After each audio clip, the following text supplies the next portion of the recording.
The Committee on State Affairs will come to order. The chair lays out House Bill 186. We had heard the layout of the bill from the Senate sponsor, Senator Hinojosa. We were about to begin invited testimony on House Bill 186. The chair calls David Dunmoyer, Mary Elizabeth Castle.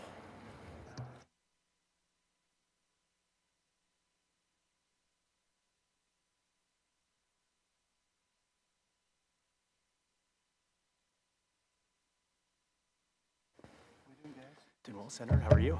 It's good to see you. Doing great. Good to see you. Welcome to each of you. If y'all don't have a preference, we'll let council go first and introduce yourself, give us your testimony.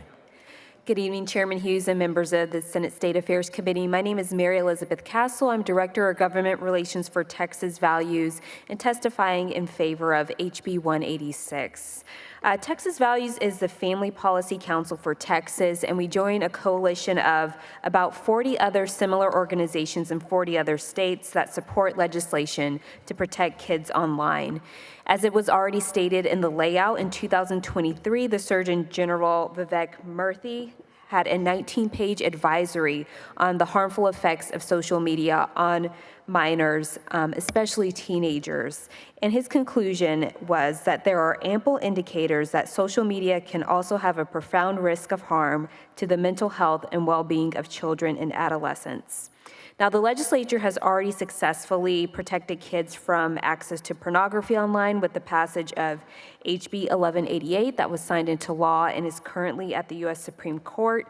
But kids can still be inundated with explicit images and access to other harms like peer bullying, sports betting, and being available to predators online as well.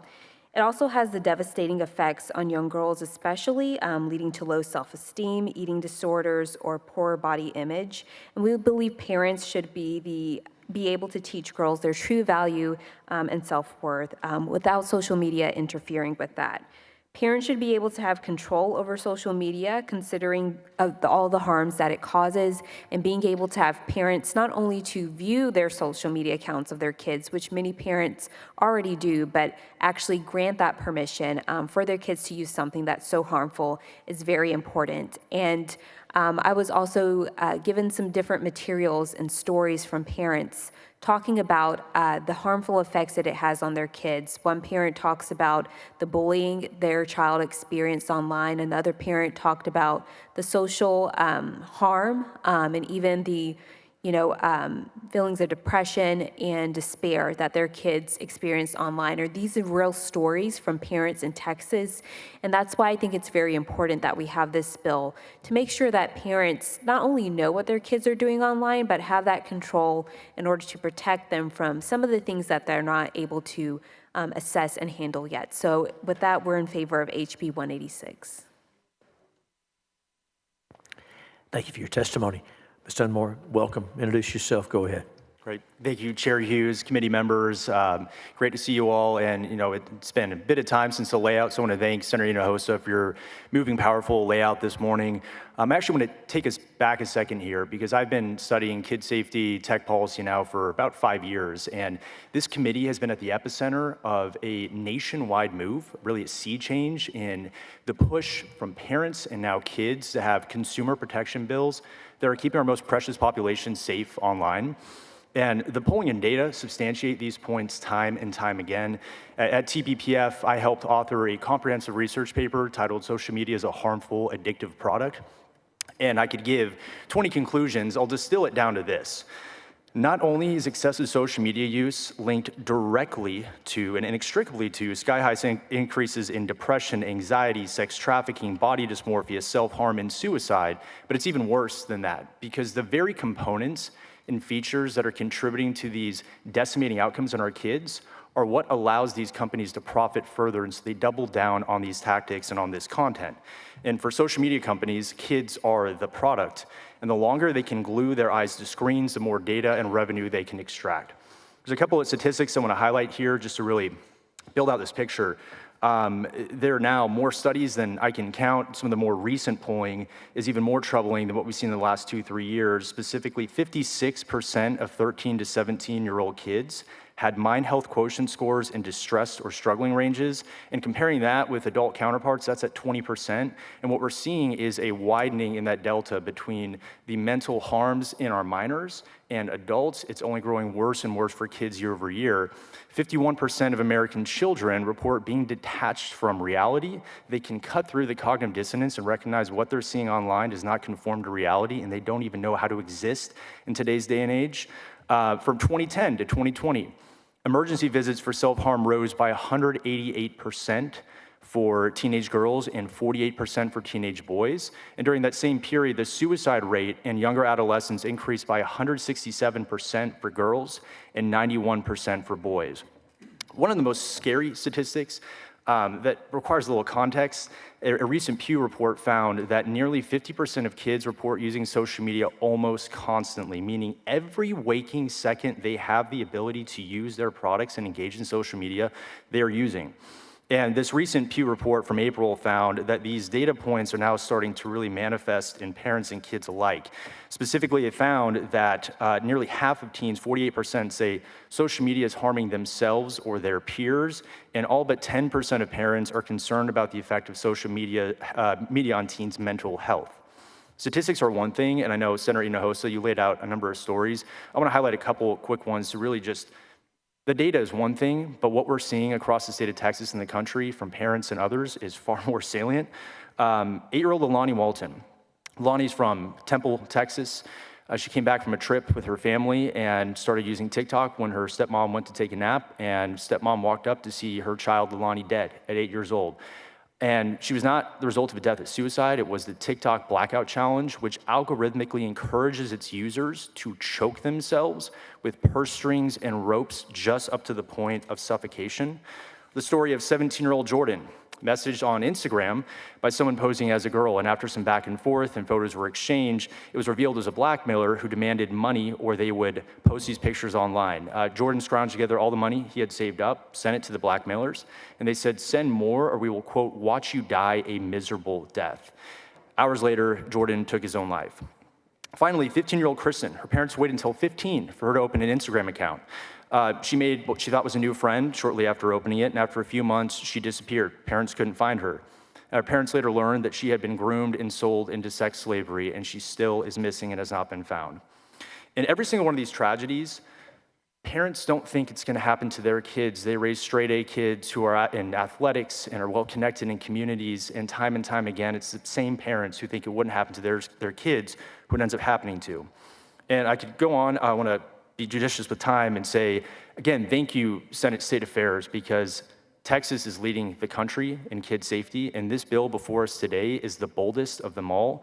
We stand in strong support. I'm happy to answer any questions as to our research on this. Thank you. Thank you both for your testimony. Senator Hinojosa, you have the panel. Thank you, Chairman, and thank you all for your testimony.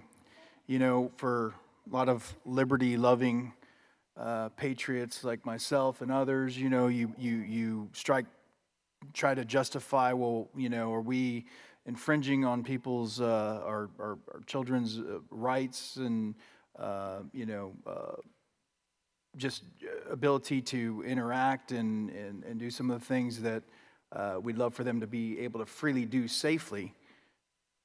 But could you talk a little bit about,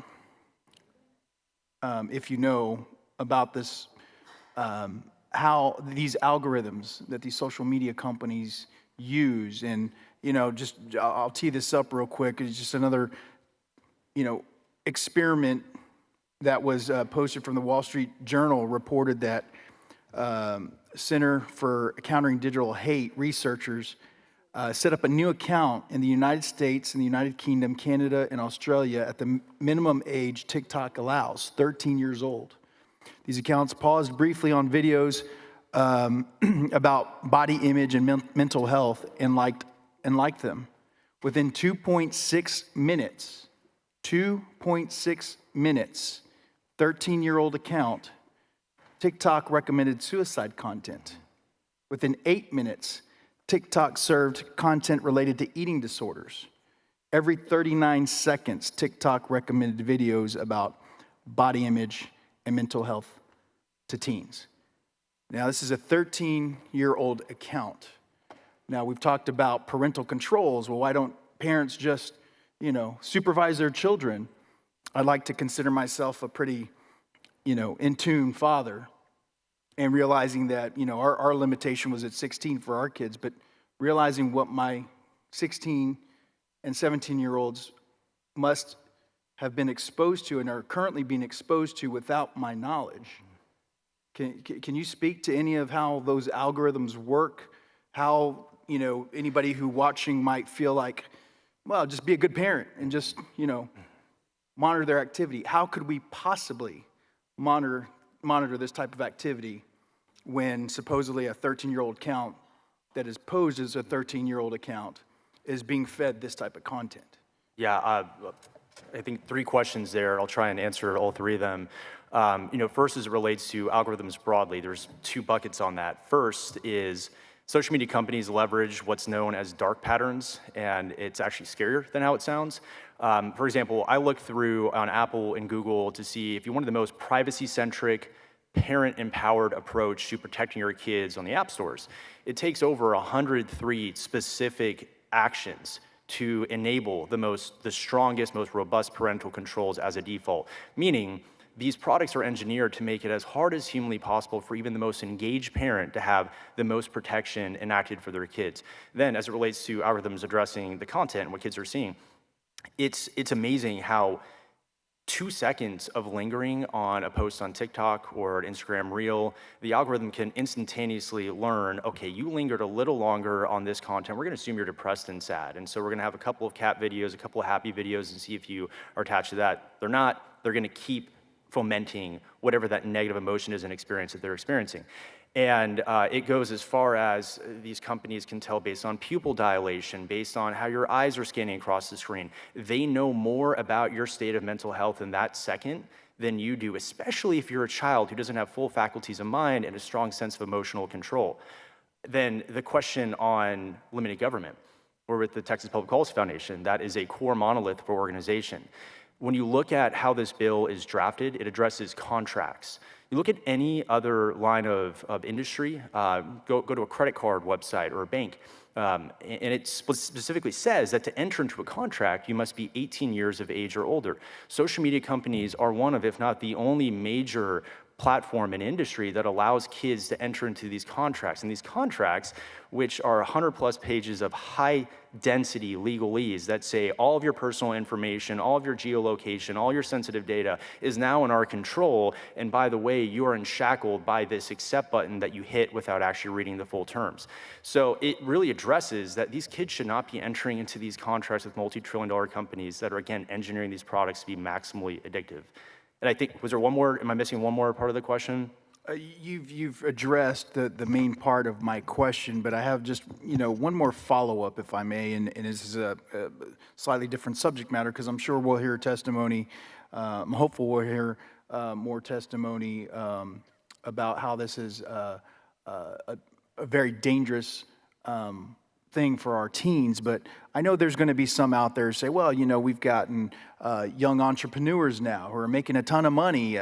This is a great new thing and learning how to make money. But could you speak to the fact that, I'm a state senator. I don't get a whole lot of interaction on my social media accounts. I know that takes time to develop, but I don't have a lot of crazy content on there either. Now, it doesn't necessarily have to be crazy content, but in order for a child to be making a whole bunch of money, utilizing, any of these social media platforms, what would you say to something like that? How would they have developed that type of following if it weren't extreme content at some point?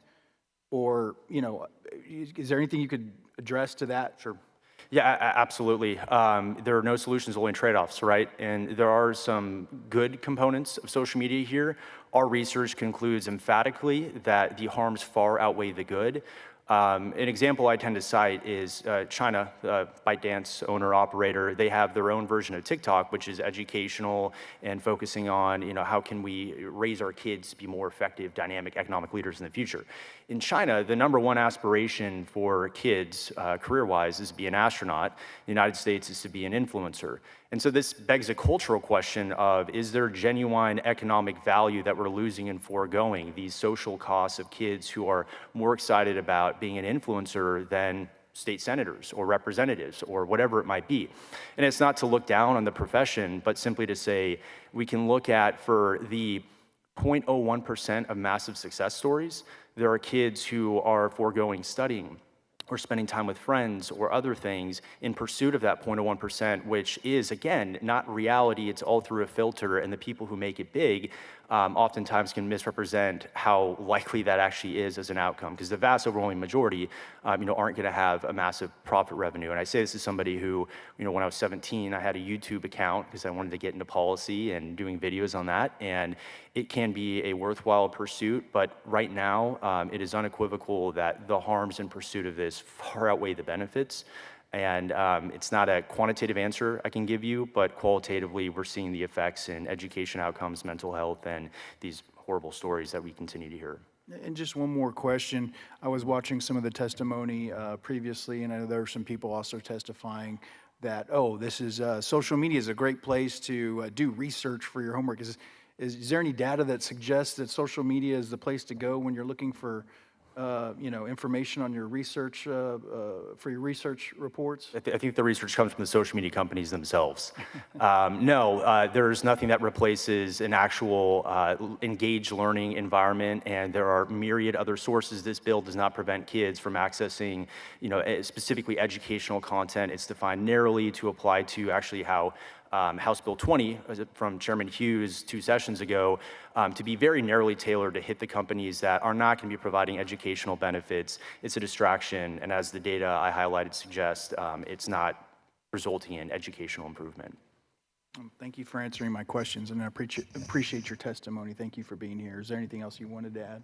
Yeah, just on the issue of, I guess freedom or liberty of children, children do have a right to be protected and they have a right to safety, and that's where the parental rights come in, parents being in that place and in that position to protect them from these harms. And so when it comes to anything in society or a product where a child could be hurt, that's where a parent, has that right to give permission for that child to have that product. And so this is simply what this is doing. I'm not saying that children are banned completely, but making sure that a parent is giving permission and assessing the harms and the value before their child uses this product. And yet, we have an age limitation of 18 before you can vote. That's right. So, all right. Thank you for answering my questions and for being here. Thank you. Thank you so much. Members, any other questions for our two invited witnesses?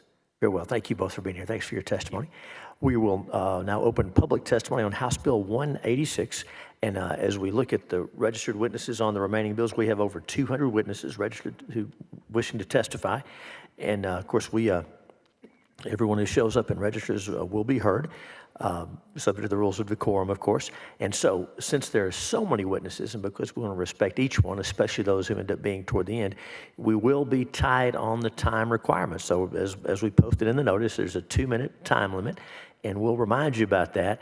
And again, if your testimony within that 2 minutes is much more memorable and much more meaningful, and if we get over that 2 minutes, we'll have to keep you moving. So welcome everyone, and we'll begin public testimony and the chair calls. Holland Harkness, Morgan McGuire, William Weed, Hannah Ostrowski, Miguel Perez.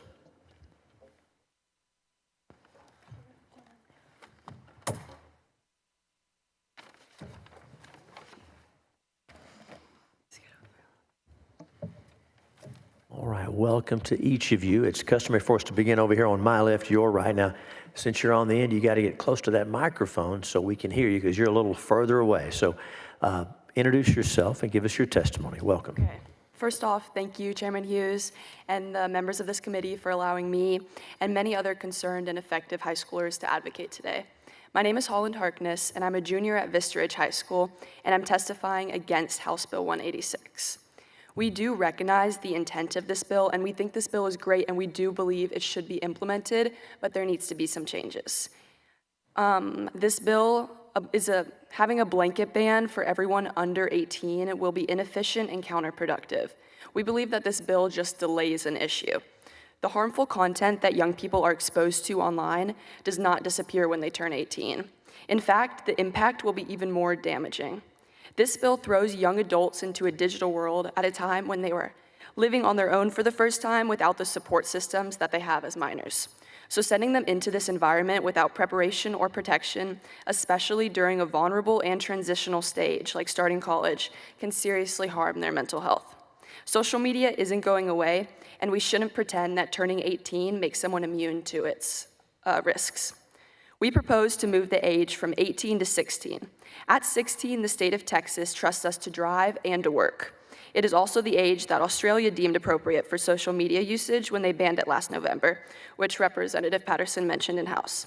Social media is here to stay. It's how we connect and it's how we communicate. And we need a generation that's equipped to navigate it safely, not one that is shielded from it. An outright ban in Texas stifles the ability to learn those skills, while peers in other states will have a leg up with more access to information and opportunities. By amending the bill age to 16, teens will build the skills they need while having a familial support system to lean on. Thank you. And thank you for your testimony. Welcome, introduce yourself and go ahead. Thank you, Chairman Hughes, and the members of this committee for allowing me to testify today. My name is Morgan McGuire. I'm testifying against House Bill 186. I'm a teen content creator. I post makeup and lifestyle content and collectively have over 2 million followers, majority being young teens. I post about my high school experience and talk about things like dealing with insecurity, bullying, and improving confidence. I've received hundreds, if not thousands, of DMs and even emails of young girls thanking me for posting, saying that my content has helped them feel seen, less alone, and heard. It is evident to me that social media can make a positive and meaningful impact. Personally, social media has given me the opportunity to earn an income legally, responsibly, in a way that has taught me real-world skills like communication, responsibility, and entrepreneurship. I do want to make clear that I believe in the heart of this bill, in that there are real dangers online, especially for young children. But seeing how social media has allowed me a remote career path and a stable income, it feels unjust to take those opportunities away from someone at, say, age 16, 17, whom otherwise could have used that opportunity to improve their circumstances and provide for their family. Social media is a tool, not a weapon. We need to find a solution that protects the most vulnerable without shutting down opportunity, creativity, or a safe space for teens who are using it as a tool to grow, inspire, and lead. Thank you for listening to my perspective. I hope you'll consider the voices of young people like me when deciding the future of this bill. Thank you for your testimony. Welcome, introduce yourself and go ahead. Thank you, Chairman Hughes and the members of this committee for allowing us to testify today. My name is William Weed, and I'm testifying against House Bill 186. So I'm concerned about this bill because it will be putting Texas high school student athletes at a disadvantage when compared to athletes from other states who do have access to social media. This will be putting them at a disadvantage for several reasons, including getting information on programs, connecting with coaches, and competitiveness. So when it comes to researching programs, of course they can still look at the websites, but they also will have access to social media posts of coaches and players. This helps them better assess the energy and the culture around different programs and see player testimonials on their own personal accounts that help them make a more informed decision when deciding on programs. Additionally, with connecting with coaches at training sessions on how to be recruited, we are told repeatedly that the coaches want the students to drive their recruitment process, not the parents. They want the students to be the ones to reach out and to respond to emails, and social media gives them an easier avenue to do this. And then competitiveness. Texas student athletes will be at a disadvantage when compared to students from other states with social media access because they won't be able to build their brand. With today's NIL, name, image, and likeness rights, colleges are not only looking at athletic skill and performance, but also an athlete's brand and social media presence, because a strong personal brand helps build the college's brand as well. And in addition, it benefits the individual by giving them more of an opportunity to pursue individual brand deals and support themselves through that. Peers from other states will have been building the traction on these sites for several years before students from Texas could, and in some cases, athletes may start connecting with coaches as early as their freshman year. This could cause vital scholarship for Texas student athletes. We understand that social media is a problem that needs to be addressed, but we'd like to introduce some changes that can make it better, such as lowering it from 18 to 16, which gives them more of a support system, and I'd support, or even and lower like a 14 to 15 time period when they could have a parent joint account, which lets the parent kind of teach them how to navigate social media and be better prepared for the future, as well as giving the parents more rights. We just want this bill to be the best it can be. Thank you for listening. And thank you for your testimony. Welcome. Introduce yourself and go ahead. Hi, good evening, and thank you, Chairman Hughes and the members of this committee for allowing me to testify today. My name is Hannah Ostrowski. I'm testifying against House Bill 186. I'd like to start off by saying I do agree with that social media poses different types of dangers to kids and teenagers, but I believe that this bill is too severe and can be improved by amending House Bill 186 to lower the age to 16. The reason why this bill concerns me is because I'm part of a generation that heavily relies on social media for education and outreach purposes. Every day, students under 18 use platforms like YouTube, Instagram, and LinkedIn for research and outreach. I personally have found a way to use social media to study for school. I was able to utilize platforms like YouTube to study for my recent SAT, which helped me so much. Another way that I use social media is as a news outlet, which is true for many other teenagers. Research released in May 2022 revealed that 51% of Gen Z teens aged 14 to 18 get their news from social media feeds, putting it above TV news and news websites. Because of our ability to be easily educated on current events through social media, we have been able to give ourselves a voice. I'm also part of a club at my school called Project Grad, and we kind of make events for the senior class, and we've been able to raise $50,000 from having an Instagram account. We can get to people around our school, and we can spread the word of our events so we can get actual funds for the school. And this is how many other organizations use social media at our school. So I would just like to say that I use social media as a tool, just as many other high schoolers do, to learn, connect, and contribute. House Bill 186 would limit these benefits, delaying our ability to develop digital responsibility. Please consider amending House Bill 186 to lower the age to 16. Thank you. Thank you for your testimony. Now, since you're on the end, you got to get close to the microphone so we can hear you. Welcome, and go ahead. Good evening. My name is Miguel Perez. I'm currently enrolled as a senior at Vista Ridge High School in Leander ISD. I'd like to thank Chairman Hughes and the members of the committee for allowing me to speak this afternoon. I'm here to testify against House Bill 186. I recognize that social media is by no means a perfectly safe space for people of and below my age. There can be misinformation, inappropriate content, and I do concede that at many times it can waste time. However, an outright ban on social media for minors is not the solution to these problems. As a senior in high school, I can tell you firsthand that teens manage to find workarounds, loopholes, and just about anything you throw in their way. Under this proposed legislation, it is my understanding that a photo ID would be required in order to verify one's age on social media.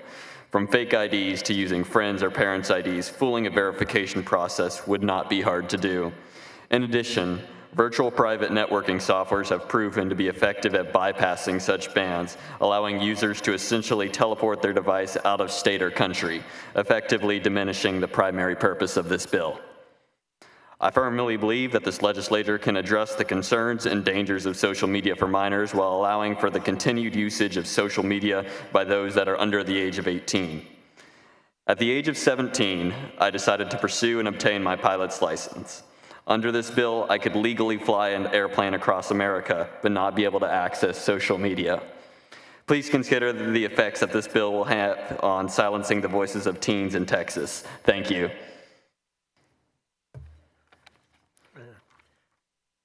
Thank each of you for your testimony. I want to see if any members of the committee have questions for you. Senator Hinojosa, you have the panel. Thank you all so much for coming out here to testify and giving your perspective. I really do respect that. And for those of you who've responsibly tried to do something good, I want to commend you for your positive messaging. And how many followers did you say you had? Across all platforms, I have around 2 million or over. Around, so huge following, 2 million. And you said you get hundreds, if not thousands, of thank yous. And I'm sure that's very, very rewarding. I'm very blessed. And I appreciate that. I have a daughter about your age, and you know that's very, having that positive reinforcement I know is very, very a very good thing. But if we're being honest here, across your platforms, how many inappropriate messages have you received? I can confidently say less than 99%. I personally, and it could just be the niche that I do, the type of content I make, but I don't receive almost any hate, any threats, or violent messages. Okay, but how about like,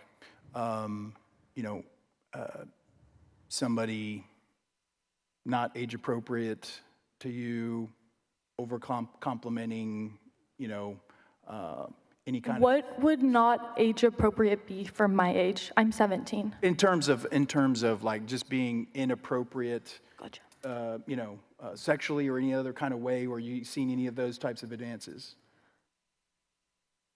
I have If we're being honest. seen some messages, but I will say my algorithm, or not my algorithm, my messaging on Instagram does a really good job of blocking those. It could be because I have a creator account. It does a good job of limiting the harmful potential messages. Okay. But so I really don't see them. And I appreciate your candor. I'm not trying to do gotcha or anything. I really am trying to understand. And your proposal is, you suggested you would potentially be in favor of the bill if the age restriction was lowered to 16. And why is that? I have little siblings, and they're on social media a lot. I think it can bring so much positive if used in the correct way. But I think when they are so young, they're more susceptible to things online, and they have their own opinions, but they're less developed and refined. So for someone that young, it's hard to. But if there's not so much interaction of negativity or that type of thing that you're experiencing, what is your concern with your younger siblings? I think the amount they consume, not really the content, the fact that a lot of their time is spent on it versus sports or hanging with friends. However, my siblings they spend a lot of time on social media, but they're still really involved in sports and their friends, so. Okay, and let me ask around, just, anyone who wants to chime in. Mm-hmm. How often do you see things that you wouldn't want your younger siblings seeing on there? I mean, maybe not directly, messaging you or those kinds of things, but how many times are you on social media and you say, gosh, that probably shouldn't be there, probably you shouldn't have seen that, or in the case of those of you who have younger siblings saying, because all of you, I think, indicated you kind of like the spirit of the bill, but you're looking at a different age requirement. And all I'm trying to get to is, well, why not, if it's okay, why not all kids? I think a main point we're trying to get across is we don't think it's okay, but what's worse is someone who's 18 and doesn't have the safety of their family to rely upon or parents to talk to about things, to be dumped into the digital world. And we think the effects of an 18-year-old just getting social media and just witnessing and learning how to use social media just when they turn 18, when they're off on their own for the first time, is even more dangerous than someone who's 16 learning how to do it with their family. And again, I want to compliment you all for how well-versed you are. Your parents must be very, very proud. I know I would be very, very proud, if my daughter were to come do something like this. This is wonderful. But as you just admitted, not all children have that same type of upbringing. So not all of them, and I think we didn't get to really get around everybody's question. So you're admitting to me then you are seeing content at your age that you probably would not want your younger siblings or anybody under 16 that hasn't had the chance to fully develop their minds. You are seeing it. Am I correct? Yes, sir. Okay. Can I chime in and say something? Sure. real But quick? We have time. first, sir, would you please answer the question? Have you seen that type of content? That's what this is relating to. Honestly, on my feed, I really get not a lot of that. And whenever I started becoming an influencer, I would study my algorithm to understand how it worked so my content could do better. And with that, anytime I saw anything negative, anytime I saw like a cuss word talking about drinking, anything bad, I would scroll extra fast and I would make it a point to, because I wanted my page or my feed and what I'm feeding my brain to be positive and to show me educational content or things that could actually benefit me. I think if there was a way we could educate people on how to navigate the platform, it could be used as a tool instead of a weapon that we need to disarm. Well, and I don't disagree with you if that were an ideal world and we could do that. But it's obvious that social media platforms are doing exactly what my fear is, and we have countless. This is just in 2 days, 3 days worth of research, stories of peers your age committing suicide, being bullied. There's a lot there. I mean, do any of y'all know, have peers who were bullied or received inappropriate messages and those kinds of things who maybe are struggling with that? Yes, sir. So if I could chime in on this for a second. Yes, I've had friends that have obviously felt the effects of social media, and it really is tragic. But what I really want to drive home here is I believe that the parents ultimately have the responsibility and the say. Any parent in this room with an iPhone has the ability to lock down their child's phone in the App Store and just simply put a cellular signal on their device if they really want to. So I don't see how just simply banning it will cause change. Have you gone to your parents every time you've seen something inappropriate on social media? Let them know that you've seen that material? No, sir. To my point, okay. Appreciate y'all. Yes, sir. Can I chime in here? This is where I think the idea of a joint parent account would come in, because one, it would give the parents more control over the feed, and they would be able to access and see what their child's seeing, and then they could kind of teach their child how to deal with these things. And then also, when it comes to the education, the problems of social media and the problems of these depression and suicide don't just go away after they turn 18. So that's why I think it's important to emphasize education either way, even if we don't lower the age, because that prepares them when they turn 18 and they get social media to deal with it, as those problems aren't just going to go away. And I can't agree with you more. I think you addressed it as well. The critical point there is, at what age is that development? At 18, we use the age of 18 for many things. You're not eligible to vote until you're 18. Smoke cigarettes, do all kinds of things. And so, that's where we're looking at and trying to understand. But look, I'm very impressed with you all, and I thank you again for your coming and testifying. And for those of you who would like to, I would invite you to get with my policy analyst here for State Affairs and get his card and welcome your feedback. And what we're trying to do is make the best bill possible. So I appreciate y'all coming by. Thank you, Senator Hinojosa. Senator Perry, you're recognized. Real quick, and it's not the subject, but it is the subject. So all of the things you said, first of all, very impressive. If y'all can get a card from us that y'all did a great job and you can get a grade tonight, Mr. Chair will sign that. Just real quick, how many hours a day do you spend on social media? I actually don't have social media, but I think the idea of this bill is I choose not to have social media, but I have the right to choose, and I was able to choose. And was your parents' influence in that? Actually, no. My siblings have social media. This was something I chose for myself. That is so refreshing and impressive. How many hours a day do you spend on social media?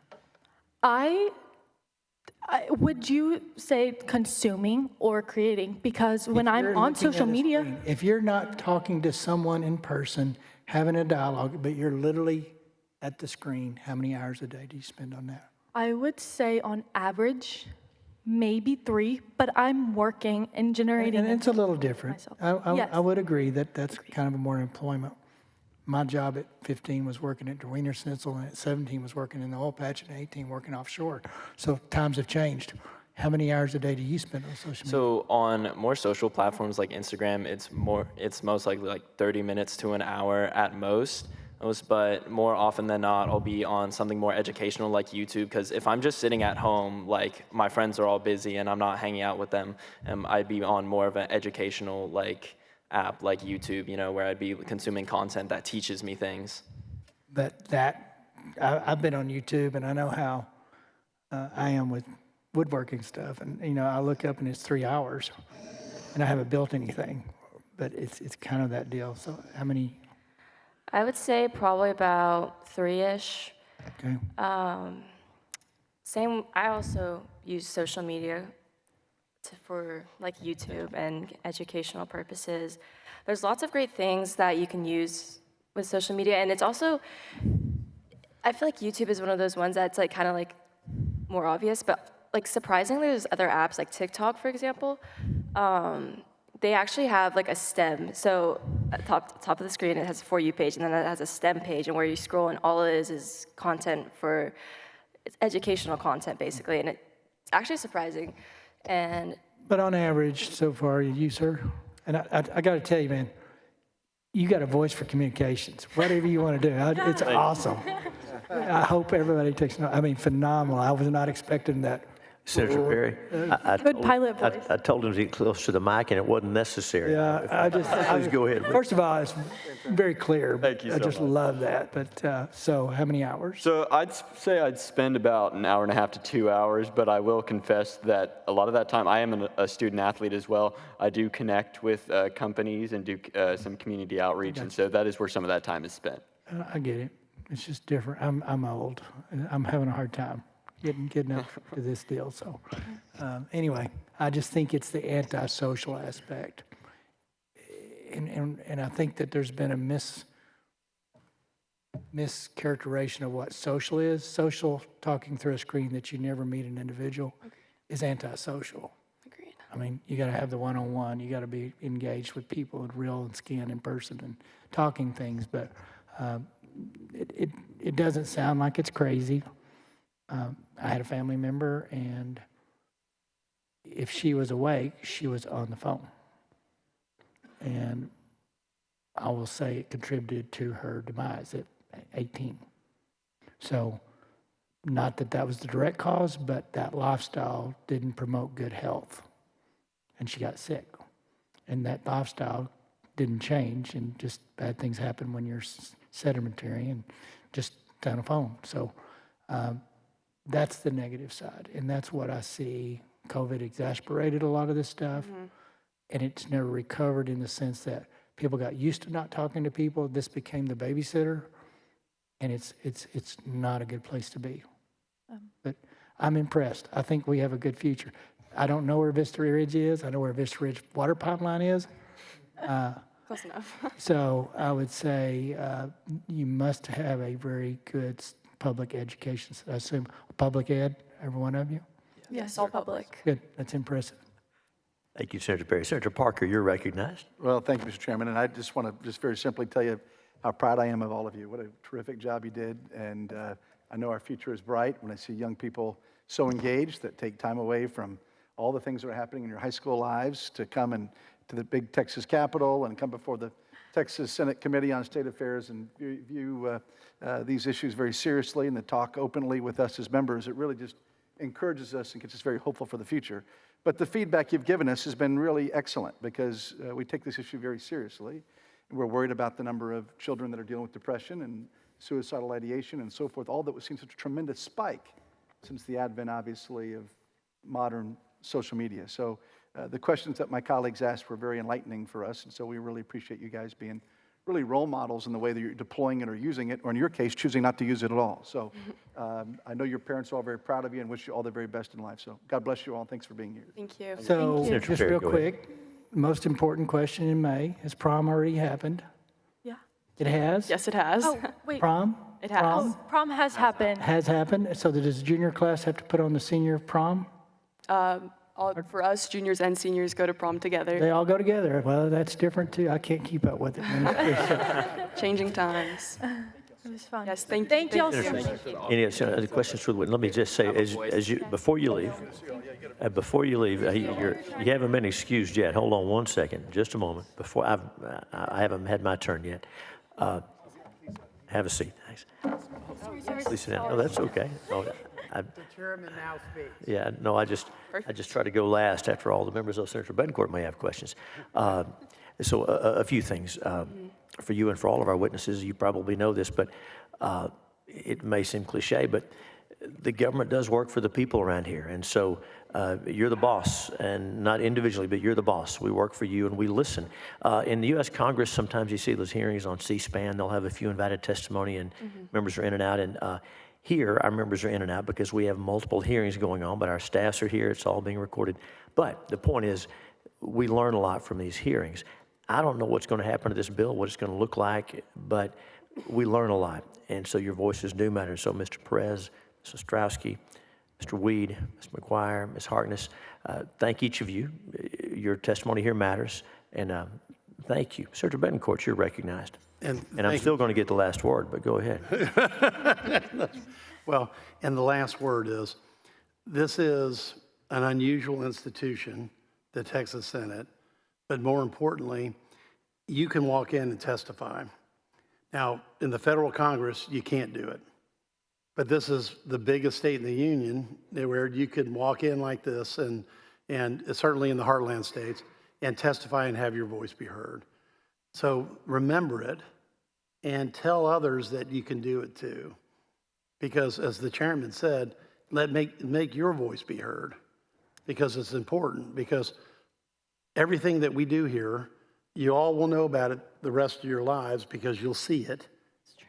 And your participation in this, democratic republic is paramount to the success of it. So I just want to say that that's why it's so important for you all to come do this. And someday, one of you will be sitting in one of these chairs. That one, I figured. We're here because she invited us. That's right. And great, so help her get there, but sometimes you don't even know, maybe that one over there wants to do it someday in the future, okay? But either way, or maybe it's him. But you've got effectively, as I say, to paraphrase, people are referred to, if you read your classics, Shakespeare's, you can basically say, the future is the undiscovered country. So this is just one chapter, one day, but you've got decades, and maybe with modern science, 80 or more years, okay? So God bless you all for coming. Thank you. God bless Thank y'all. you. Thank you each for being here. Thanks for your testimony. You're excused.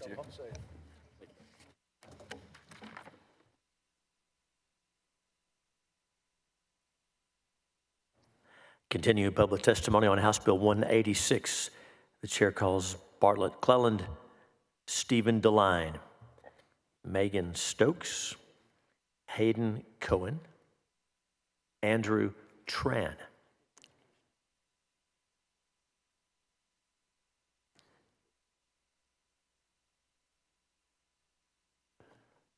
And Matilda Miller. Matilda Miller, please come down if you're here.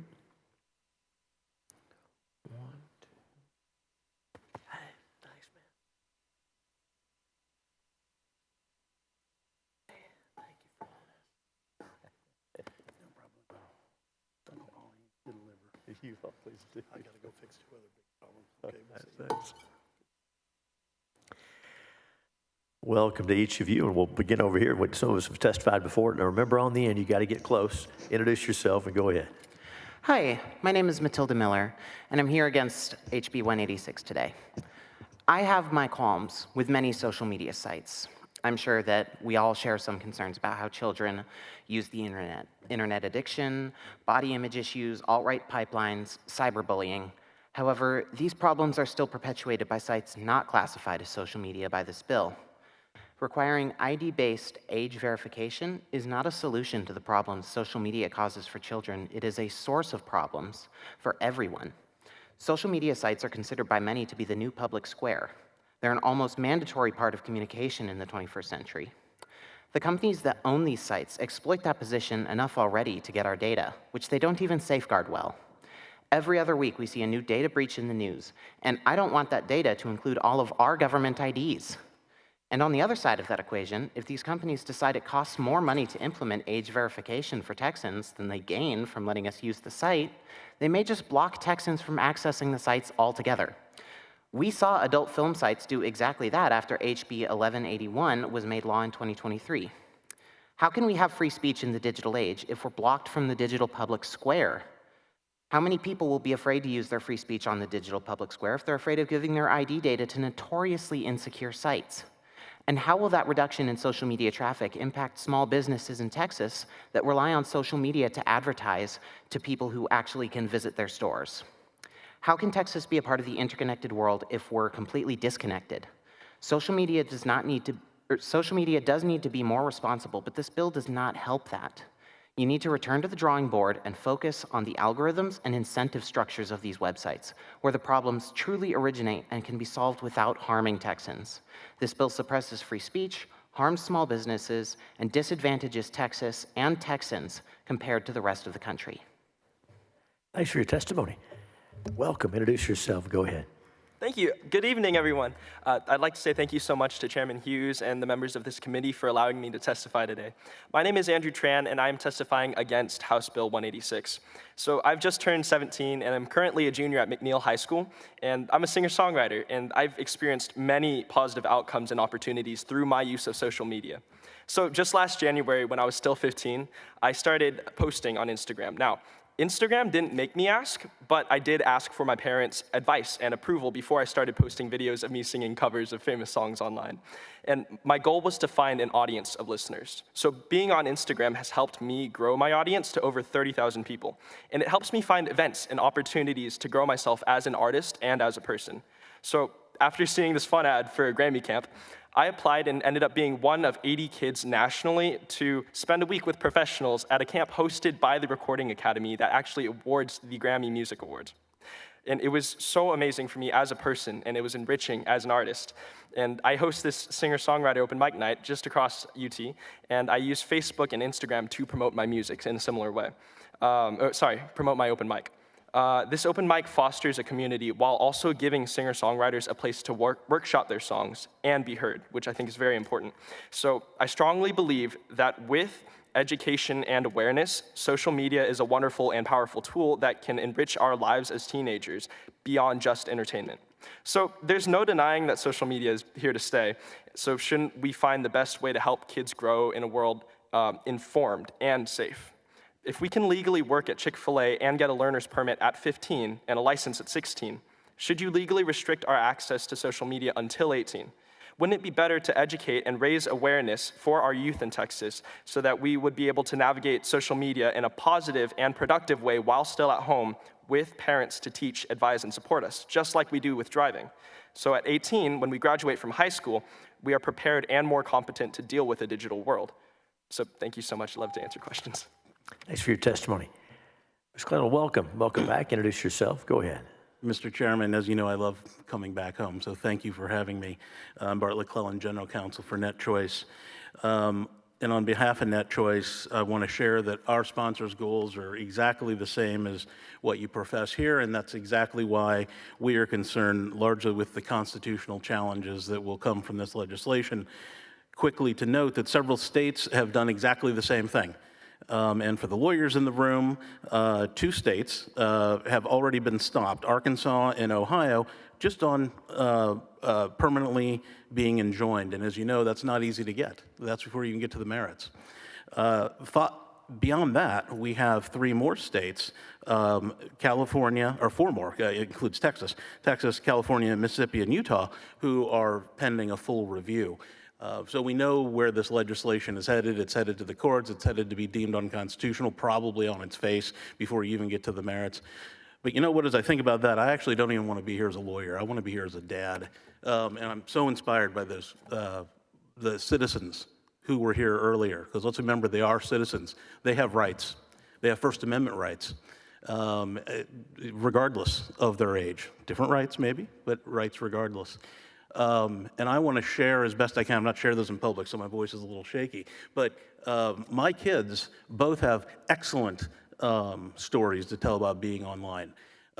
My kid, one of them was where she suffered abuse was from a 5th grade teacher, which is a problem we have in Texas, I might add. Every day, Michael Quinn Sullivan posts another school that has another sexual assault going on in a school in this state. Did you know that 1,000 kids are lost every year in this state? And we don't pay that much attention to them because they're orphans. You know, if we really worry about the kids, let's worry about the kids. And these communities they form online help them in sports, in my experience, sports, school, looking for colleges. I'll leave it there. Thank you. Well, thank you for your testimony. Welcome. Introduce yourself and go ahead. Good evening. My name is Megan Stokes. I'm the State Policy Director at the Computer and Communications Industry Association, known as CCIA, testifying in respectful opposition to House Bill 186. HB 186 would require covered social media platforms to verify that every potential account holder is 18 years or older before entering into a contract with them. Texas law treats contracts with minors as voidable, not void. This means a minor has the option to enforce a contract against an adult party, but the adult cannot enforce it against the minor. This bill would create a stark disparity for Texans under 18 who may be entrusted with significant responsibilities and can enter contracts in other areas of their life. For instance, Texans as young as 14 can legally work in certain jobs, such as retail and food service, and enter employment contracts. This bill would stifle those individuals' opportunities for professional growth. We have a couple of examples. A 14-year-old working at a local bakery could not create a social media account to share photos of their baked goods or to promote the business that they're doing. Many schools use social media to share information, and some teachers might encourage students to post their art to a class page on a social media platform or join an online group which would require having an account. Similarly, while the 17-year-olds can enlist in the military with parental consent, this measure lacks any provisions allowing a parent or guardian to consent for their child to create an account. Parents might choose to allow their child to have social media for a variety of reasons, and that choice isn't an option with this bill as it's currently written.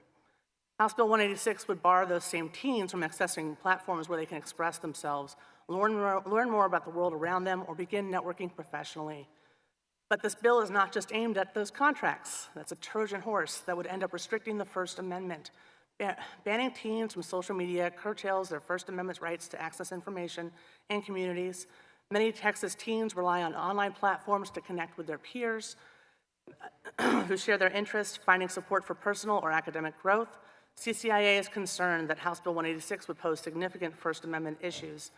Recent state legislation requiring age verification for social media sites have faced numerous constitutional challenges. Federal courts in Arkansas and Ohio. Oh, that's the end of my turn. And thanks for your testimony. Welcome. Now remember, since you're on the end, you got to get close to that microphone. Go ahead.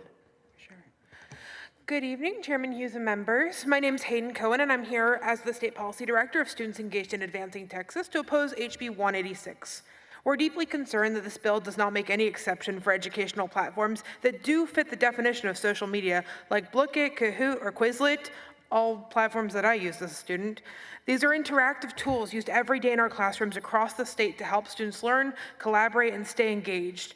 When we asked the author's staff about this, we were told that students used to learn without them and can do it again. This bill also puts our organizing work at risk. Our student-led organization uses social media to educate, advocate, and mobilize around the issues that affect Texas students. We use Slack, a platform that fits the bill's definition of social media, as our primary internal communications tool. Without it, we wouldn't be able to coordinate our events, communicate about policy, or help young people have a voice in their government. We also worry about the long-term impact of delayed social media use until age 18. Young people need the chance to learn digital citizenship and safe online practices before they're thrown into the deep end as adults. Teaching responsible online behavior should happen while they're still under their parents' guidance, not after they've graduated and moved out. We share the goal of protecting youth, but this bill goes too far and does more harm than good. I also want to add that oftentimes schools and districts will use social media as a communication tool to their students. I graduated Houston ISD where we had plenty of hurricanes and storms and reasons that the school needed to be closed. The only way they communicated with students about that was through Twitter. We didn't get calls, parents got calls, we didn't. We didn't get text messages. The only way was through checking their Twitter because it was the quickest way to disseminate that information to every person in the district. We urge you to amend it to exclude educational and organizational tools, or better yet, reject this bill altogether. Thank you so much, and have a good evening. Thank you for your testimony. Senators, any questions for any of our witnesses on this panel? Thank each of you. And Mr. Tran, so if someone wants to check out your work, is it under your name, or do you use another name for the music? Yes, it's under Andrew Tran Music. Okay, thanks very much. A very helpful platform. Thank you each for being here. Thanks for your testimony. You're excused.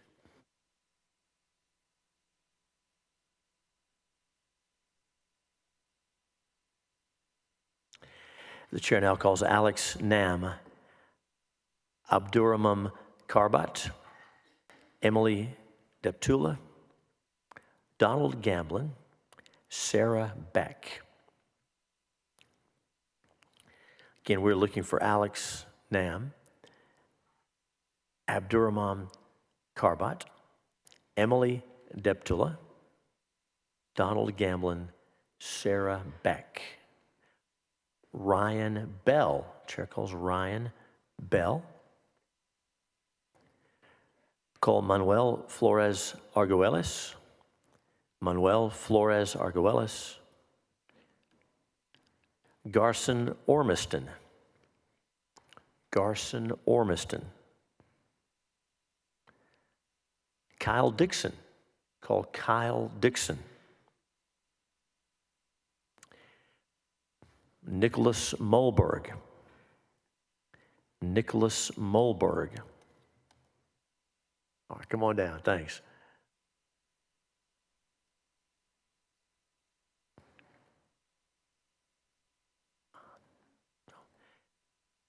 Chair calls Denise Seibert. Now we have, take your time, Ms. Seibert, you're fine. Now we have called every witness who has registered to and expressed a desire to testify on, for, or against House Bill 186. Let me just say, whether I called your name or did not, if anyone, if you've registered for House Bill 186, please make your way down to the table so that we can hear from you. And we'll begin.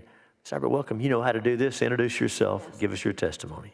My name is Denise Seibert. I'm representing myself, and I'm speaking on HB 186. I thank you, Senators, for allowing me to be heard today. Social media has so much content, it's hard to control what is seen while using it.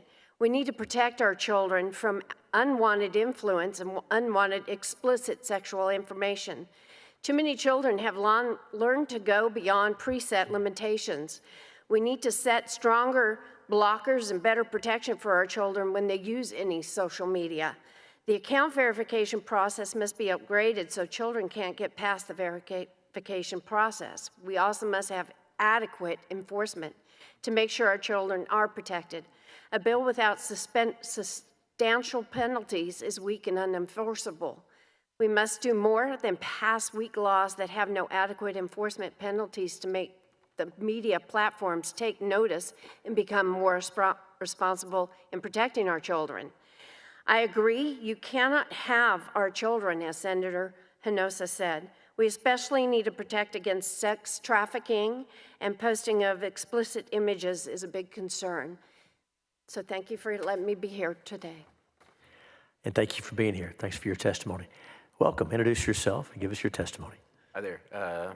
Nick Mulberg in opposition. I'm an elder millennial, which means that I've been on the internet since the late 90s. I went to high school just up the road, Travis High there. And I was actually the first kid in my high school to have a cell phone because I had a full-time job. I was an on-call engineer for a technology company. And at the time, I remember hearing all this hysteria about cell phones and how they were going to destroy childhood and everything else like that. We, of course, see the same thing now with social media. And sure, there are very legitimate problems, I think, as has been articulated very clearly by especially some of the very eloquent students who spoke before. But I just kind of am boggled that we're spending time on this when kids die of gun violence in Texas every single day. There are so many graver threats to the kids of Texas that we could be spending our time and attention on that we're just ignoring. And it comes down to, the mentioning of bullying comes up over and over again. And I'd say some of the biggest bullies in this state work in this building. The anti-trans stuff that y'all have going on every other day, the fact that you're actively colluding with the tearing apart of children from the arms of their parents just because they happen to be undocumented. If we were going to be opposed to bullying, it feels like we could do so in much more substantive ways. So I very seriously hope that you'll consider getting rid of this legislation, as it won't actually protect any kids in Texas. Thanks for your testimony. Now, since you're on the end, get close to the microphone and introduce yourself and go ahead. Hi, my name is Sarah, and I am a born and raised disabled Texan. I strongly urge you to oppose HB 186. The practical applications of this bill will lead to invasion of privacy and acquisition of personal private information of every social media user in order to age verify. Additionally, if the concern regarding social media is the content and inability for kids to research or verify whether information is factual, then we need better resources for parents to teach their kids and an emphasis in our educational system on how to fact check, use context clues, and verify sources. Overall, this bill is too far-reaching and will inhibit free speech and freedom of expression. As someone who experienced barriers to making social connections as a kid, online platforms were essential for my mental health and ability to connect to others. I fear that this bill will be even more harmful for minority groups, like individuals with disabilities, because they will be cut off from access to seeing and connecting with the sparse group of people who are like them. A person's ability to find others with shared lived experiences is critical for mental health and well-being. Additionally, to limit social media to individuals who are over 18 is extreme. At least high school age kids should be able to have access and learn practical use before entering the adult world on their own, but ultimately this should not be a government's role to determine. There are already parental filters available on TVs, phones, apps, internet, etc. for parents to prohibit or require open communication to engage with it. Please also consider potential implications of this bill, such as how this essential ban on social media would drive youth to finding blatantly unsafe alternatives. Kids need social connection, and this bill makes that harder. Additionally, social media platforms could very well pull out of Texas altogether. If we want to improve mental well-being, then parents need more time with their kids and to be less overworked, and we need more accessible third spaces to connect with each other in person. Ultimately, this bill will cause more harm than good. Please oppose HB 186. Thank you. And thank you for your testimony. Any questions for any of our witnesses on this panel? Thank each one of you for being here. Thanks for your testimony. You're excused. We've now called every witness who is registered to testify on for or against House Bill 186. I'm going to go one more time for the folks who have not responded. Chair calls Stephen DeLine, Alex Nam, Abdurrahman Karbat, Emily Deptula, Donald Gamblin, Ryan Bell, Manuel Flores Arguelles, Garson Ormiston, Kyle Dixon. Now, those are all the witnesses who have registered to testify on, for, or against, and each have been called multiple times. So we will close public testimony at this time, and the bill's left pending at this time.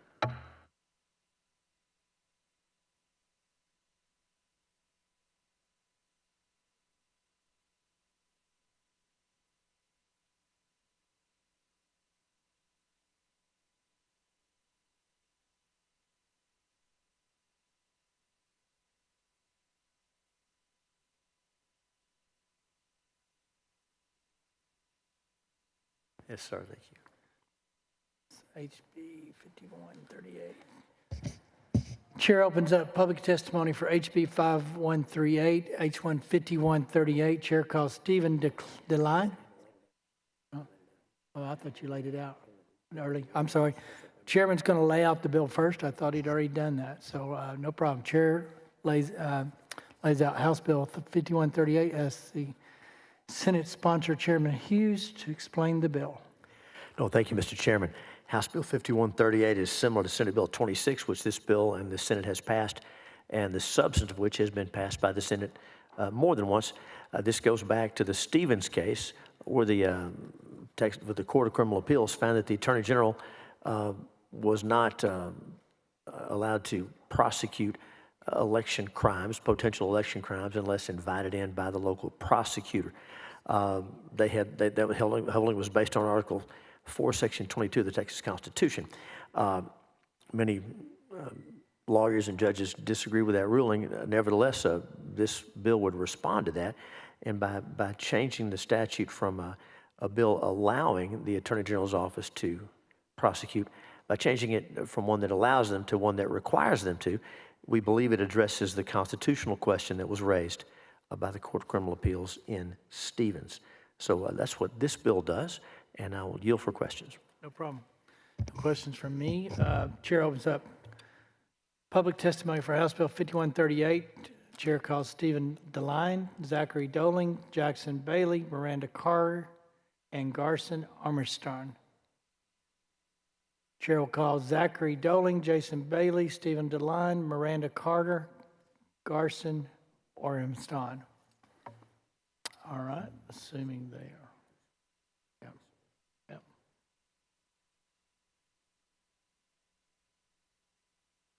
Chair calls Jackson Bailey, Tom Glass, and Donald Gamlin.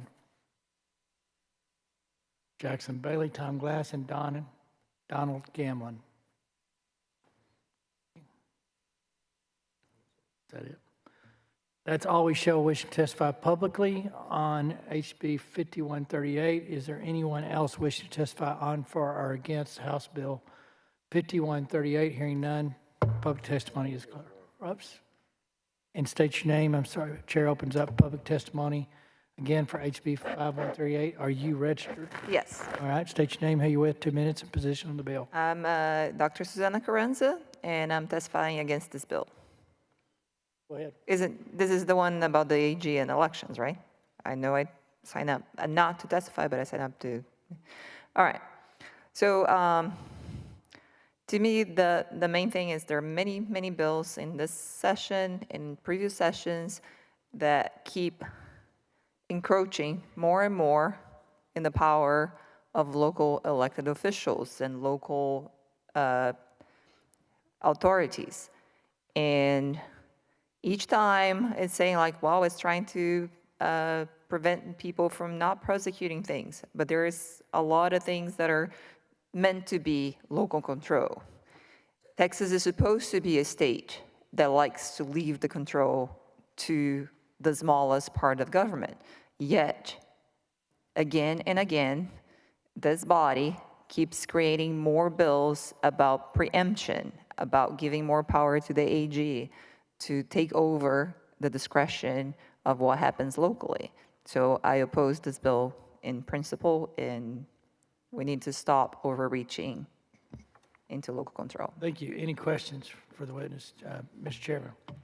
Dr. Carranza, thanks for your testimony. We haven't seen you this session. We've seen you register, but haven't seen you testify much. It's good to see you. Because I can't be in two places at once, and a lot of times I'm testifying in another committee. No problem. It's good to have you here. Thanks for your testimony. So I have been here quite a bit, but just... Oh, yes, ma'am. We know. We've had you checked in. We just haven't actually got to hear from you. Thank you. Did somebody else pop up? Am I... Any more questions? Joseph. Right. I don't think I had Joseph Holstein a while ago. And Kyle Dixon. That's it. I'm going to call these names because I'm not sure. I caught them a while ago. Kyle Dixon or Joshua Holston. All right. Anyone else wish to testify on, for, or against House Bill 5138? Hearing none, public testimony is closed this time. Thank you.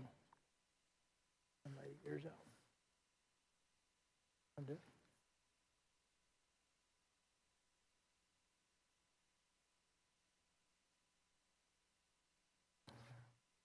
All right. Chair lays out House Bill 3225, 3225, and asks the bill author, Senate sponsor, Chairman Hughes, explain the bill.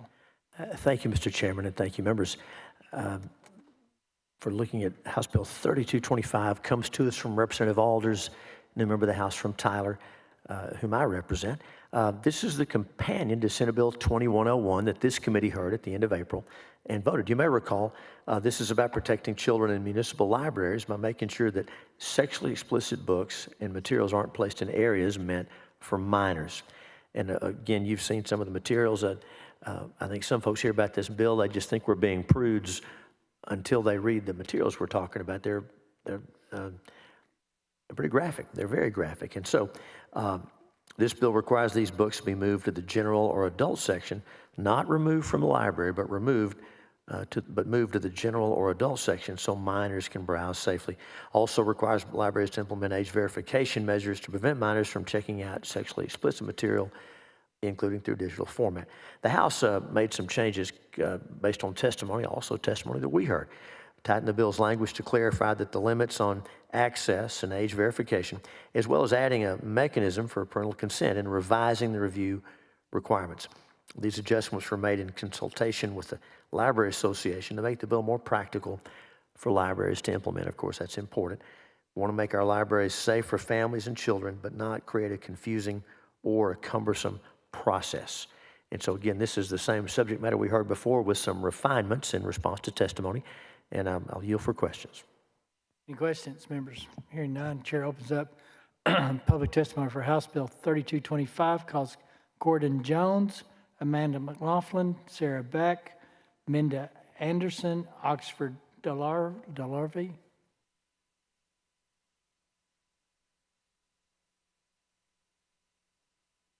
Okay. No, that's fine. I'm not a technician. Got 5 seats there.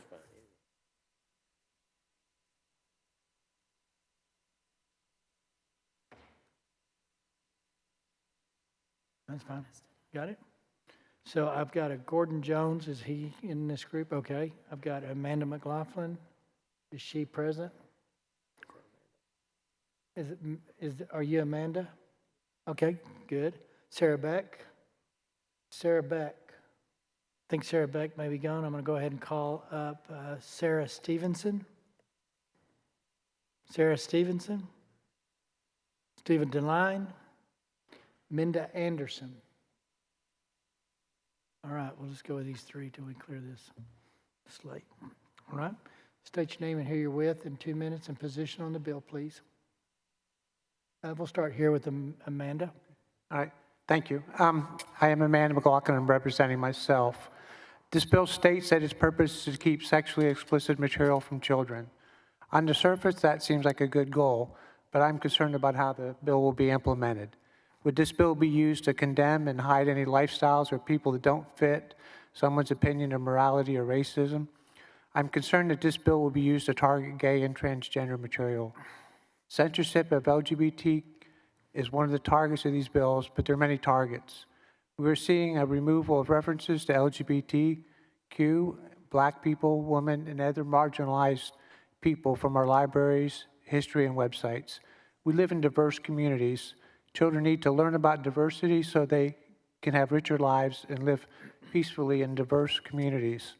Diversity should be celebrated, not hidden. I end with an example of a book often banned. I find beauty in the book. It does not make you transgender. It can help you understand others and sometimes themselves. If nothing else, it can show that it's okay to be different. The book is I Am Jazz by Jazz Jennings. It was written when she was a child from a child's view to help others understand. One page reads, I have a girl brain but a boy body. This is called transgender. I was born this way. These words should bring comfort and understanding. Would this book be banned? Thank you for listening. I'm asking you not to advance House Bill 3225. Thank you, ma'am. Sir, you're next. Good evening. I'm Oxford Delavier, and I oppose SB 3225. We have a beautiful main library branch here in Austin. It is the most modern library in the country, family-friendly, and run by true professionals. You will not find classic literature, like, say, Lady Chatterley's Liver, shelved in the children's section. Most libraries, its librarians insist on being the ones on putting books back on the shelves, specifically to maintain orderliness. Librarians as a class are not out to corrupt the children of Texas. They are serving a public good. Please know that I applaud what I just heard about a collaboration with the Library Association on practical implementation. In a state that claims to believe in freedom, small government, and parental rights, I ask that you allow parents to decide what media their children may read, librarians to provide well-ordered municipal libraries according to best practices of library science, and municipalities to determine what library resources are needed to serve their community. Thank you for your time. Thank you. Gordon? My name is Gordon Jones from zip code 75077, Dallas-Fort Worth. I'm a father and soon-to-be grandfather, and I just don't think that the government has a place making decisions about what books my children should read when I, as a parent and soon-to-be grandparent, should be making those decisions. I call it government overreach, and for a party that all claims to be less government, this seems a little hypocritical. Thank you. Thank you for that. You can leave. You're good. Any questions, members? I think we're good. Appreciate you being here and hanging in here all day. Chair calls Steve DeLine one more time. Is Mr. DeLine in the chamber? All right. Is Minda Anderson in the chamber? Minda Anderson. All right. Lon Pendergren. Lon Pendergren. Andrew Hendrickson. Lon Pendergren. That's you. Andrew Hendrickson. Sarah Beck. Sarah Stevenson.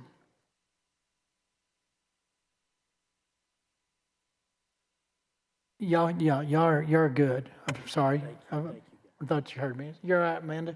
Thanks for being here. All right. I have Minda Anderson, Lon Pendergren, Andrew Hendrickson, Sarah Beck, Sarah Stevenson. Yeah, I've got Stephen DeLine. I think Mr. DeLine's gone tonight. So, and you would be, ma'am? Yeah, I got it. I'm just trying to, there's just too many people gone. I'm gonna list it one more time to make sure. Minda Anderson, Lon Pendergren, Andrew Hendrickson. Are you Sarah Beck? Ma'am? Okay, okay, got you. Sarah Stevenson, Stephen DeLine, Sora Pendergren. There you go. Denise Siebert.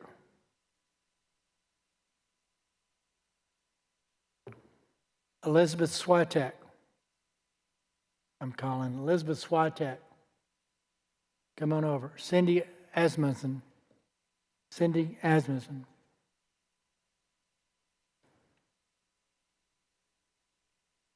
All right, I think I finally filled up a panel. Maybe one more. Oh. I've got M. Gogol.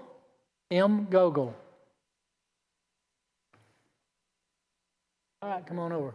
All right, we got 5. It took a while, but we got 5. Let's go ahead and start with you, Denise, on this side, since we're filling up this M. 2 minutes, take your time. My name is Denise Seibert. I'm representing myself, and I'm in support of HB 3225. Thank you, Senators, for allowing me to be heard. We all remember 9/11. We remember the planes crashing into the Twin Towers and the images of people jumping to death to escape the inferno. These are imprints that end up in our mind, and it's the same way when children pick up these books that have porn inside them. They make them look like cartoons. They make them look like something the kids could enjoy, and then it is showing explicit sexual encounters with explicit wordings along with that as a description. We do need to make sure that these books are not in our children's section, but are moved to the adult section. I have seen some of these books. I couldn't hardly look at them because I was so disgusted with what was going on and giving these to our children to confuse them and imprint their memories. So we need to it's not about banning literature for children. It's about banning porn from our children's section. And I agree that we need to change that. And these children might have these images imprinted in their mind for their life. And they're so young and impressionable. We need to make sure that they are protected and covered. And so Matthew 18:6 says, whoever causes one of these little ones who believe in me to sin, it would be better for him if a millstone were hung around his neck and he were drowned in the depths of the sea. God protects his children and wants to keep them safe. And I believe we as parents and adults need to make sure that the children have the right information in the library that is age appropriate for them. So I support HB 3225, no porn in the children's library section. Thank you for hearing me today. Thank you. And we'll go through the panel members before there's any questions. Go ahead, Lon.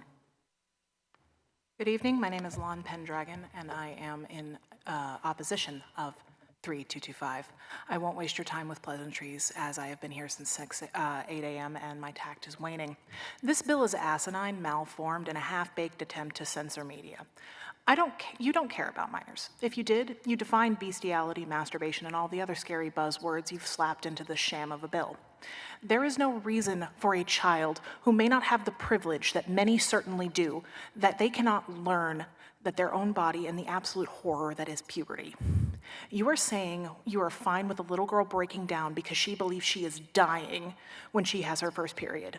Or are you saying that you're fine with a young boy going up to a random man to ask why he has hair in uncomfortable places? Your repression does not give you the carte blanche to remove material from the public. I reiterate, as I will say many times, you are marching along the fascism anthem, and I hope that makes you physically ill. May you find your courage, your spine, and your voice, and act in the best interest of your constituents. Thank you. Thank you. Go ahead, sir. Good evening. I am Soren Pendragon. I represent myself and speaking in opposition to Bill 3225. Well, I must say this is one of the most ham-fisted, first thought, only thought pieces of legislation I've ever seen, and coming from this Congress, that's saying something.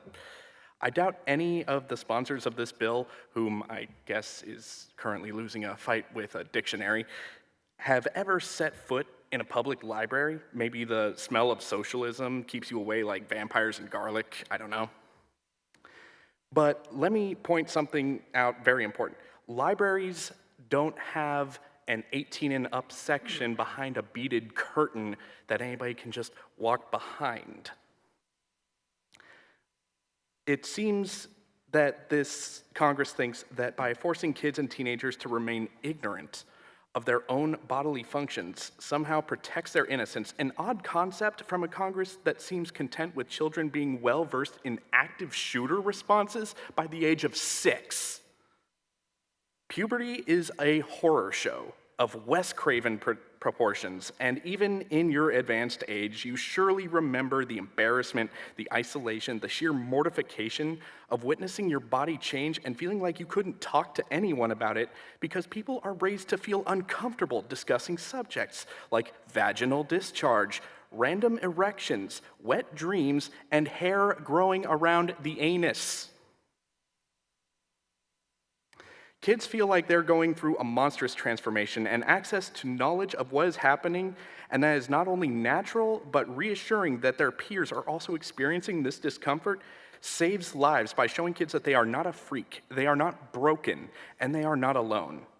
Keeping basic juvenile health information away from juveniles does nothing but set kids up to be taken advantage of by people who would otherwise say that an erection is evil, a period makes you morally dirty. Thank you, sir. Next, please. Okay. Hi, my name is Elizabeth Swiddick, and I'm a certified public school librarian. I'm here to ask you to vote no on HB 3225. I work at a high school where most of our classes are AP level. My library collection is very small, and so my students are in the habit of using Austin Public Library for materials for class as well as free reading. When y'all came for school libraries last session, and again this session, you have blithely said students can go to the public library or the bookstore to get their books. Now you're coming for both public libraries with this bill, and HB 1375 is coming for bookstores. Even if my students had a car to get to to a public library or a big bank account to buy the books that they need for class or they want to read, you threaten whether they can even have access to any of those books. This bill will almost certainly mean my students will not have access to adult books, both fiction and nonfiction. You say you are worried about sexually explicit materials being accessed by children, but that is absolutely not a problem in any public library in the state. I'll remind you that libraries are divided into sections with children's books designated for K through 5th grade, middle grade, or J is usually 5th through 8th grade, and YA is designated for 9th grade. I think more precisely you mean you are worried about sexually explicit material in the YA section and available to teenagers. Even if you pass a parent opt-in option, think through how that will actually work. I would invite you to visualize your home library, your branch library. I'm going to envision Little Walnut Creek, which is my branch library in Austin. Say a parent has checked a box saying that they understand that the library gives notices to the legal guardian that the full collection may contain sexually explicit material.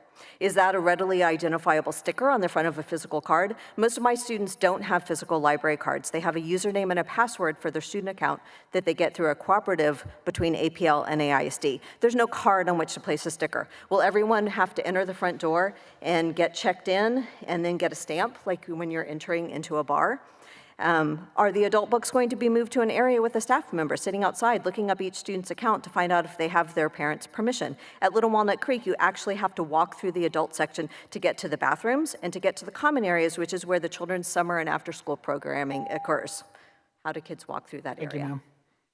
Go ahead on the end there.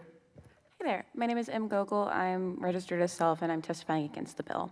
I used to work at a university library that had one of the largest collections of children's literature in the state of Texas. This library, like all libraries following guidelines from nationally recognized organizations that determine how libraries operate, separated the children's section from the adult section. The primary function of this library was to help college students working towards degrees in early education, but we were open to the public and I served hundreds of families that came in looking for books and educational material. These books range for books from children as young as 6 months old to 16-years old. These books were safe ways for parents to broach difficult topics with their children, and I daily check them out to families and to even children. I never checked out books that contained explicit materials to kids. My library required parental permission to check out any materials, which is also true of Austin municipal libraries. This bill is not about keeping pornographic material from minors. It's about setting the stage for bans on LGBTQ+ content. We've seen bills shopped to several states with the exact same language as this bill, and where it's been implemented, this bill has been used to force libraries from having materials related to LGBTQ+ lives and experiences. As just discussed in this room not even an hour ago, age verification is an expensive thing to implement, even on websites. Instead of implementing these systems, libraries will simply remove these kinds of books from their library entirely to avoid the risk of lawsuits.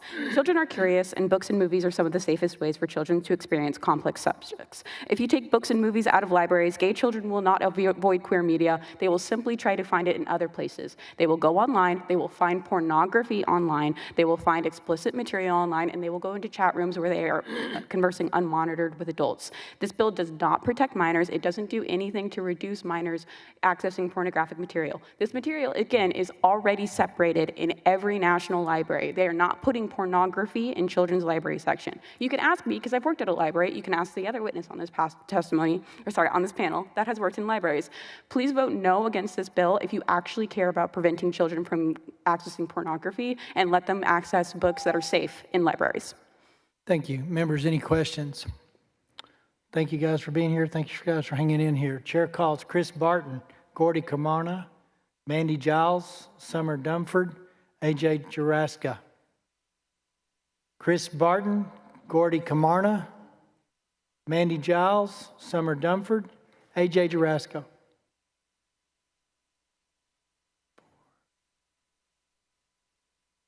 We got 4 of them.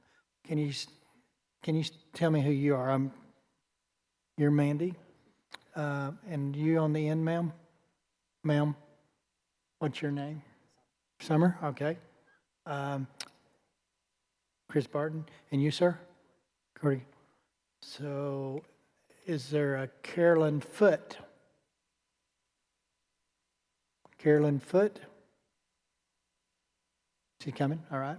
Let's go ahead and start on this end and go forward 2 minutes. Your name and position on the bill. She can sit down when she gets there. Go ahead, sir. Pick it up real close to the microphone. All right. So my name is Summer Dunford. I am testifying against Bill 3225. I feel that topics such as sexuality and gender identity are something that are very threatened by this. They are a very normal part of the human experience. Plenty of research has suggested that appropriate discussions on these topics ought to be considered long before the age of 18. However, in my experience, being raised in a fundamentalist Christian environment, my parents thought it best to exercise an overreaching level of censorship on these topics. I have found, as a survivor of various accounts on sexual assault and abuse, including in my youth, my resulting innocence from this attitude and way of thinking did not protect me in this context. And I feel denying access or censoring literature and information in this regard will do more harm than good. I can't help but ironically feel like even something like the Bible would be censored in a bill like this. I feel any safety I have gained in my adult life has been from publicly available information. Again, censorship and innocence in my childhood did not empower me. Information did. And I feel this bill would endanger that safety, autonomy, and empowerment to many Texans, and hope you do not advise this bill, or advance this bill. Thank you. Next. My name is Mandy Giles, and I'm testifying against this bill. When my two older kids were in middle school, they were both reading at a college level, as determined by Texas public school reading assessments. They often had to venture out of the children's and young adult sections of our local public library into the general fiction section to find books challenging enough and engaging enough for their high reading levels. I do remember them bringing home a book or two that my husband and I thought were inappropriate for them, and we returned them to the library. No big deal. Those decisions were made within our family for our children. I would never dream of imposing my standards on other people's children, much less on the entire Texas public library system. But that's what this bill does, allowing the government, not parents, to determine what books are and are not appropriate for their children to read. I realize the bill now has an exception for parental consent, but what kid is going to ask their parent for permission if the library is required to tell the parents that their kids might be accessing sexually explicit material? This bill still restricts access to information for Texas youths, no matter their age, interests, maturity, reading level, or parental permission. In order to comply with this bill's demands, library staff would have to audit their entire collection and new material annually for any book with any possible description of sexual conduct and flag those books as off limits for checkout for anyone under 18, not even considering the book as a whole or analyzing whether the book provides any sort of social, literary, artistic, or scientific value to readers. This would be a massive undertaking, taking librarians' valuable time away from actually serving the public. I urge you to vote no on this dangerous bill. Thank you. Next, sir. My name's Chris Barton. I'm opposed. I've used Texas libraries since I was a kid, and now I write children's books found in many of them. And I guarantee you that the public libraries in the communities you serve are some of the best things going in your districts. So why make Texas public libraries harder to use? That's what this bill would do. This bill started with one parent in Tyler who didn't like that he couldn't control what books his kids might see at a library serving the entire community. Texarkana is 100 miles from Tyler, Senator Hughes. Why should library patrons there suffer because of some parent's complaint about a book he claims he found in Tyler? Same for parents in Prosper, Senator Paxton, and in Richardson, Senator Hall. Why would you let a gripe about book options at a library in Tyler interfere with your constituents' freedom to read? Senator Parker, the Bridgeport Library is 170 miles away from Tyler. Senator Betancourt, the library serving Jersey Village is 200 miles away. How would your constituents feel about forbidding teens from doing research anywhere but the children's section?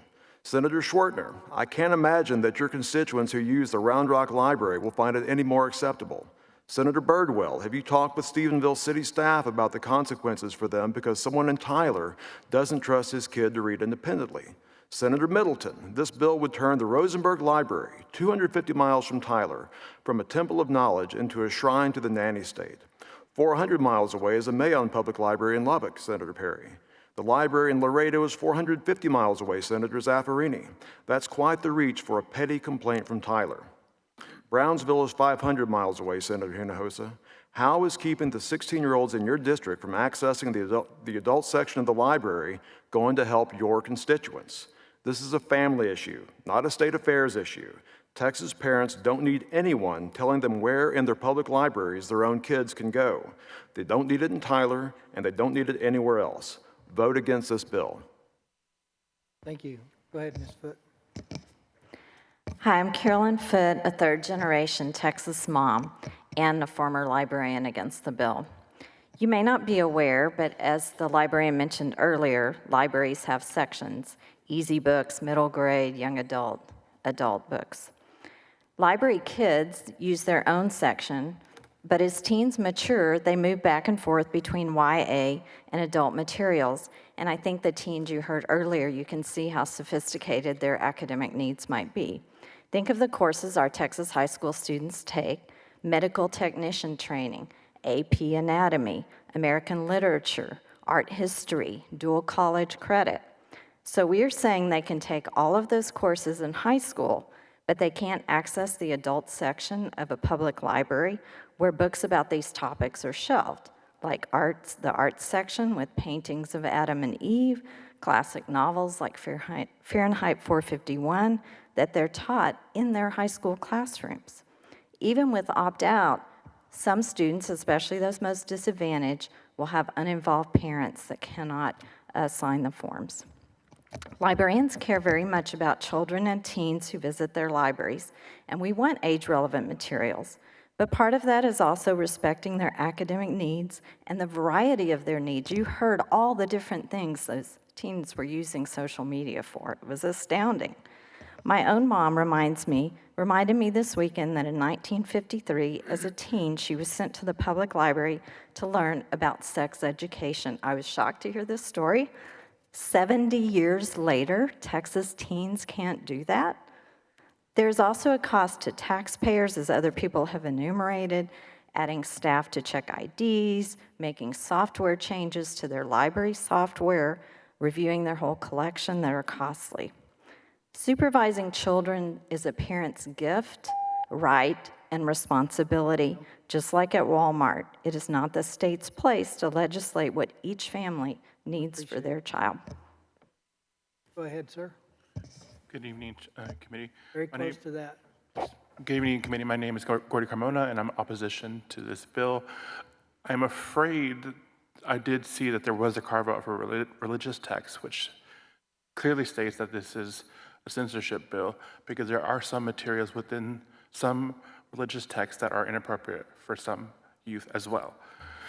I'm afraid this is going to be weaponized for people of color, people in the LGBT community. We've seen this with other forms of bills that have done this through K through 12. We've seen in Allen where books were on Mother Teresa, Selena were trying to be censored. Those have nothing to do with inappropriate material, but were put on a list to potentially be censored. As well, other schools like Princeton, all the materials that they're trying to censor did not exist in any single library in their district. I'm afraid this is going to be used to target people that are not perceived to be of the same moral standards as one specific person. I urge you to vote against this bill. Thank you, sir. Remember, any questions? Thank you guys for hanging in here all day. Our day starts the same, but you guys are to be applauded for staying around and staying to the engaged process. That's how it works. Appreciate you. And 4 a.m. Well, you'd be surprised at how early most of us start before we get here. All right, chair calls Leela Green Little, Matilda Miller, Susanna Carranza, Miriam Lakey, Mark Smith. Leela Little, Matilda Miller, Susanna Carranza, Miriam Lakey, and Mark Smith.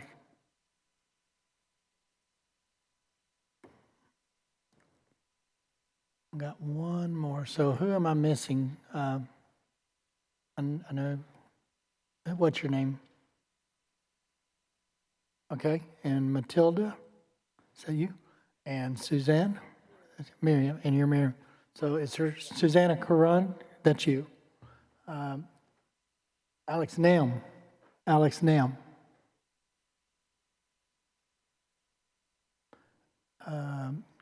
Karbat, Kharbat.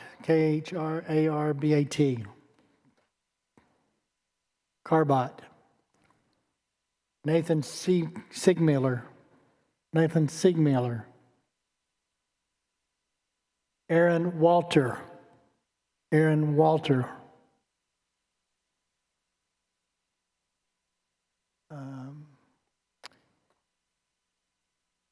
Zhang, Z-H-A-N-G, Zhang. Emily Deptula.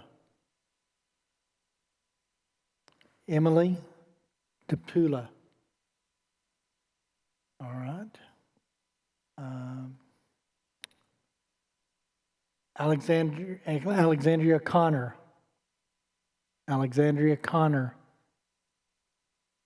Jackson Bailey. Michelle Matula. All right, we got one. Got a winner. Bingo. All right, let's start on this end and move. 2 minutes. State your name and who you're with and position on the bill, please. Thank you, Senators. I'm Leela Green Little. I'm from Llano, Texas, and I oppose this bill. Libraries have never before in American history been age restricted. Think about what you are considering. I've walked into public libraries over 1,000 times in my life, and I've been asked for my ID only 6 of those times, and it's only to obtain my library card. Otherwise, I've been allowed to simply exist within the space or to browse books anonymously. Right now in Texas, a minor may be near and look at assault rifles, sexual health items, arson supplies, and alcohol within stores, and can access actual pornography using a public Wi-Fi connection, all without showing proof of age. This bill mandates ID to simply exist near Anne Rice's interview with the vampire in a public library. It's a gross invasion of privacy. How can you think that this bill is a good idea? You're not solving any problem. You're killing our public libraries. Librarians do not undertake curation decisions by separating books into piles of with sex and without sex. It doesn't serve the needs of patrons to do so. Censors love the neatness and the dichotomization of this. But despite Joseph McCarthy's ghost haunting us in here today, the majority of the general and the voting public is not comprised of censors, unlike here in the Texas State Senate. It is abundantly clear that many of our legislators do not use our public libraries, which is why we're talking about this dangerous bill. Finally, I'd like to clarify some statements that I've heard from some legislators about working with organizations and agencies to improve these censorship bills. I don't think those entities are working with you. I think your jackboot is on their necks. And I think you and every librarian in the state of Texas should be fully aware of that distinction. Don't advance this bill. Go ahead, ma'am. I'm Dr. Susanna Carranza, and I oppose this bill. I'm testifying on my own behalf. For starters, it's pretty absurd to lump everybody under 18 when deciding what's age appropriate to read. Like, first grader and 18-year-old, they're not going to read the same thing. When you're a teenager, you are more advanced and you should be able to choose a little bit more what you're reading. I grew up in a Catholic family, but yet my mom was very strict Catholic. She actually showed when I was like, 9, she gave me The Birds and the Bees with the illustrated book. This bill will probably consider that pornographic. This helps nobody. This is government overreach. This is like Texas is supposed to be a free state, a free speech, access to information, a low government state. This is not it.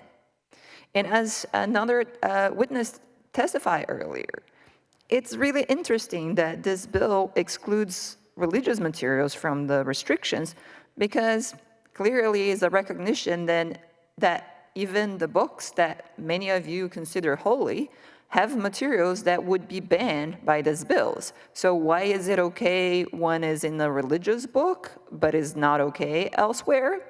Isn't it because there is context?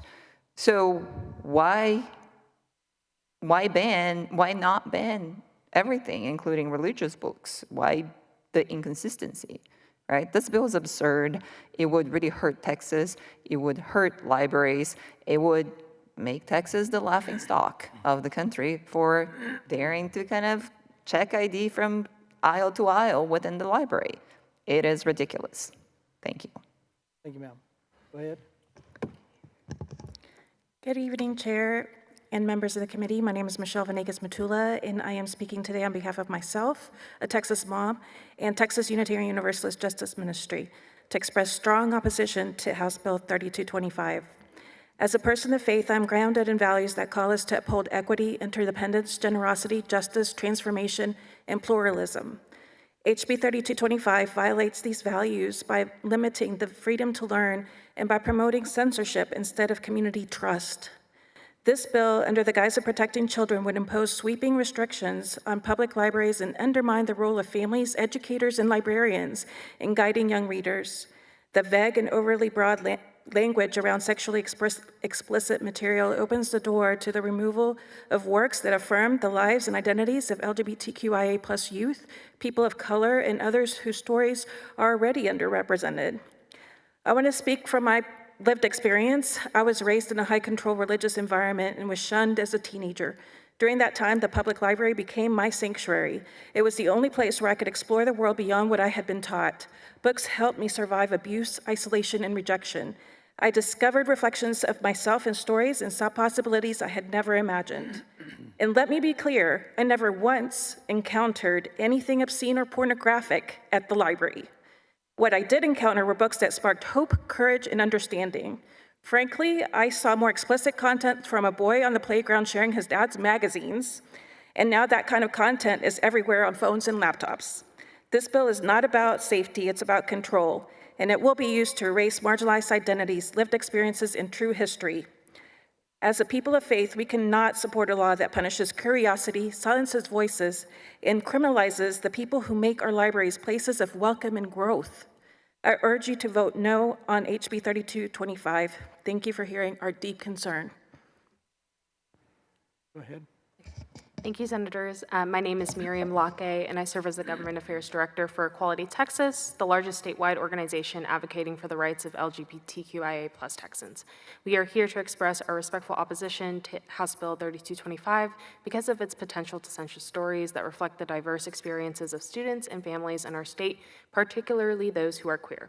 Access to queer inclusive literature is critical for queer youth as it provides a sense of belonging, promotes well-being, and reduces mental health challenges associated with isolation and stigma. The bill's broad definition of sexually explicit material risks the removal and/or restriction of age-appropriate and relevant queer literature, even if it's not obscene or harmful to children. At Equality Texas, we believe that all students deserve to see themselves and their families reflected in the books that they read and the lessons they learn. Stories are one of the most powerful tools we have to help children understand themselves, their communities, and the world around them. HB 3225 raises serious concerns about limiting access to these stories, especially those that include LGBTQI+ characters, families, or themes. According to a 2023 report by PEN America, over 40% of books banned in U.S. schools included queer characters or themes. Many of these books are award-winning pieces of literature that help young people build empathy, understand different perspectives, and we worry that the bill would contribute to this trend by encouraging the removal or restriction of materials simply because they mention or include queer people. It's also important to note that inclusive curricula benefits all students, not just those who identify as queer or any other community. Exposure to diverse stories improves social emotional learning, critical thinking, and prepares students for a life in a pluralistic society. We understand the desire to ensure that educational content is age-appropriate and respectful. However, we believe that this can be done without excluding entire groups of people or erasing their stories from our classrooms and libraries. We respectfully ask this committee to consider the broad implications of HB 3225. Education should expand minds, not limit them. Let's make sure Texas remains a place where all students can feel seen, valued, and included. Thank you for your time. Thank you. Thank Go you. ahead. My name is Matilda Miller. I'm here opposing HB 3225.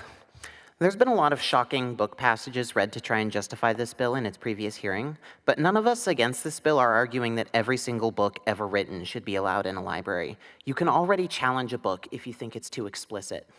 We are against the widespread censorship and chilling effect this bill would implement. However, the authors and proponents of this bill do have specific, shockingly sexually explicit and violent books they want on shelves for children to access unrestricted, because this bill exempts religious books. Let me read you some of those passages now. Ezekiel 23:11, for she doted upon their paramours, whose flesh is as the flesh of asses, and whose issue is like the issue of horses. Leviticus 44-46, your male and female slaves are to come from the nations around you. You may buy slaves. You may also buy some of the temporary residents living among you, and members of their clans born in your country, and they will become your property. You can bequeath them to your children as inherited property, and can make them slaves for life. Numbers 31:17-18. Now therefore kill every male among the little ones, and kill every woman that hath known man by lying with him. But all the women, children, that have not known a man by lying with him, keep alive for yourselves. That last passage is Moses commanding the Israelites to kill all the Midianites, except the virgin girls, to keep as their own sex slaves. This bill does not make exclusions for sex education books when we know for a fact that comprehensive sex ed helps kids recognize, avoid, and report abuse. And amending the bill to make sure an abused kid has to potentially ask their abuser for consent to access the education they need to save themselves is nothing but a fig leaf. The fact that the bill does make sure not to impede access to the holy book, whose churches are one of the most likely places a child will be molested, shows the true intent here. So I don't want to hear one word from the proponents of this bill about protecting children. It's disgusting. Thank you guys for being here. Any questions for these panels, members? I appreciate you hanging in there tonight. Chair calls, and you can leave. Chair calls Juliet Thurber, Ian Lee, Ewan Douglas, Philip Leach, John Madden. Thurber, Lee, Douglas, Leach, and Madden. I got 1 out of 5. Are you Juliet? Okay, all right. You guys, Douglas, Leach, Madden, John Frotherstein, all right, Hallie Sayer, Alec Fletcher, Gabriel Torres, Jordan Azing, Carmen Bofield, Simon Cox, Sophia Murto, Tinu Thomas. Nobody? There's somebody. Is she Sophia? Okay. Tinu Thomas, Nick Mulberg, Genevieve Lechber, Chris Montgomery, Michael Johnson, Kiara Lewis,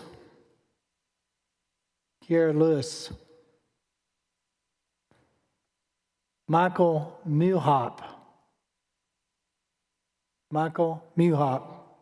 Trevor Heiss, Elva Mendoza, okay. And then Osman Ahmed.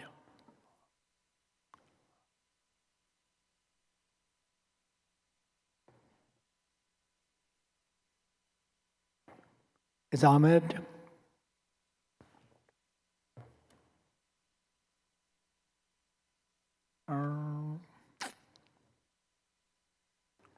Is Nick Moberg? It's got you, okay. Elva Mendoza, got you.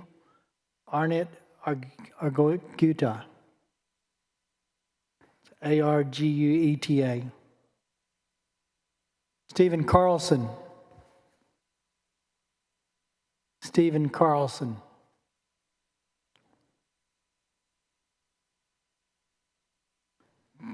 Janine Benich.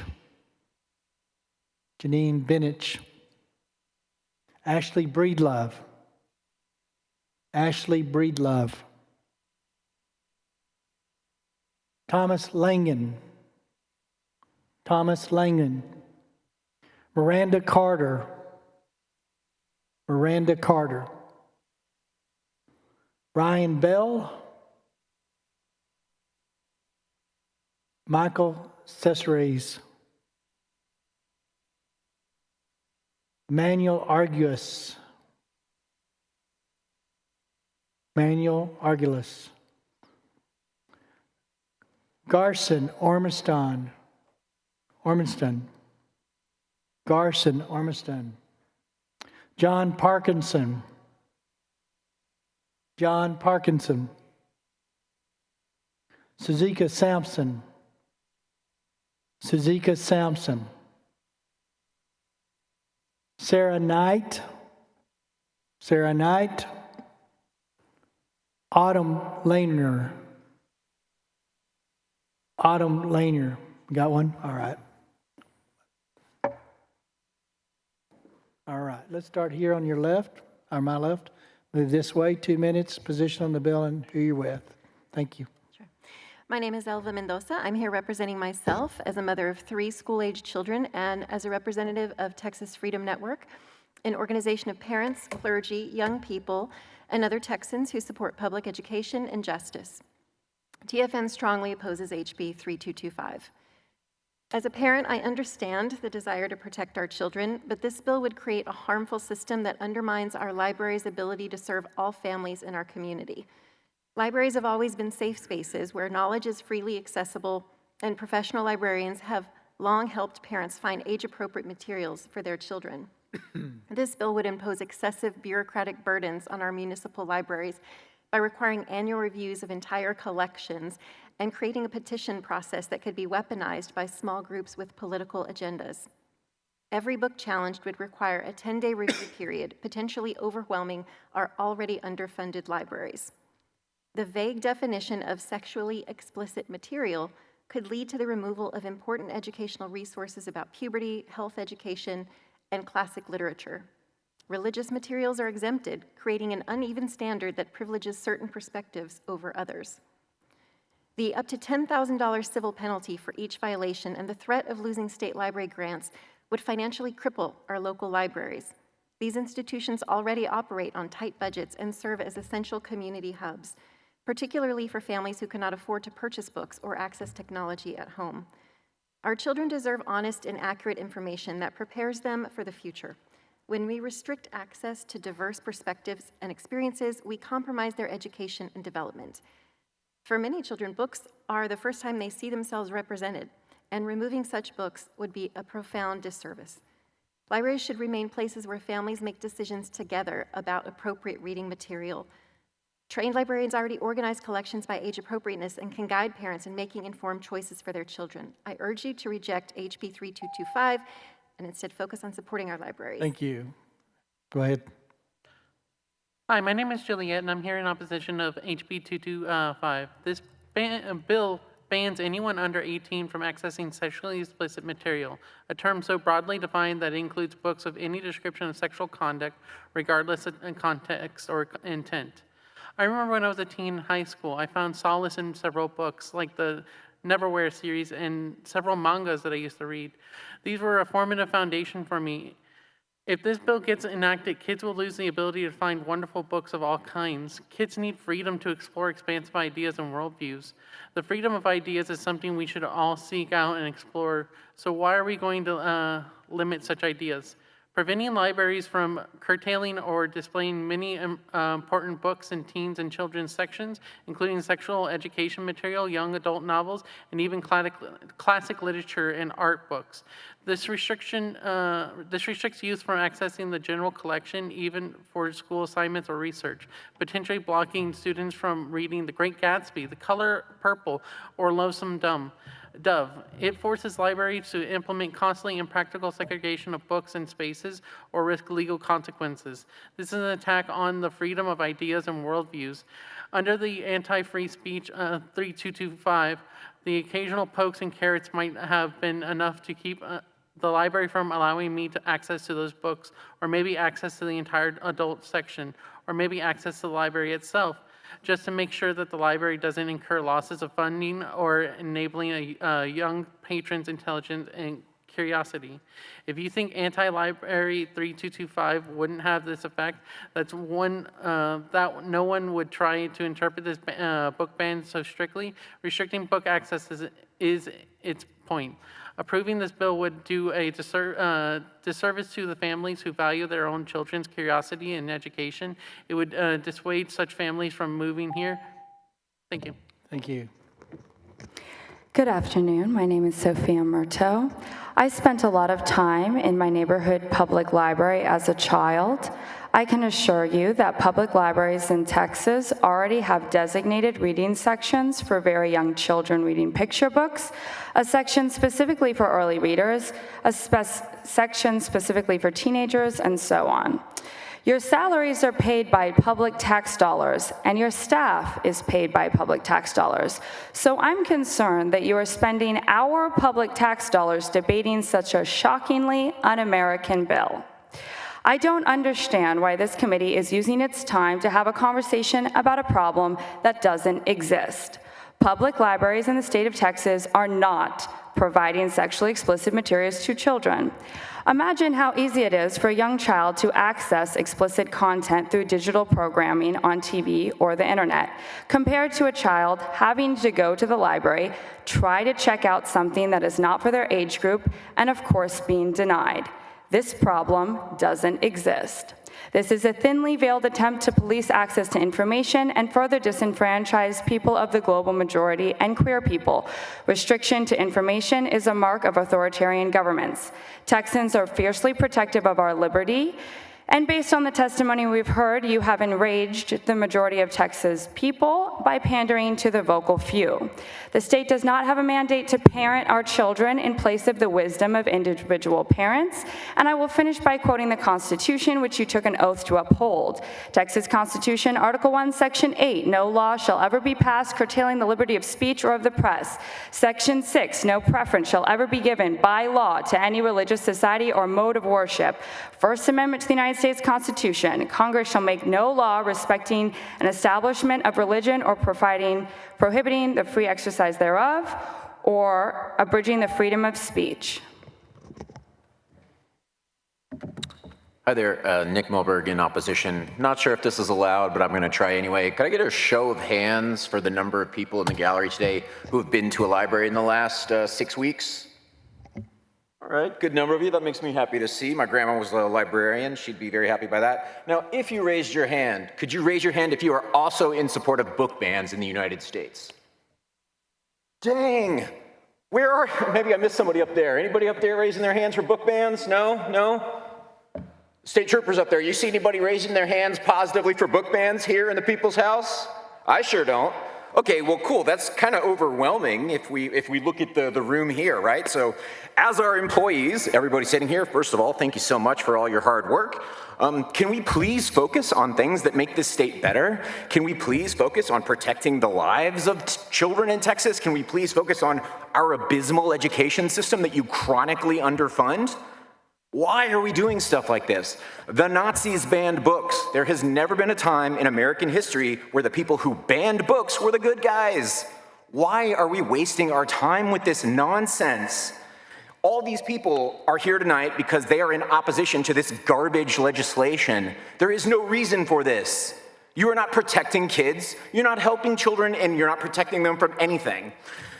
A number of speakers already have read passages from books that, would actually be excluded, so I'll go ahead and add to that in my remaining time. And they made their father drink wine that night, and the firstborn went in and lay with her father. Incest in a book, in public libraries, totally not okay.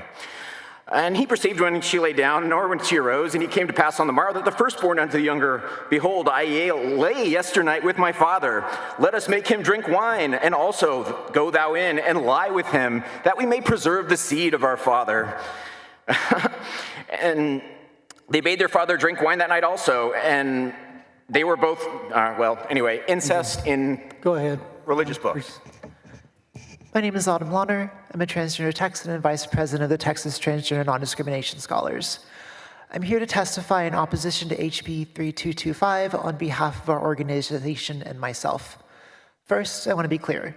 Distributing pornography to children is already illegal, and rightfully so.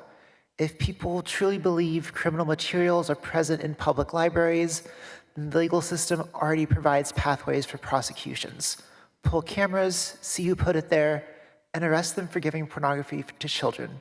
We do not need broad, vague legislation that enables moral policing that targets inclusive content. HB 3225, as written, invites bad faith complaints and imposes undue burdens on local libraries, especially smaller and rural libraries.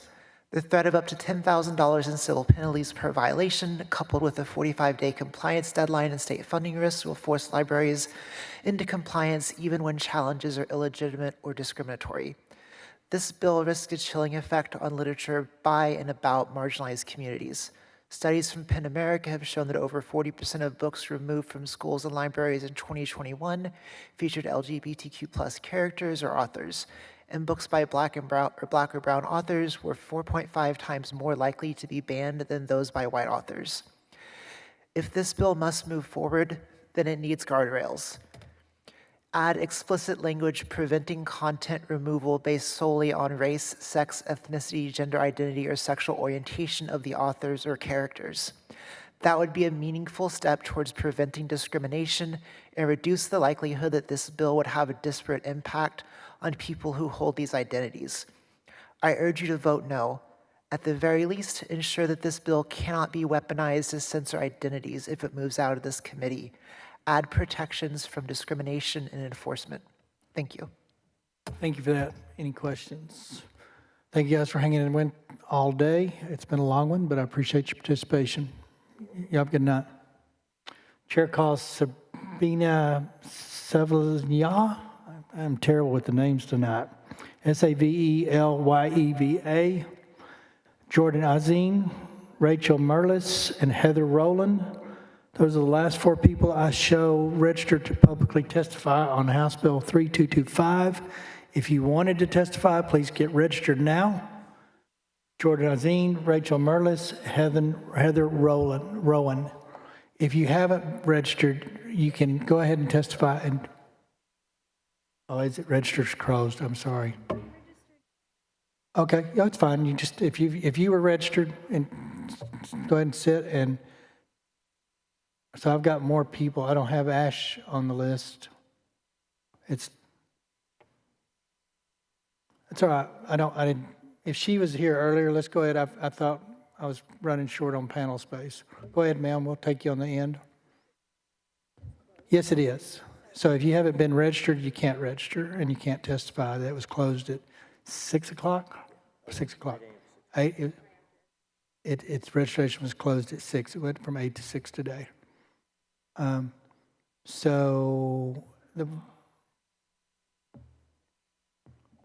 you were registered earlier, I'm thinking, and I called you earlier and you didn't make it in. So that's fine. You're good. You're registered. Let's go from the left all the way around. State your name, who you're with, 2 minutes, and position on the bill.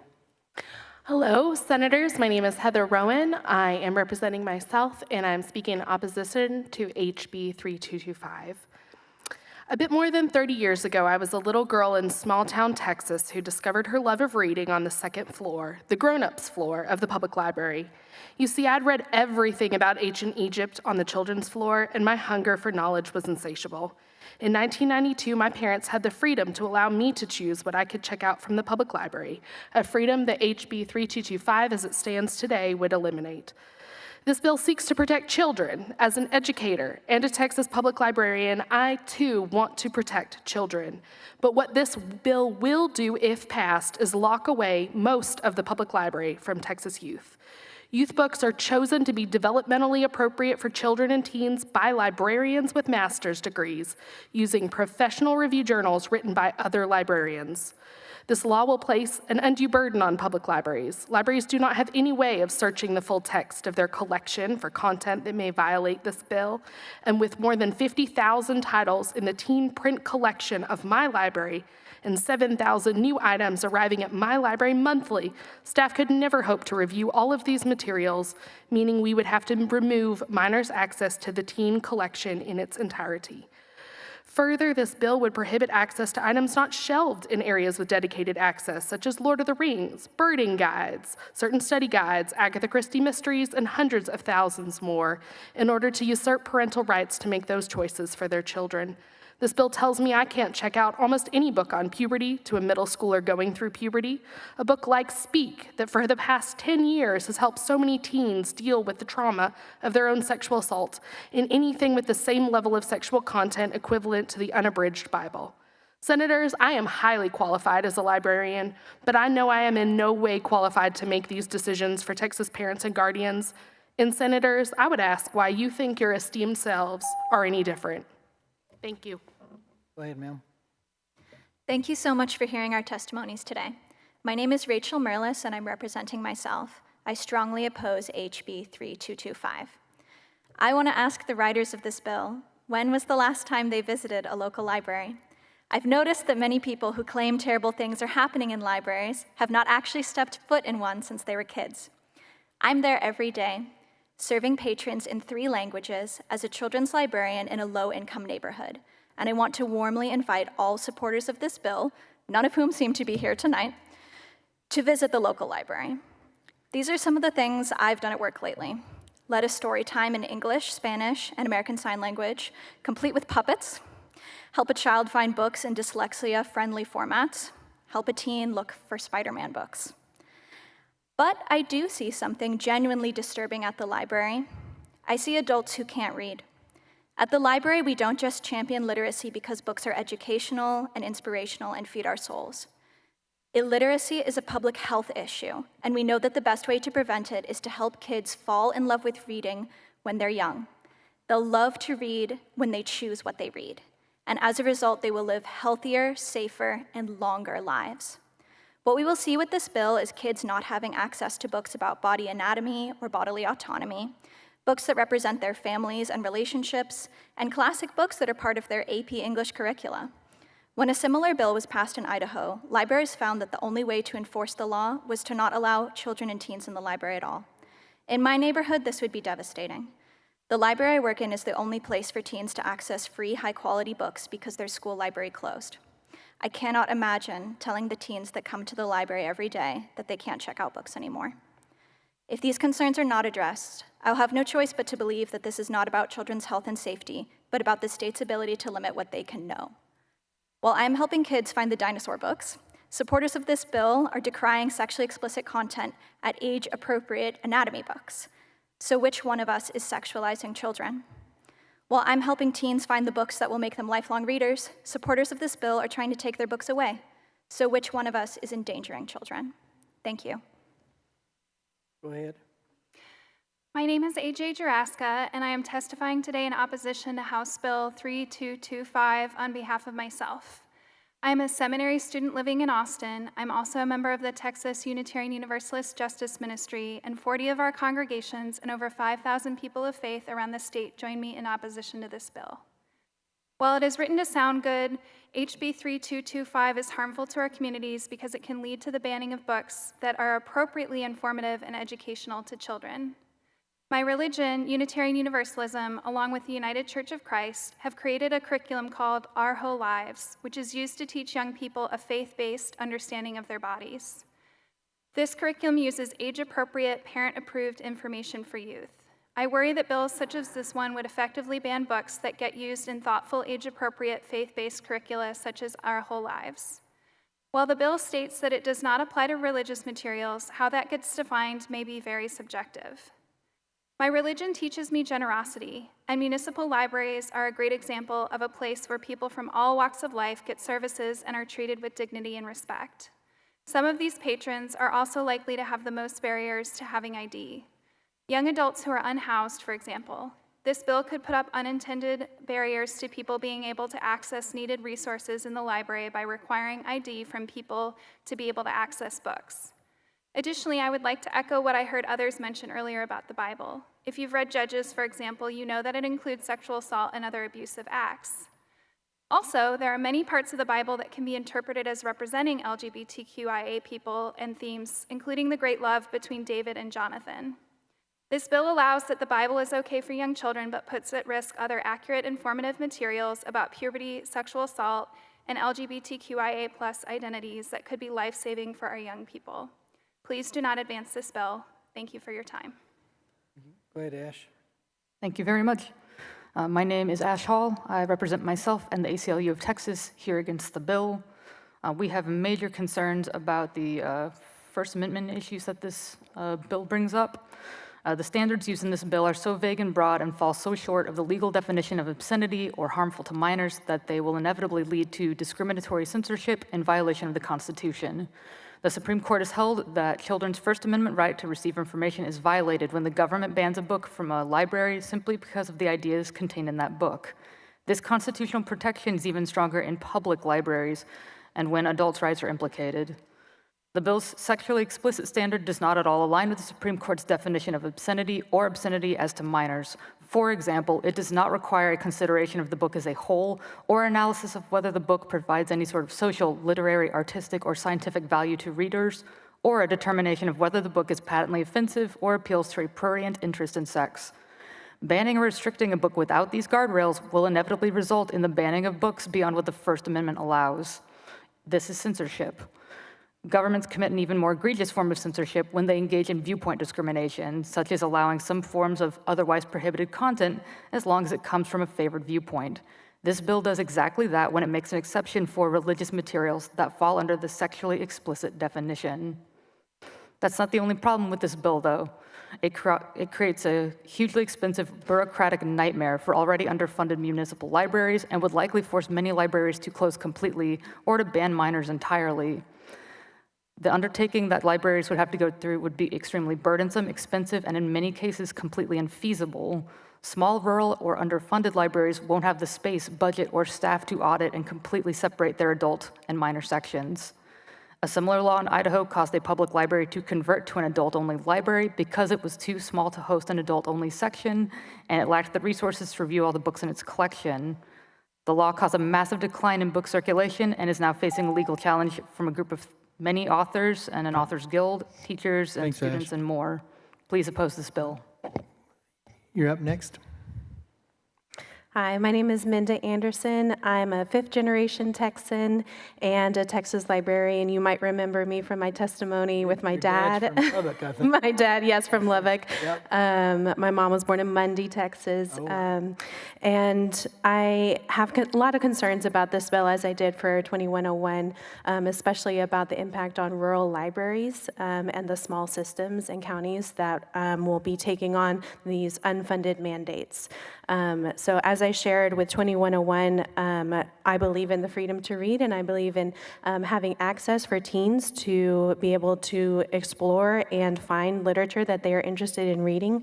But I am also reminded of the fact that our teens have First Amendment rights. I think that's been overlooked, and I'm concerned that libraries and counties will be liable for lawsuits because teens have First Amendment rights. They have court-recognized First Amendment rights. So I just want to keep that in mind. Some other unfunded mandates, as you can read in my written testimony, which you should have, it's being passed out. Age verification measures, software, new library cards. There's no funding for any of these requirements for these library systems. Materials required to reorganize the library, the parent-guardian consent system, the collection review, the time spent by the staff to go through each book and review it, and the documentation required for these inquiries and for the process. None of this is funded. So this will be especially hard on rural libraries, not to mention the exorbitant civil penalty of up to $10,000 if a public library cannot follow all of these mandates. So I hope you oppose 3225. Thank you. Thank you. Any questions, members? Thank you guys for being here tonight. Thank you for hanging in there today. It's been a long one. The chair calls up Jordan Azim. Jordan Azim. I think we've tried that before. I think she's gone, or he. So with that, is there anyone else wishing to testify on 4? All right.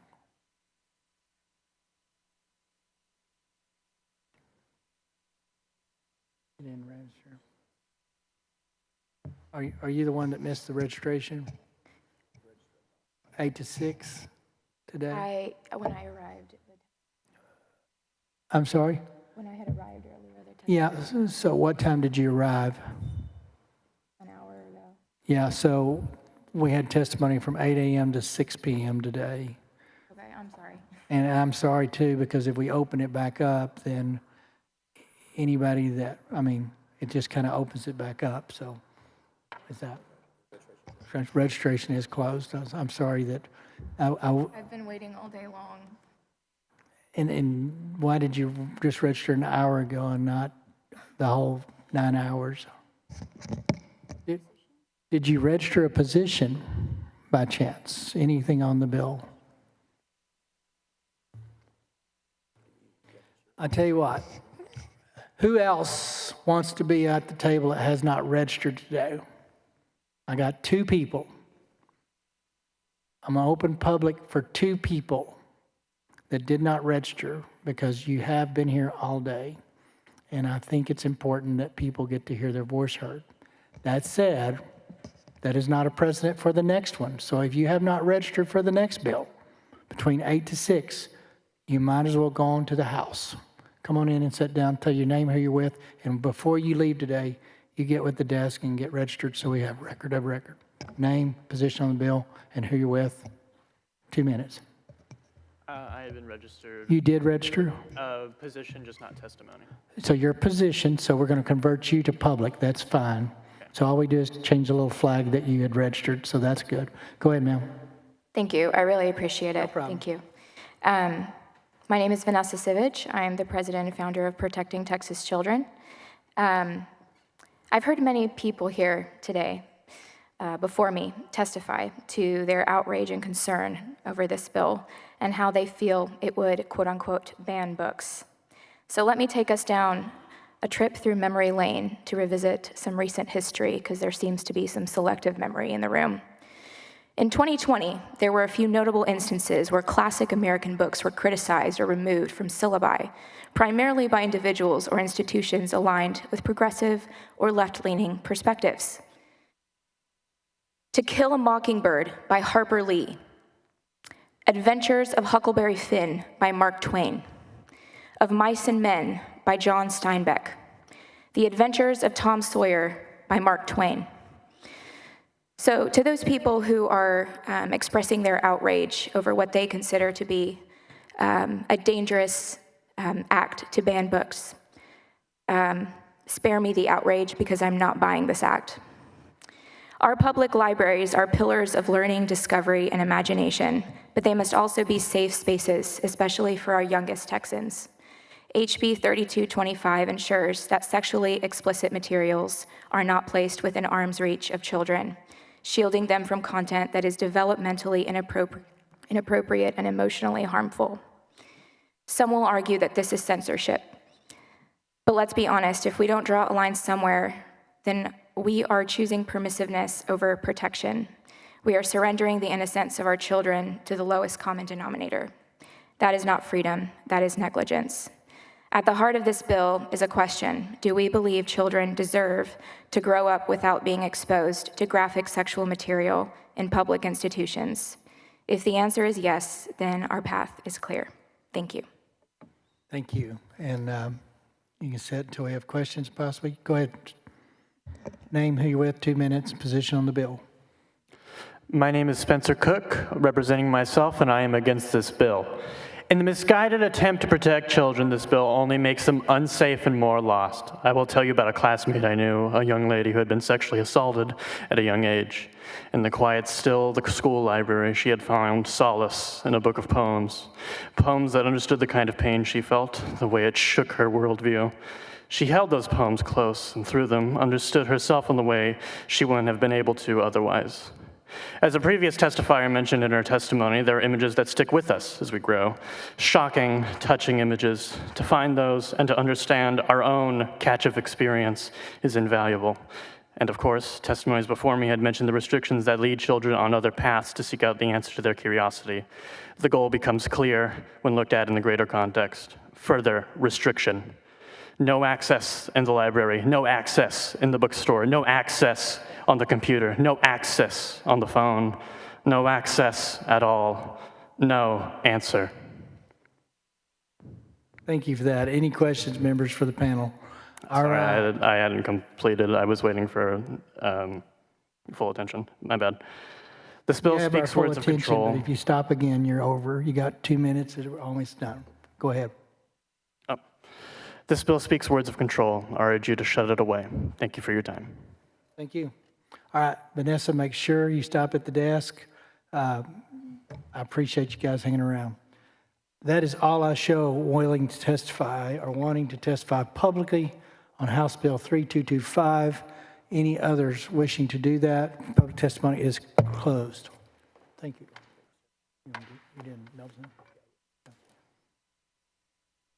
No problem.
Our final bill set for tonight.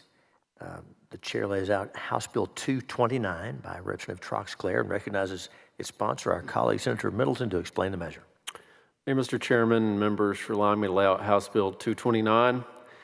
In Texas, we only recognize two sexes, male and female. And House Bill 229 ensures that our state speaks with clarity and consistency when collecting data related to sex. Across government agencies, courts, public databases, the term male and female, man and woman are increasingly interpreted in conflicting ways, resulting in confusion, inconsistent application of the law, policies that can jeopardize the integrity of single-sex spaces and programs. And there are over 13 states that have passed laws similar to this bill. This bill responds to a growing concern that definitions of sex in public policy are being rewritten without legislative input or public debate. HB 229 defines male and female based on immutable biological characteristics, reproductive anatomy, rather than subjective identity. These definitions align with longstanding scientific understandings and legal precedent, and they clarify how government entities must collect sex-related data when enforcing anti-discrimination law or compiling public health, crime, and economic statistics. HB 229 makes it clear there are only two sexes and that legal definitions must reflect biological reality and not political trends. Texans deserve to know their laws are based on objective, verifiable standards, not ideology. and sex does not include the concept of gender identity. This legislation ensures accuracy in public records, consistency in application of the law, and safeguards the integrity of policies that rely on sex-based distinctions for reasons of privacy, safety, or fairness. And this is common sense. Thank you, Mr. Chairman, members of the committee, for allowing me to lay this out today. Thank you, Senator Middleton. Committee members, any questions for our colleague on House Bill 229? Very well, we'll open public testimony. I know folks have been waiting for a long time. We all have, and everybody who's registered will be heard from. We will continue to stay pretty close on that 2 minutes because we want to respect those folks who will be at the very end. And so, with that, we'll open public testimony on House Bill 229. The chair calls Charlotte LeMay. Heather Clark, Gordon Jones, Amanda McLaughlin, there's Amanda, Jenny Fleming,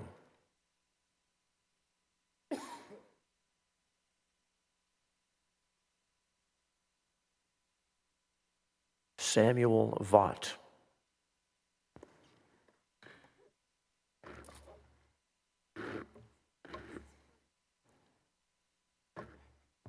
Spencer Cook.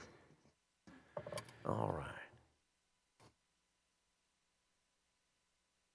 Very good. That'll complete our panel. And I know many of us here have testified before, even today. And so we'll begin over here on the left as we do. And remember to get close to that microphone on the end. On my left, your right. And welcome back. Introduce yourself and go ahead.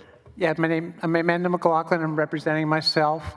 I'm a woman, and that is not a choice. This bill starts by stating that only biological females can give birth. This excludes the 10% of women who are not able to give birth. Are they men? Then the bill outlines how women are weaker than men. Are we defining sexes by how strong they are?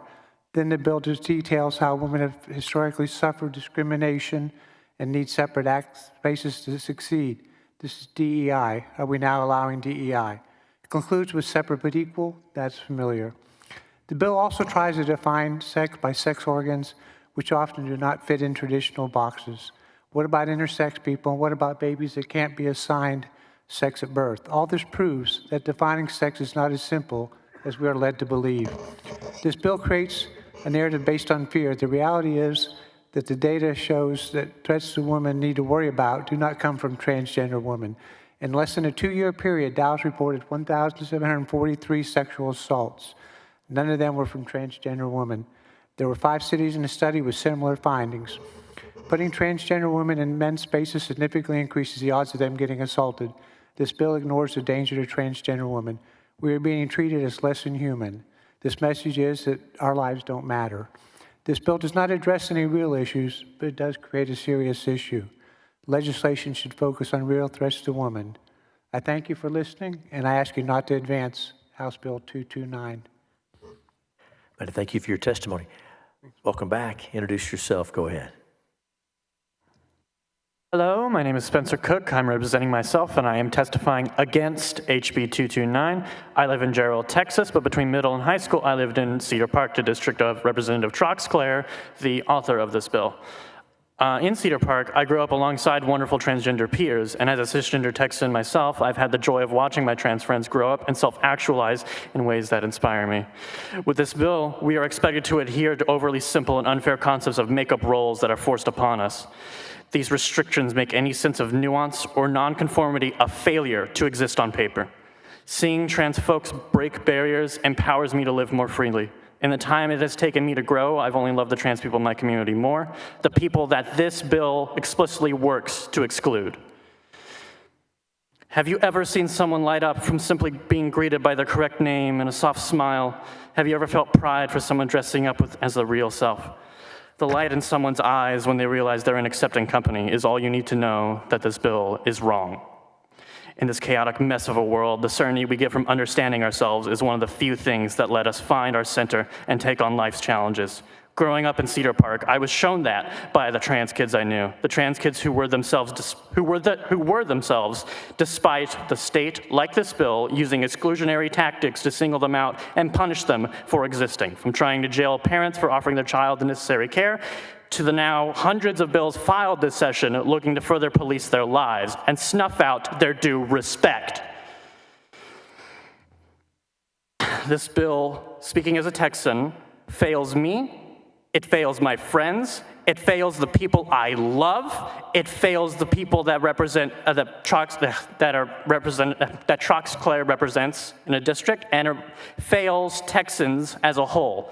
Worse, this bill fails the spirit of freedom. It's ignorant, it's arrogant, it's misunderstanding of sex biology, and it's exclusionary. With full conviction, I despise this bill and urge you to vote against. Thanks for your testimony. Welcome back. Introduce yourself and go ahead. Good evening. My name is Gordon Jones and I'm against this bill. Here we go. I've heard said that intersex people have existed since the beginning of time. Not being old enough to know, I can't really say, but they have certainly been written about for at least 2,000 years. The Christian Bible, the oft-quoted source of the binary narrative, does indeed start out with the male-female, but when Jesus rolls up in Matthew 19:12, he talks about 3 distinct additional variations of gender, with one of them being those that were born that way. Who do you suppose he was talking about, ladies and gentlemen? In the Talmud, or as we Gentiles say, the Talmud, I suppose, there are either 6, 7, or 8 genders, depending on which version of that book you can get a hold of. Now, I'm not an OBGYN, a biologist, a sociologist, or even a professional scientist. I did go to college for 5 years, but managed not to graduate. While I was busy not graduating, I found myself in a relationship with a young lady. During this relationship, she was informed by her medical professional that she would never bear children. Was she now a man?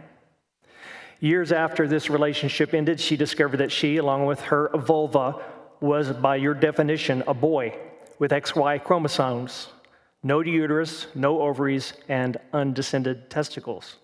The people that were experts in the field call that complete androgen insensitivity syndrome, CAIS. What would you call her? Would you call her a man? And would that make me gay for a day? Or longer, actually. I understand that trans and intersex people somehow scare some of you. However, you will no sooner eliminate intersex people than you will left-handedness, redheads, and 4-leaf clovers, which, like intersex people, are magically delightful. Thank you for your testimony. Welcome. Introduce yourself. Go ahead. Thank you. Good evening, and thank you, Chairman Hughes and members of this committee. My name is Heather Clark. I live in Austin, Texas, and I am testifying in opposition of House Bill 229. My wife, a third-generation Texan, is a transgender woman. Even though the state of Texas has affirmed the fact that she is a woman through a court order, and even though her current driver's license sex marker is female, this bill asserts that, in fact, both of those Texas-issued documents are incorrect. When presenting this bill to the House committee, Representative Troxclair stated that, quote, this bill does not create any new restrictions on transgender individuals, limit anyone's ability to live, identify, or express themselves as they choose, or alter anyone's existing legal rights. And yes, this bill does not outright state that my wife's driver's license would be revoked or that her court order would be nullified. But I think that all of us in this room are aware that this is the intended outcome and the likely outcome of her documentation being declared factually incorrect by the state. And so let me explain briefly what the consequences of a male gender marker on my wife's driver's license would be. She would be required to out herself as transgender anytime she presents an ID, to pull money out of a checking account, to vote, to apply for a job or a loan, or to fly on a plane. Anytime that she is required to show her driver's license, she could be compelled to explain why her appearance doesn't align with her documentation. That creates ample daily opportunities for discrimination, and that would make living in Texas untenable. My opposition to House Bill 229 is about material, real-life harm to my wife and to my friends who I love dearly. Several of those friends have already left the state due to concerns about their safety. And my wife and I have been urged by many in our lives to do the same. But we love Texas. This is our home, and we don't want to leave. Please vote no on House Bill 229 so that we don't have to leave. Thank you. And thank you for your testimony. Welcome. Since you're on the end, get close to that microphone and introduce yourself and go ahead. Hello, my name is Charlotte LeMay. I'm an Austin resident and a PhD student in computational biology at UT Austin. I'm opposing HB 229. I would support a precise legal definition of biological sex that accords with common sense, but HB 229 fails to accord with common sense. I have been on feminizing hormone therapy for 16 months. As my hormone levels have shifted to the female range, I've noticed my emotional landscape shift away from the aggression and high libido typical of men. I've also become physically weaker. My skin has become softer, and I have grown breasts. I've begun receiving unwanted attention and propositions from strange men on the street. Not only do I feel more at risk of sexual assault, but studies consistently confirm that I am at least as much at risk as a non-trans woman, contrary to finding 4 of the bill. So I've become hyper-conscious of the men around me in public, of lighting conditions and whether I'm alone, and what my escape plan is at all times. And notice, by the way, that I have not mentioned subjective identity. There's a simple way to summarize all these changes, which is that I have become a woman. We all know that the things I've listed are related to womanhood. But HB 229 would deny this common sense truth, would insist that I'm just as much a man as I ever was. It would also force me into single-sex men's spaces where I would be extremely vulnerable to sexual assault, but would also deny me access to domestic violence shelters. Biological sex is a complex trait composed of genetic, anatomical, and hormonal factors. All of these factors may fail to line up with natal anatomical sex, even chromosomal sex, as in the case of intersex people. Trying to flatten biological sex by defining it solely by anatomy at one point in time means we must accept a long catalog of absurdisms, that sex chromosomes have nothing to do with sex, that sex hormones have nothing to do with sex, and that sex characteristics have nothing to do with sex. I urge you to defend the concept of sex. Thank you. And thank you for your testimony. Members of the committee, any questions for any of our witnesses on this panel? We thank each of you for being here. You're excused. Thank you. The chair now calls Christopher Hamilton, Oxford Delarvery, Lon Pendragon, Soren Pendragon.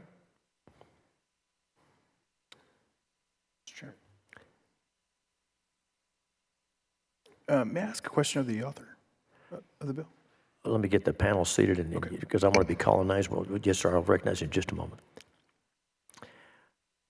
James Lyons. Sherry Burdell.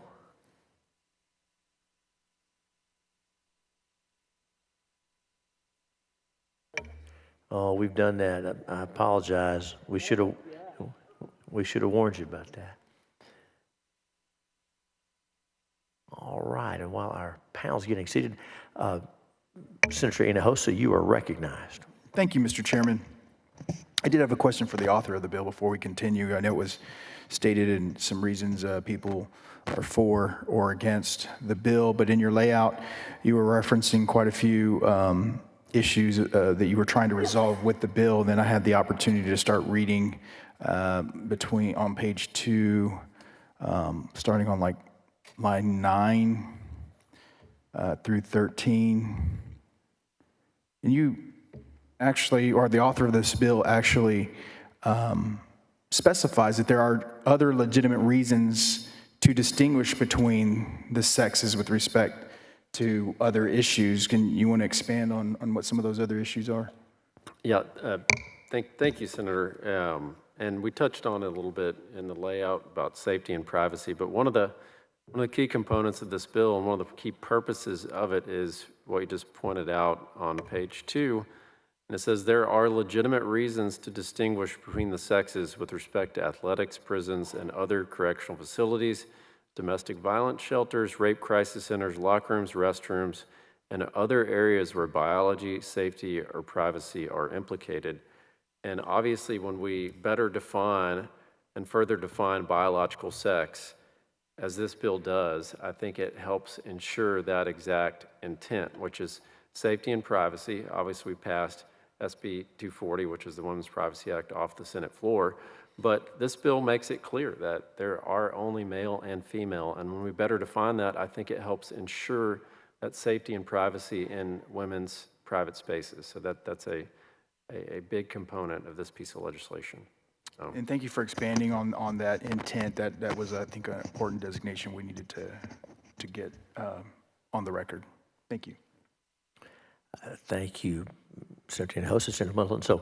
And thank each of our witnesses for getting situated. And so we want to hear from each one of you. And we're going to begin on my left, your right. So now, since you're on the end, you got to get close to the microphone. Introduce yourself and go ahead. Welcome.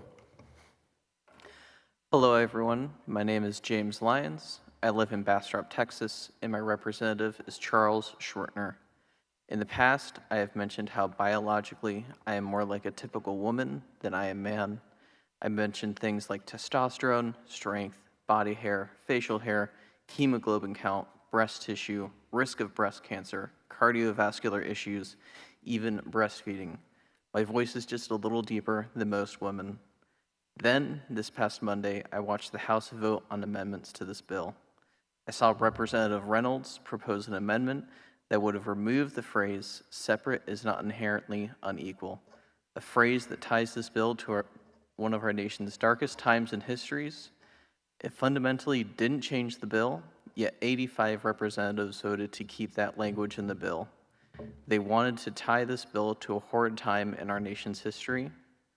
They see people like me as a monster that is worthy of reviving that time.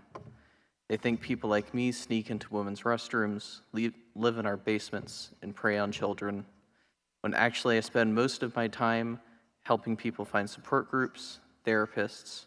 I volunteer at schools, go to the gym, listen to people, and I'm a shoulder many have cried on.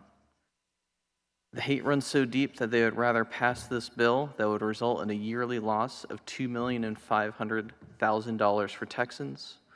The bill's author, Trox Clare, even said on Monday, "Don't mess with Texas," a phrase that invokes anger and fear into others instead of looking for friendship and community.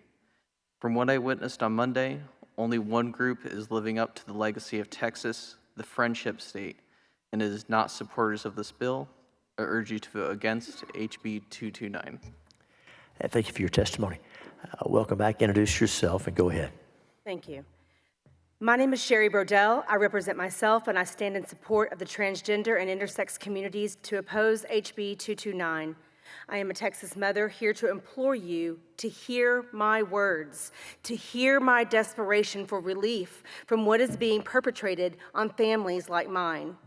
I've watched as lawmakers attack and vilify trans people like my son, and it keeps me up at night. This body has been working to whittle away at the rights of transgender people and their families in recent years, and with even more fervor this session. This bill will essentially erase them on paper. It signals to us that transgender people will no longer just be discriminated against, but will no longer be welcome. This bill will not only erase my son's identity, but also denies other trans and intersex Texans whose biology doesn't fit your declared binary the right to exist as they are. I have searched for the words to change your hearts, to make you see my son as worthy of living without fear of being legislated out of existence. But I don't know any magic words, just that we're regular families who shouldn't have to beg you to leave us alone. This bill will solidify my son's need to move from this state when he can. Our family will be ultimately separated because of this bill. I came here so that you can see the families that you are hurting are real. If some of you are going to work so hard to hurt us, you should at least be able to face me and acknowledge to my face that you feel my child doesn't deserve to exist authentically in the state of Texas. Using trans and intersex people as political pawns is anti-Texan. It is anti-American. It betrays the Texas spirit of fairness and freedom my family has been a part of for 5 generations. Hurting our vulnerable communities with bills like this will not improve the lives of Texans, but it will make Texas less safe for thousands, including my son. This is not a women's Bill of Rights. It's a deception designed to erase trans and intersex Texans. HB 229 attempts to strip transgender identity and ignores intersex biology. Thank you. Thank you for your testimony. Welcome back. Introduce yourself. Give us your testimony. Hello again. I'm Oxford Delavier, and I oppose HB 229.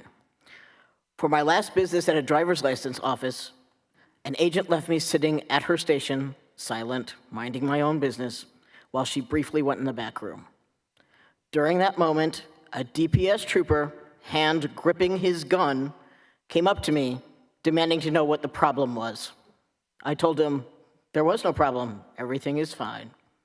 My agent returned promptly, told the trooper to go away, and actually had to shove him to regain access to her seat. Hand still on his gun, he pointed at me with his other hand and sneered, "I'm gonna find out." The manager arrived shortly afterward. She informed me additional steps would be required and that a Texan license would not be issued to me that day. She then attempted to confiscate my valid out-of-state license, but I grabbed it first and walked out, unwilling to be left without ID for the interim. A few weeks later, necessary steps completed, I returned, asking for that same manager. Without even asking my name, a clerk identified me to her over the phone by my private medical details, shouting to ensure the 30 or so people around heard all of it. This, from employees of a state that claims to value freedom, small government, property rights, and individual privacy. None of these employees were equipped to determine that this body produces no gametes, a condition that the definitions of this bill failed to anticipate. These employees instead demonstrated the unprofessional bias and harassment that citizens like me face already, behavior that will only be emboldened as this bill erases infertile and gender-expansive citizens from public data, despite the fact that we exist, always have, and always will. Please stop this flawed bill. Thank you for your time. And thank you for your testimony. Welcome back. Introduce yourself and go ahead. Good evening. My name is Lon Pendragon. I am in staunch opposition of the proposed Bill 229. This piece of legislation is not only egregiously insidious in nature, but it is downright short-sighted and brought in bad faith. And I hope that those of you who are attorneys know what that means. I can say with certainty that every single person in this room has met an intersex person or a transgender person. If your first thought is, well, not me, I assure you, you did, but they felt unsafe around you. These bills are targeting one of the most vulnerable populations in this country simply because you needed a boogeyman to tell to your constituents. This has never been about protecting women and children. It's about scapegoating and persecution. Well, I don't know if y'all know this, but this is America in 2025, specifically Texas in 2025, not Germany in 1943. You are supposed to work for the people you represent, and you know well and truly that no one wants or needs this bill. Take these testimonies today as impact statements of your future victims should these bills succeed. You are checking off another box in the fascism playbook, and I hope to whatever God you believe in that thought keeps you up at night. By the way, I hope that you guys can figure out I'm not exactly male or female, so where do I fit in your lovely little binary? Thank you for your time. Thank you for your testimony. Welcome, and I'm sure you've heard me say this, but get close to that microphone since you're on the end. We want to hear you. Go ahead. Hi, I'm Soren Pendragon. I represent myself in staunch opposition to House Bill 229. A lot of people before me have made all the same points that I wanted to make, including personal stories and scientific evidence that punches so many holes in this bill that Swiss cheese is like, wow.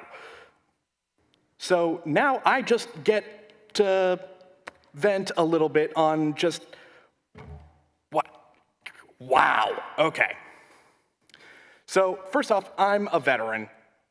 And this bill is just, it's an insult to my service and the service of everyone else who has ever given their lives or their body limbs, or their sanity in service to this country. I was in the Navy. The last line of the Sailor's Creed is, "I am committed to excellence and the fair treatment of all." I really wish members of this Congress would hold themselves to such a standard.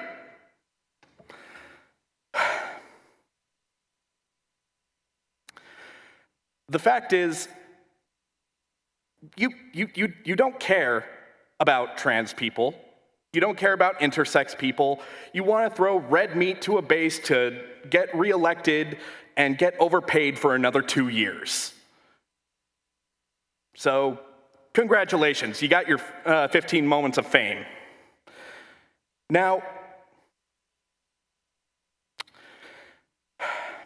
a lot of people say, oh, we're not against trans people, but people could say they're trans and go into another bathroom and assault someone, which means that you don't have a problem with trans people, you have a problem with sexual predators who are usually, like almost 100% of the time, straight dudes. And yet you're just going after trans people because, Yeah, thank you for your testimony. Committee members, any questions for our witnesses on this panel? Thank you. You're excused. Thanks for being here.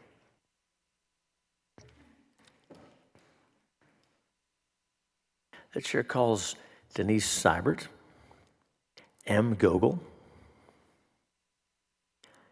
Amy Ichikawa, Gordy Carmona,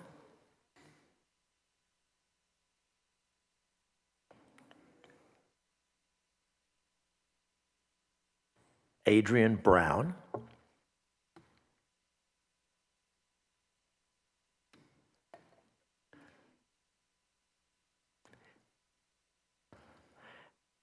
Lorelei Wood,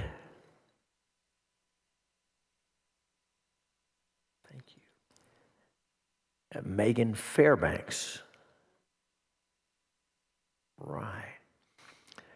Welcome to each of you, and we'll, as we've been doing it, and I think you had this same spot last time, but again, get close to that microphone, introduce yourself, and go ahead. Welcome back. Yes, Emily Gogol, and I'm testifying against the bill, representing myself. When I testified against this bill in the House, I truly didn't think I'd have to come back and testify in this again in the Senate based on the myriad objections raised by geneticists, biologists, and doctors who thought this bill was foundationally flawed. It disregards known and objective science that affirms the existence of intersex people that exist and do not present with sexual characteristics that are easily categorizable as male or female. This bill comes from a place of profound lack of understanding for basic biology and is so inherently flawed that it opens the state of Texas up to multiple lawsuits if you were to try and pass it. Further, there is no benefit to this bill. Genders assigned at birth are recorded in the state of Texas as male or female. Medical records are recorded as male or female. Gender markers in Texas for legal documents are recorded as male or female. You're putting on paper a policy that is already universally followed in this state at the cost of universal protections for vulnerable populations. It would have no tangible benefit to anyone and proven negative impacts to women, especially trans women and intersex women.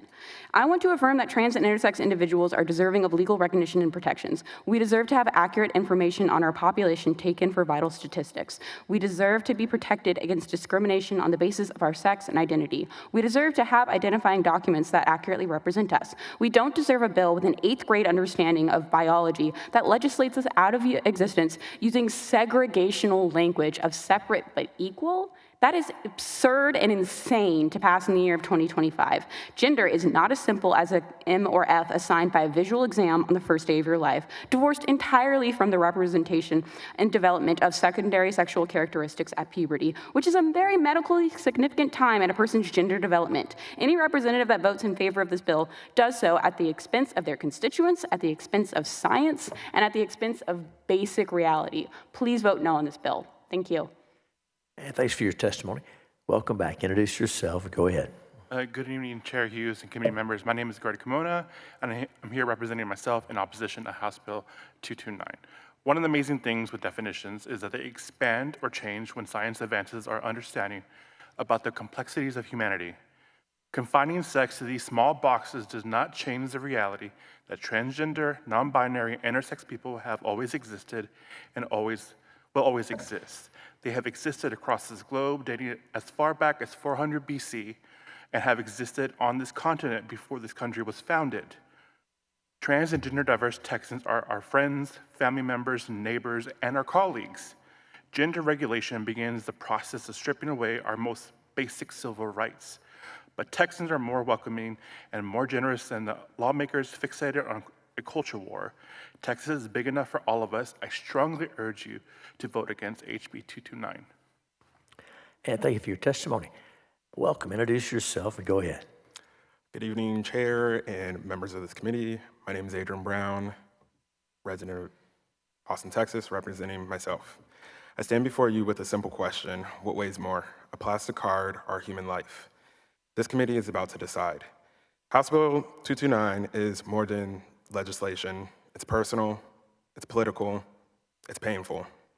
It's a direct attack on people I love and on the dignity and humanity of countless Texans. When I read this bill, I don't see policy, I see people. I see my friends' tears during a routine traffic stop when their ID was questioned. I see my cousin's hand trembling as they fill out job applications, terrified that their documents will betray them. I see their exhaustion from fighting battles most of us will never have to face. This bill isn't abstract policy, it's personal. It doesn't protect, it punishes. It doesn't just change records, it erases identities. It doesn't ignore truth, it criminalizes it. It doesn't preserve safety, it manufactures fear. It tells my family, it tells my friends, your constituents, that their journey that they've undertaken, immense personal cost, means nothing under the Texas law, that their lived truth is somehow fraudulent. Our state motto is friendship. Our state claims to value freedom, individual liberties, yet House Bill 229 would strip those freedoms from trans intersex Texans, forcing them to carry documents that contradict their identity, documents that expose them to being outed, harassed, denied services, or worse, every time they're asked to prove who they are. You may not know their names, but they're someone's child, someone's sibling, someone's friend. They're mine, and there could be yours. Tonight, thousands across Texas watch, waiting, wondering, does their government see them, hear them? Does it believe they have their right to exist on paper as they do on life? I oppose this bill. And thank you for your testimony. And welcome, introduce yourself and go ahead. Good evening, members of the committee, and thank you for the opportunity to testify. My name is Megan Fairbanks. I'm representing myself, and I'm here to voice my opposition to HB 229. I'm a woman, and I happen to be transgender, and I acknowledge that because of that, and according to this bill, many of you would likely say that I'm a man. But how do you define what a man is, as there is no definition in this bill? As the members of this committee are mostly male, I ask you to think about how you would answer these questions. How do you know that you're a man? Excuse me. Is it your genitals? Is it your chromosomes or your DNA or your gametes? If you were to lose your genitals to disease or accident, would you still be a man? Have any of you actually had your chromosomes or DNA tested specifically for the purposes of confirming who you know yourself to be? What if you did get your chromosomes tested and found out that you were XXY or similar? All your life you thought that you were male, but now you found that no, you may not be quite what you thought of as male. So hypothetically, if we rule out those factors, I ask again, how do you know that you're a man? You just know, don't you? You know it in your heart, you know it in your soul, you know that no matter what anyone else says, no matter what piece of legislation is passed, that you're a man, and I would agree with you. Now, all I ask of you is to extend that same courtesy and compassion to me and folks like me. And may I remind you that we are your constituents just as much as any other Texan. I know who I am in my heart, I know who I am in my soul, and I've known this pretty much all of my life, just like you have. If you vote in favor of this bill, then you are sending the message that you believe that a piece of legislation can tell you that you're not a man. Therefore, I ask you not to pass this bill. Thank you for your time. And thank you for your testimony.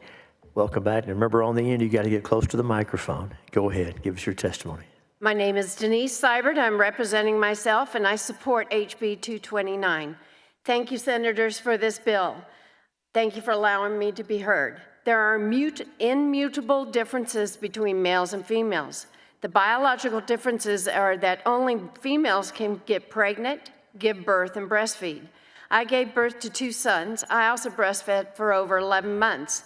As a woman, I want to be recognized as a woman, a biological woman.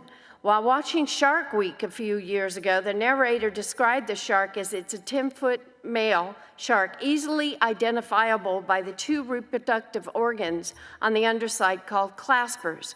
We don't deny the sex of animals. Why do we ignore the truth of human sexual organs and body parts at birth?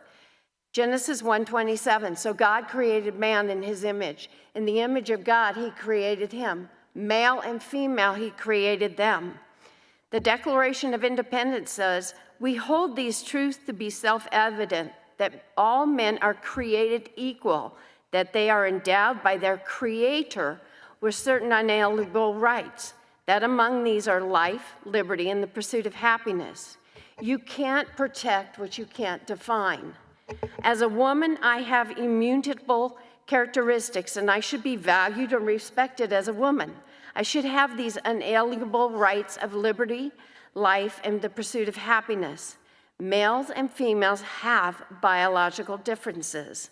I support HB 229. Thank you. And thank you for your testimony. Senators, any questions for any of our witnesses on this panel? Thank you each. Thanks for staying up with us. Thank you each for being here. You're excused. The chair now calls Autumn Lawner, Melody Tremolo, Nick Molberg, Danielle Skidmore, Summer Dunford,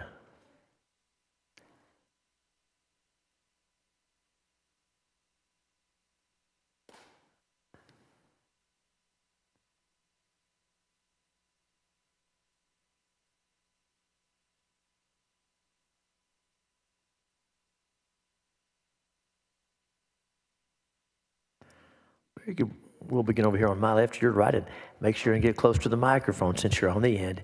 Introduce yourself and go ahead. Thank you. Good evening, Chair Hughes and members of the State Affairs Committee. My name is Danielle Skidmore. I'm here to speak in opposition to House Bill 229. I'm a civil engineer, a special needs parent, and a proud transgender woman. Other witnesses have already spoken about the absurdity of attempting to define the diversity of humanity into such binary boxes. What you describe as simple biology has no basis in science. So why are you really doing this? We see your real motives are to ostracize, demonize, and eliminate transgender people from Texas. I found myself reading Brene Brown's book, The Atlas of the Heart, last night, looking for insights into the emotional motivations behind your incessant attacks against my community. A few words came up: fear, empathy, shame. Fear. Fear is a powerful motivator. Why are you afraid of me? What about my very existence triggers you? Or rather, are you more afraid of your own political careers? Should you not follow the blatant bigotry of Dan Patrick, Ken Paxton, Governor Abbott, Donald Trump? Empathy. Empathy is the ability to understand and share the feelings of another. I've always believed that empathy is a good thing, one of the defining traits of being human. Chair Hughes, do you believe that empathy is good? Do you not believe that such empathy should be extended to trans people? And shame. This proposed legislation is designed to remove transgender people from public life, accusing us of being fraudulent simply for existing. For centuries, cisgender people have sought to eliminate transgender people to keep us hiding as if we should be ashamed of who we are. Quite the contrary. I'm proud of who I am. No matter how hard you may try, no matter what bigoted laws you may enact, we will not be erased. Members of this committee, what are you ashamed of? What wound of shame does my very existence open up to you? Perhaps before advancing this legislation, some thoughtful introspection would be useful. Thank you. Thank you for your testimony. Welcome. Introduce yourself and go ahead. All right, my name is Summer Dunford, representing myself and my family in opposition of this bill. Both Me and my spouse are transgender. We have a lovely son. The opportunity to transition has blessed our family. The ability to live authentically has made prosperity and peace and safety accessible to us. I feel this bill threatens that. There is no basis in science that suggests that gender or even sex is a binary. In reference to the Shark Week comment, there are marine biologists that have seen a species of whale showing that even intersex identities exists in nature. And someone before mentioned that intersex people, they make up the same amount of the population as redheads. Considering that I have a redheaded son, that hits very close to me. And this legislation erases the recognition needed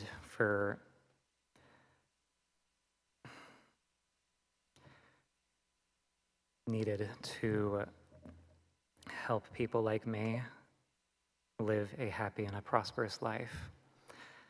I feel that not only myself is threatened, but the need to enforce a binary also threatens what would be considered biological males and females. We only need to look at the beginning of the month during the Kentucky Derby when women were removed from the bathroom thinking that they were under the impression that they were a man. I implore you to oppose this bill. And thank you for your testimony. Welcome back. Introduce yourself. Go ahead. My name is Autumn Launer. I'm a transgender Texan and vice president of the Texas Transgender Non-Discrimination Scholars. I'm here today to testify in opposition to HB 229 on behalf of our organization and myself. I would like to first acknowledge the political will of this body and accept the reality that this bill will likely pass.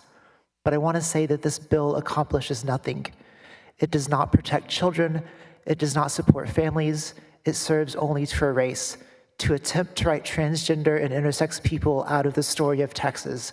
But our existence is resistance, and we will never stop resisting. Our community will not be erased. Nothing this legislature does can end who we are. We have always been here, and we are not going anywhere. When institutions fail to protect us, we become beacons for one another, carrying the light of our community forward to help others find their way. If we are erased from the record, we will become the record. We are living truth, and the truth does not disappear when ignored. This bill may try to deny our existence, but our identity is not the soul of our community. Documentation is not our heart. The heart of the trans and intersex community is the love we hold for one another, the safety we create together, and the future we fight for. That is something no law can ever take from us. Where the law lays down fences, we'll keep opening paths because we are Texans. The only thing greater than our love for our neighbor is our love for independence. Look at the paintings on the wall behind me and the portraits around this room. From the Alamo to Juneteenth, our history is filled with those who dare to demand freedom in the face of unjust power. As Texans, our heritage is resistance, and we will never stop resisting, because no matter what this legislature does, transgender and intersex Texans will never stop existing. HB 229 accomplishes nothing. It will not erase us. It will not define us. And thank you for your testimony. Welcome. Introduce yourself again and go ahead. My name is Melody Tremalo, and I want everybody in this room to remember that name, especially if you intend to vote yes. Because if you do, I will do everything in my power to take your seat. If you think you are electorally safe, you are absolutely wrong. You have pissed off a very determined trans woman. We will build grassroots organizations in your districts. We will empower them with the resources to go door to door and air your dirty laundry to your voting constituents. We will turn the elderly population into an army that will march to the polls in opposition of you. We will galvanize the youth to action, and everyone in between the two groups will listen to broadcasts of your numerous lies and your hypocrisy until we are sick and tired of your faces. We will turn your names into political anathema. for generations. And when you fail to show up to the 90th legislative session, it will be because you will have been replaced by people who actually give a damn about people. You will be replaced by people who care, like me, and we will fix this broken house and focus on issues that you choose to ignore or exacerbate. Veterans will be taken care of. The elderly will have access to dignity and expanded access to health care. The youth will have a quality education and the opportunity afforded to graduates that they had 80 years ago. Science, logic, reason, compromise, and empathy will all reign supreme. Workers will not live paycheck to paycheck. Children will not starve, and trans folks will know peace for once in our goddamn lives. My name is Melody Tremolo. I am a proud and pissed off trans woman. I will have your seat for myself and all of Texas. Thanks for your testimony. Welcome back. Make sure to get close to the mic and go ahead. Hey there, good evening. My name is Nick Mulberg, and I stand in firm opposition to this bill because I'm just going to call it what it is. It is bigotry. And if you need me to look you, and if you're considering voting for this, if you want to look in my eyes while I call you a bigot to your face, I will happily do so. Moreover, I'll call you a coward because you're not actually interested in protecting women in Texas. That's the guise of the bill, right? It's the Trojan horse that you use for all this anti-trans nonsense. I remember for years as Republicans, oh, gay marriage is going to end the world. And of course, then the public opinion shifted, the Overton window moved, and you had to pick a new scapegoat. That's what you always have to do. It's not that you can actually sit here and do the business of the people, make lives better for Texans like me. No. There's no time for that. We got to bully 1% of the population. We gotta harm them as badly as we possibly can. We gotta make them afraid. We gotta make them stay in their homes so that you're not forced to actually acknowledge that they exist. If we were sitting here like 50 years ago, maybe 60 years ago, instead of talking about trans women going into bathrooms, you'd be talking about black women going into white bathrooms. Do y'all ever get tired of being on the wrong side of history? Opposed to women's suffrage as you were, conservatives throughout history? Opposed to interracial marriage? Opposed to civil rights? Over and over again. I just wonder what, like 30, 40, 50 years from now, when the Overton window has shifted and y'all have moved on to a new scapegoat, a new group of people to demonize, what are your grandkids gonna say to you? They were like, God, were you seriously up there arguing against trans women in bathrooms? They're gonna look at you the same way that the grandchildren of segregationists look at their bigoted grandparents. They were like, Grandpa, why the hell were you up there talking about black people not using the same bathroom as white people? It was bigotry then, it's bigotry now. You don't care about actually helping women in Texas. If you did, you wouldn't be letting them bleed out because they can't get access to abortion care. You wouldn't be letting them die of gun violence and not lifting a finger to help them. You are not interested in helping or protecting women, period, full stop. You're here to hurt trans people, no other reason. Thanks for your testimony. Members, any questions for any of our witnesses on this panel? Very well, you're excused. Thanks for being here. Chair calls Mandy Giles, Ash Hogel, A.J. Jaraska, Landon Ritchie, Lex Stockstill, Mandy Giles, Ash Hogel, A.J. Jaraska, Landon Ritchie, Lex Stockstill, and Matilda Miller. Is Matilda still here? There we go. And as you prepare to testify, again, everyone gets to testify who's registered in that large window, and we're going to hear from you. Folks are doing well on staying within the time. Now, you have broad latitude in your testimony, whether you're for or against the bill, no matter what you think about me or the authors. I will caution that profanity is not okay, and we've been a little lax on that, so no one's going to get triggered. We want to hear from you, but if there's profanity, your testimony will end there. And subject to that, please, we're glad you're here, and we'll start over here. On the end, get close to the microphone and introduce yourself and go ahead. Hi. Is this good? Awesome. Hi, my name is Lex. I'm registered in opposition to the bill. I'm pursuing a degree in biology, and I'm a supplemental instructor in a major cellular and molecular biology class where it's literally my job to understand and talk about biology. This is relevant to us today as this bill attempts to comment on the science behind things like gene expression, differences in development, and so on and so forth. One thing I quickly had to understand in my studies is that nature doesn't care about simple, straightforward, or easy to understand categorizations. If you try to give something a strict scientific definition, there are inevitably going to be many, many exceptions to it. It's this way, except for when it isn't, and it isn't a lot. This bill has been written by a person who either doesn't understand that or doesn't care. They don't care about safety, truth, facts, and they don't care about, as they put it, quote, allowing members of each sex to succeed and thrive, end quote. They simply aim to discriminate against transgender and intersex people and erase them from important statistics where an individual's sex may be concerned. Now, in case that didn't set off your alarm bells, that means they are trying to harm the integrity of data, which we in the biz call lying. Sex exists on a spectrum. It is bimodal, not binary, and this is something modern biologists have recognized as factual, because nobody who cares about facts will deny the existence of people who have conditions like Turner syndrome, De La Chapelle syndrome, congenital adrenal hypoplasia, mixed gonadal dysgenesis, partial androgen insensitivity syndrome, complete androgen insensitivity syndrome, and so on and so forth.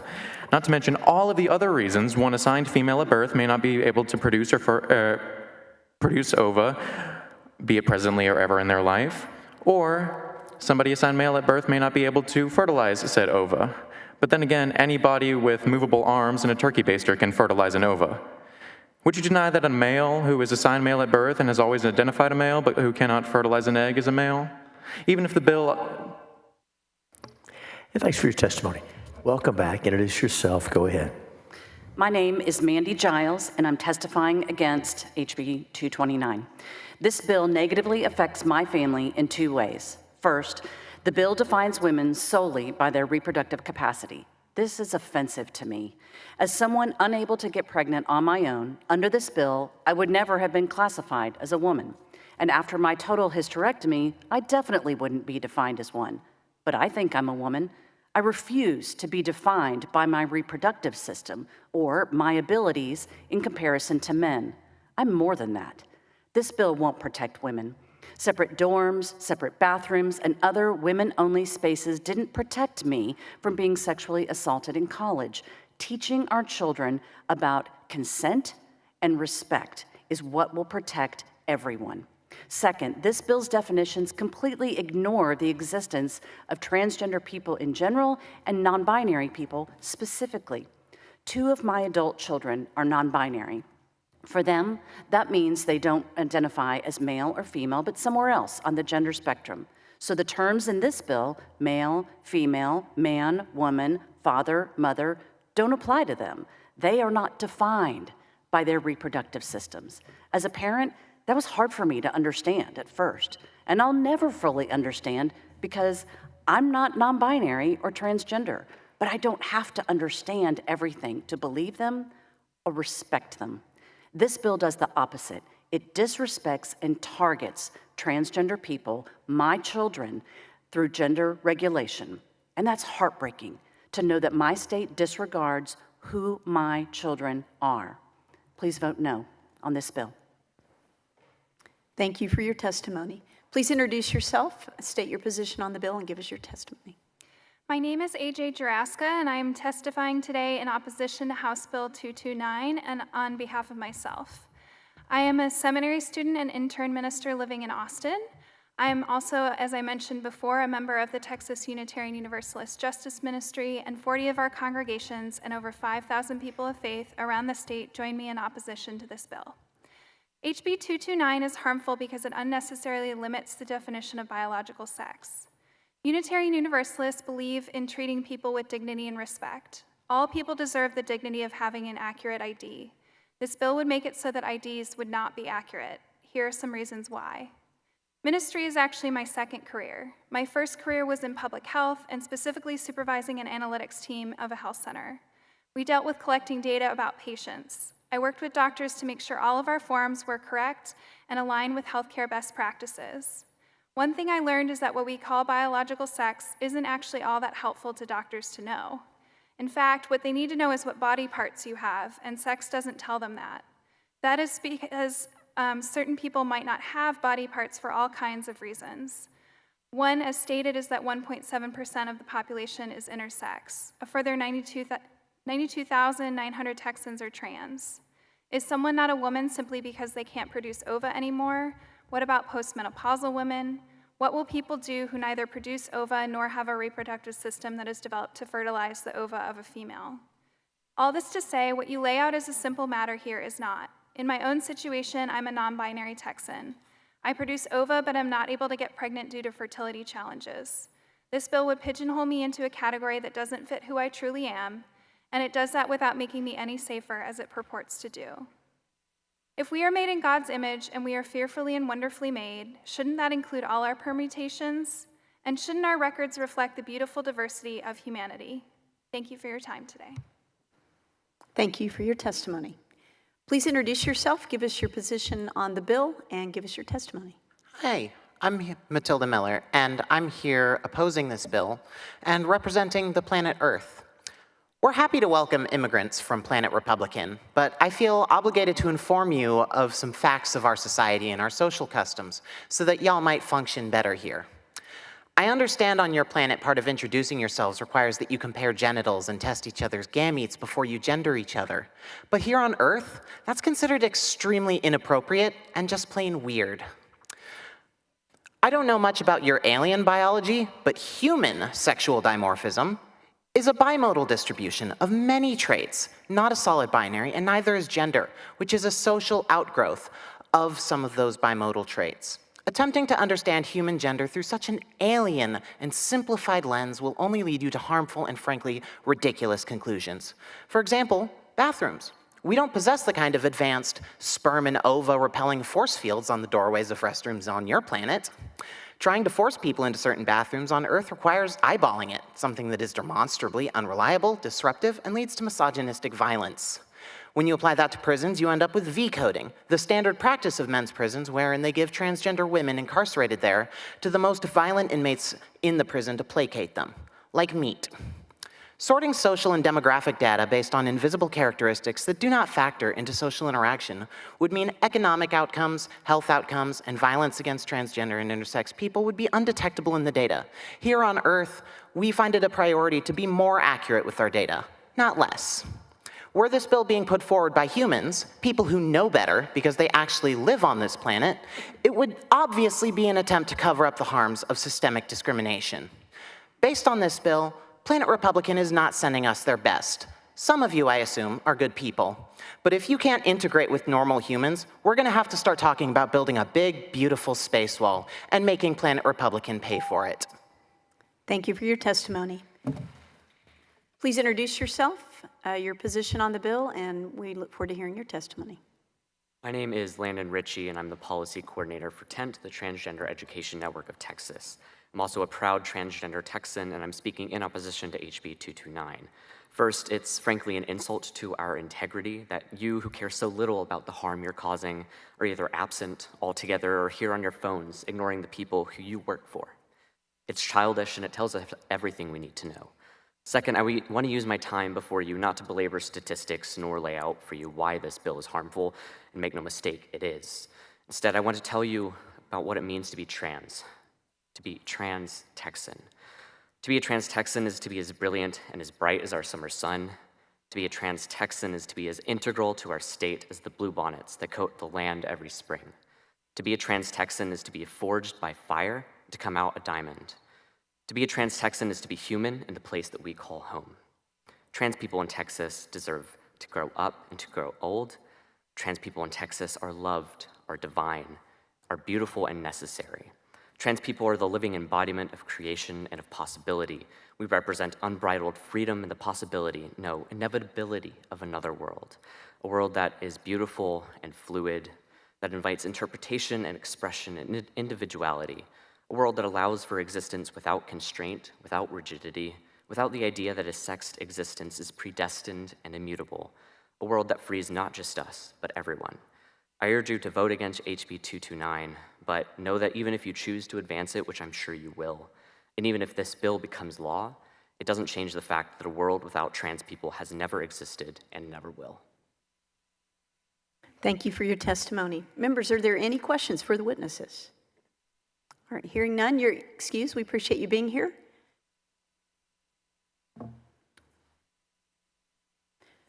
The chair calls Cindy Asmussen, Susanna Carranza, Miriam Lakey, Alice Goines, and Leonardo Scalisi.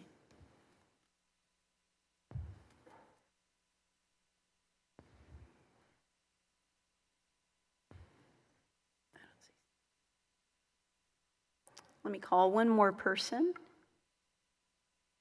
Abigail Eastman.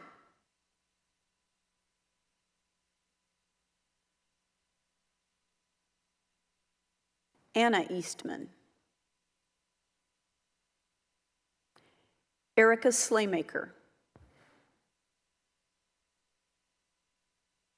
One more. Alex Nam.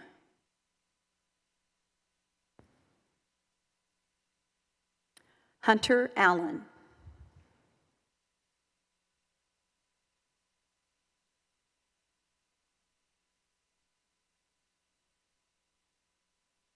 Abdurrahman Karbit. Here we go. Thank you so much. Would you like us to start on this end so you can catch your breath? Okay, that's fair enough, if you don't mind. So we'll go this direction this time. We're keeping things to 2 minutes so everyone can testify. Please state your name, your position on the bill, and then give us your testimony. Thank you, committee. My name is Miriam Lake, and I serve as the Government Affairs Director for Equality Texas, the largest statewide organization advocating for the rights of LGBTQIA+ Texans. We're here to express our strong opposition to House Bill 229, a bill that would enshrine an outdated, narrow, and exclusionary definition of sex into Texas law. HB 229 is not just about data collection or public health, it's about erasure. It requires all government entities that collect sex-based data to classify every individual strictly as male or female based solely on outdated biological definitions tied to reproductive anatomy.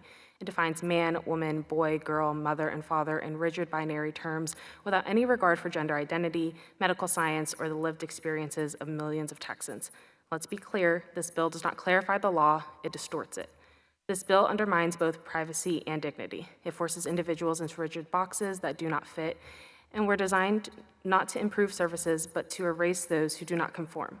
By limiting how people can be identified in public records, HB 229 could jeopardize access to health care, housing, and employment protections. It also opens the door to further restrictions in areas like education, public facilities, and data systems, all under the guise of biological accuracy. In practical terms, this bill could invalidate affirming documents, increase discrimination in gendered spaces, and roll back existing safeguards for trans and non-binary Texans. And it does so while ignoring the basic truth that sex and gender are not the same, and that medical, legal, and psychological professionals all recognize gender diversity as a matter of human rights and public health. The message of HB 229 sends is devastating. You don't count and you don't belong. And if I could be respectfully pointed, Senator Hinojosa, in your dialogue with Senator Middleton, I truly wish that we were here in this timeline in the legislature to discuss sexual assault and solutions to that. But according to data from the Texas Association Against Sexual Assault, 75% of sexual assaults reported to law enforcement in Texas occurred inside a residence, and those non-residents places include parking lots, hotels, motels, and medical facilities. And so it's a very disappointing missed opportunity that we're actually not here to deliver solutions for Texans, respectfully. Thank you for your testimony. Please give us your name and your position on the bill and your testimony. Hello, my name is Leonardo Scalisi. I'm in opposition of this bill. The purpose of this bill is cruelty. Cruelty gift-wrapped in the veneer of false feminism. This committee and Troxclair do not care about women.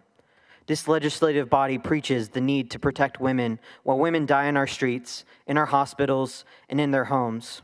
Troxclair cries out, protect biological women from men, after this very Senate destroyed reproductive health care in Texas. While sepsis cases have soared from 1.9% to 4.9% from 2021 to 2023. While women die without access to abortions, where is the outcry from the Senate or from Troxclair? It is nowhere to be seen because Who women need to be protected from is you, senators. Not trans women and not the transgender community. Since the age of 13, I have lived my life as a proud trans Texan. I am now 21 years old, and I am happy to report that I'm not, sorry, my bad. Thank you for your testimony. We appreciate you being here. Please state your name, your position on the bill, and then give us your testimony, please. My name is Alice Goins. I'm against this bill. I wish I could show you what I've seen. I wish you could see the blood that pours from your hands. You wield a pen deadlier than any firearm. You ink death onto paper, veiled under the guise of false science and the defense of women. You bring hell to earth and go back to your comfortable lives, escaped from the despair that you create for all of us. And people like me are left to sift through the ashes every single day. You see, I know you all. I was born and raised in the small town of Victoria, Texas, about 2 hours southeast of here. You were my history teacher, my coach, my boss, my pastor, my mother, my father. I've known you all my whole life. I know that even if you could see, you wouldn't care. You know me too. I was your waitress. I was your babysitter, your niece, your daughter. You all know me. And yet you know that when you send this bill to the floor, you send a death sentence. Not only for me, but for my brothers, my sisters, all of my siblings. I'm not here to beg for your mercy. I won't beg for you to not send this bill through. I'm here to tell you that I know this bill will be on the governor's desk soon. And I know that you may live comfortably in this life. You'll probably never see the hell you create here on earth. And though you may live the rest of your days in peace, surrounded by the ones you love when you finally go, the blood that stains your hands will follow you to the next life, and you will have to give your own testimony. And I hope for all your sakes, you receive the mercy that you did not show to us in this life. Thank you. Thank you for your testimony. Please state your name, give us your testimony. I'm Dr. Susana Carranza, testifying on my own behalf, and I oppose this bill. Why does it matter so much to some of you what gender a person identifies with? Why are you so obsessed with people's sex? Besides ignoring intersex people and modern knowledge of the nuances of biology in regards to sex, this bill completely ignores truth and history about gender in multiple cultures. For instance, the concept of two-spirit folks existed here well before the arrival of Europeans settlers in the US. Indigenous individuals who identify as two-spirit folks were seen as gifted and honored in their community because they carried two spirits with them, both male and female. Two-spirit folks were often the healers, medicine people, and visionaries within their given community, and they were foundational members of their culture. Much of this can be attributed to the double vision that the two-spirit people were gifted with, because they were able to see life through both masculine and feminine lens. This bill not only completely erases all trans people here, but it ignores there are many cultures that see way past that. Why are we walking behind and going back to times? Why we're not understanding that now we really should be embracing not only the knowledge of biology, but the truth of all the community. I mean, they're here, they're not faking. They're living who they are. Why are you erasing that? Just oppose this bill. Let people live their lives. Thank you for your testimony. And on the end, you get to lean in real close. I know that mic's a little bit far away, but please, if you'll do that so we can hear you, state your name and give us your testimony, please. Thank you. My name is Erica Slaymaker, and I am testifying against HB 229 on behalf of myself. Again and again, the Texas Legislature has attempted to enshrine the gender binary into law. HB 229 is another attempt to mandate that there are two separate sexes, but this bill's definition of sex is not supported by fact. A person's chromosomes, genitalia, and other secondary sex characteristics do not always align with female and male. Intersex people, people who are not easily categorized into male and female, do exist. And the very ideas of biological sex and the gender binary are human-made ideas. They're ideas, ways of understanding that we might use to make sense of the world around us. And often these ideas have been used to create systems like patriarchy, systems that benefit the same people, often attempting to create laws like HB 229. But ideas don't reflect objective reality. Instead, amazingly, biology defies a binary understanding of sex. The false and rigid definition of sex that this bill is trying to impose throughout Texas code would have a huge impact on our lives. This bill would prohibit state agencies from collecting data that accurately reflects Texans' lives and lived experiences, making it increasingly difficult for researchers and institutions to actually understand what is really happening in our state. It would also impact the ability of intersex and transgender people to update our IDs. We live in a society that makes IDs necessary for daily life, driving, voting, employment, accessing services.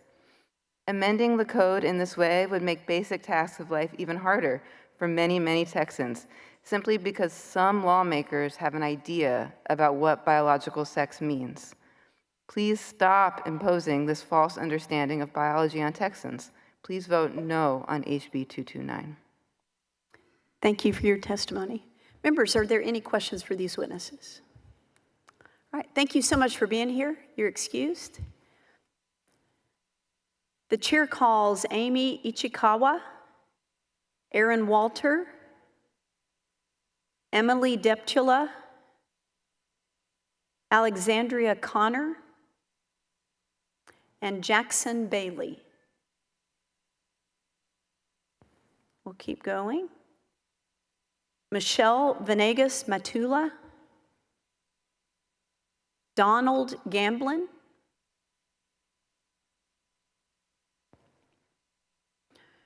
Rocio Fierro Perez, Sabina Savalieva,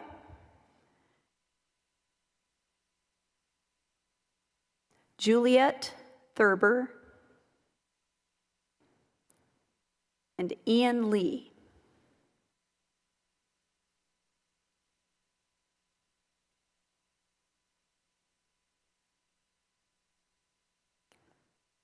Call a couple more. Ewan Douglas, Philip Leach, Sarah Ramirez,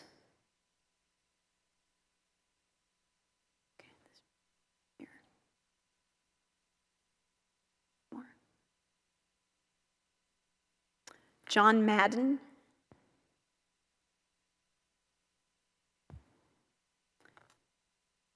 John Froelichstein,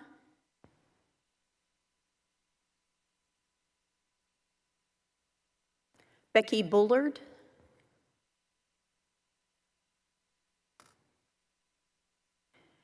Hallie Sayer,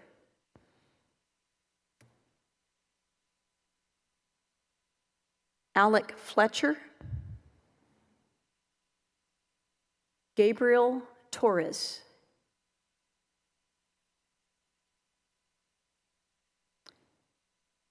Andrea Segovia,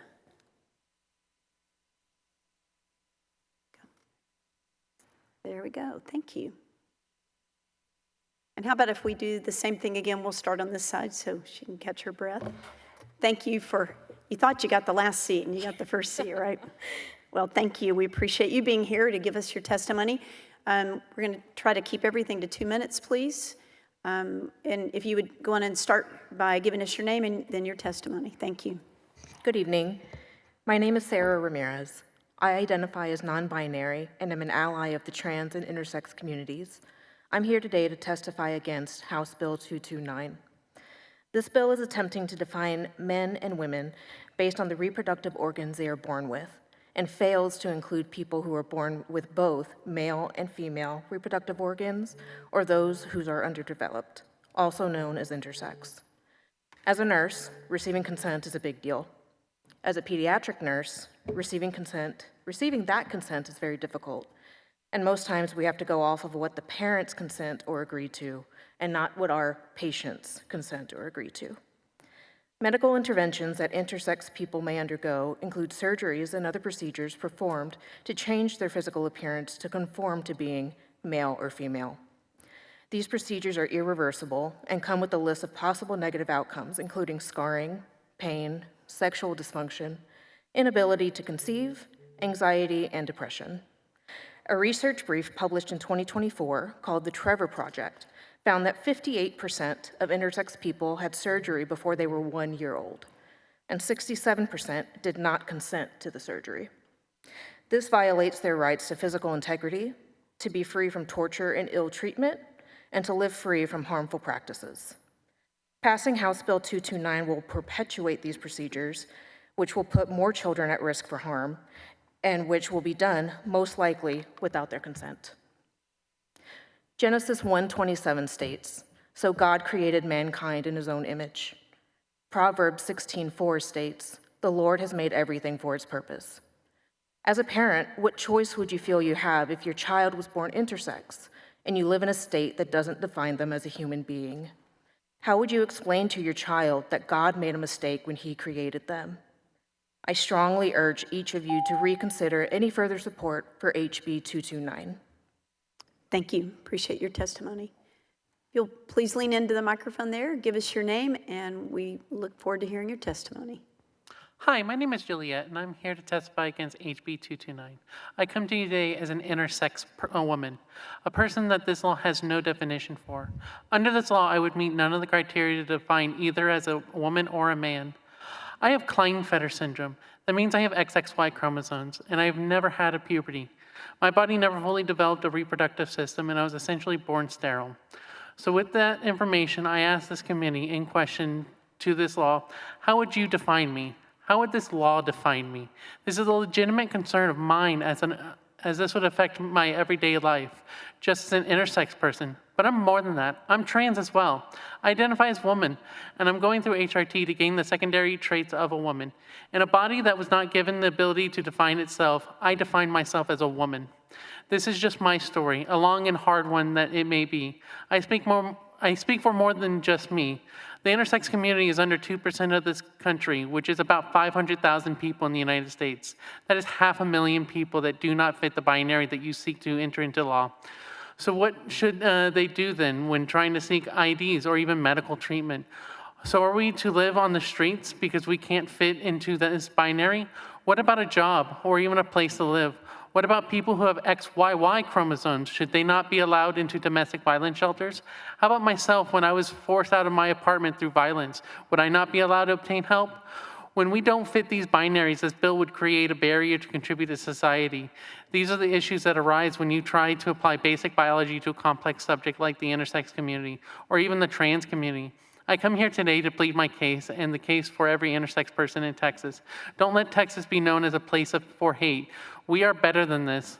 I ask you as a Texan to stand against this bill. Don't let us be known as the great state of hate, but as the greatest state. I am an intersex woman, and we do exist. Thank you for your testimony. Please give us your name and then your testimony. Good evening, Senators. My name is Rocio Fierro Perez. I'm the political director at the Texas Freedom Network, an organization made up of parents, faith leaders, young people, and other Texans who support equality and social justice. I'm here in strong opposition against HB 229. HB 229 is not about safety. It's not about science. It's an agenda of exclusion and control.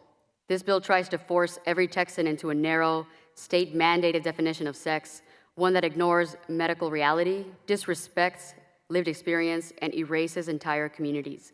This bill puts the government in charge of who gets to belong and who gets to exist in the eyes of the law. By reducing womanhood to a checklist of body parts, lawmakers are not just targeting transgender and intersex Texans, they are setting the stage for discrimination against anyone who doesn't fit their narrow vision of gender. This is another example of politicians targeting vulnerable communities for political points, and trans people are once again the target. If this bill passes, trans and non-binary Texans will be denied the ability to update basic documents like a driver's license, documents we all use to apply for jobs, access healthcare, vote, and simply move through the world without fear. That means this bill would effectively force people to out themselves, putting them at risk in an already dangerous environment. Bills like HB 229 threaten real people, people who just want to live in peace, go to work, take care of their families, and move through this world without the relentless attacks of being legislated out of existence. HB 229 is part of a broader crusade to replace freedom with fear. It invites government overreach and surveillance of our bodies, our identities, and our most private medical decisions. This should scare everyone, not just the communities being directly targeted. Texans believe in dignity, in respect, in the freedom to live fully and truthfully. This bill is cruel and a distraction from the real work our state needs. Vote no on HB 229. Thank you. Thank you so much. Appreciate your testimony. Thank you for being here. Please state your name and your position on the bill, and then give us your testimony. Yeah, good evening, Chairwoman and members. My name is Michelle Venegas Matula, and I am representing myself as well as Texas Unitarian Universalist Justice Ministry in firm opposition to HB 229. This bill claims to define sex clearly, but what it truly does is reduce the rich, diverse spectrum of human experience to narrow categories that cause real harm. It imposes definitions that erase the lived realities of intersex, transgender, and non-binary Texans, many of whom already, as you've heard, face systemic violence and discrimination. I want to respond directly to the author of the bill that she had previously stated a harmful idea that including trans women somehow erases cisgender women like myself. I wholeheartedly reject that notion. I know exactly who I am, and I don't need others to be excluded for my identity to be valid or protected. Supporting trans women does not erase me. It shows that we can protect people without resorting to exclusion or harm. HB 229 weaponizes women's vulnerability, invoking our experience with violence to justify policies that erase and endanger our trans siblings. And we've seen this before. Fear, ignorance, and bigotry have long been weaponized in the name of protecting women. Look at our history, at Emmett Till, and the countless others who have been lynched and criminalized based on false, bigoted fears about protecting white womanhood. This is not protection. It is oppression dressed up as safety. Real safety for women and girls comes from addressing the root causes of violence, not scapegoating others. The blood of innocent people, including trans and non-binary children like Emmett Till, will not, in a historical sense, will be on your hands if this bill passes. As people of faith, we have committed to values of equity and pluralism, embracing differences as gift. We are accountable to the value of interdependence, recognizing that our well-being is bound up with one another, and we're called to transformation to grow beyond fear and politics that drives legislation like this. I urge you to oppose HB 229. Don't repeat the mistakes of our history. Thank you. Appreciate your testimony. All right, down on the end, you have to kind of lean in so we can hear you really well. Go ahead and state your name, position on the bill, and give us your testimony. Hello, members of the committee. My name is Andrea Segovia. I'm the Senior Policy Director for the Transgender Education Network of Texas, the largest trans-led, trans-focused, policy-driven organization in Texas. I'm speaking in opposition of HB 229. HB 229 is a horrifically biased and closed-minded pursuit of our collective understanding of the human body and human experience at large. I want to be clear that this bill is about erasing trans people from public data and beyond. HB 229 is a threat to all of our freedoms as Texans. This bill is a denial of dignity and respect for our trans and gender-expansive family, friends, neighbors, and colleagues. This bill also asserts that women are defined primarily by their ability to give birth, and that men are, on average, bigger, stronger, and faster than females. I find that extremely disrespectful to me, a well-educated Latina, who is more than just a vessel for birth. It is vital that we do not proceed with emboldening an extremist agenda designed to erase and dehumanize our trans and gender-expansive community members. From a research and data collection perspective, HB 229 would be catastrophic to our collective understanding of the importance differences in our experience navigating systems, workplaces, and the world at large. It would reinforce dangerous stereotypes and limit our general potential to be a healthy and safe community. The bill itself states that separate is not inherently unequal, a legal argument that has historically been used to uphold segregation laws. Whether it's water fountains where someone can sit or even just exist, we know segregation is erasure and it is wrong. Trans Texans have been and continue to be terrified of the future. They are your constituents too. I urge you to not advance this bill. Thank you. Thank you for your testimony. Members, are there any questions for these witnesses? All right. Thank you for being here. You're dismissed.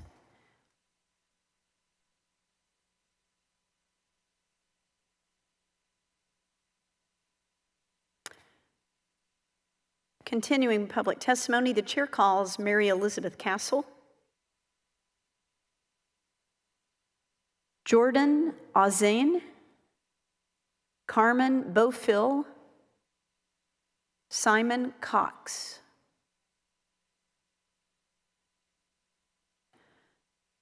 Sophia Murto.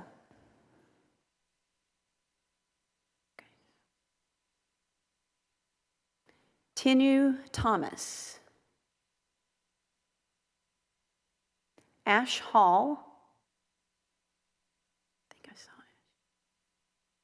Chris Montgomery.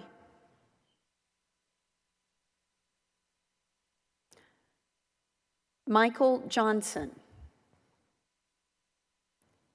Kiera Lewis.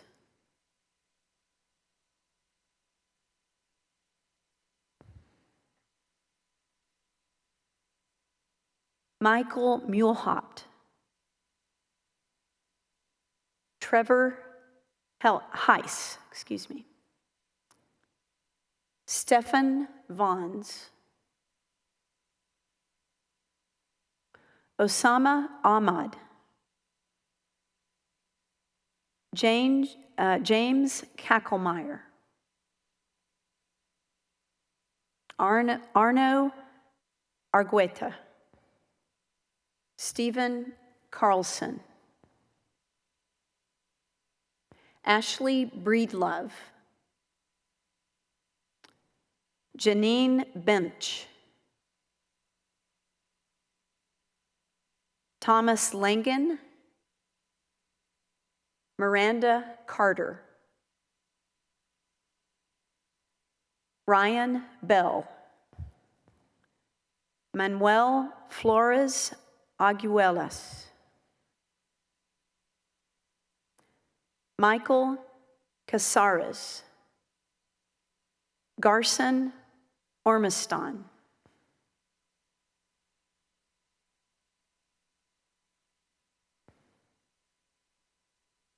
Megan Benton.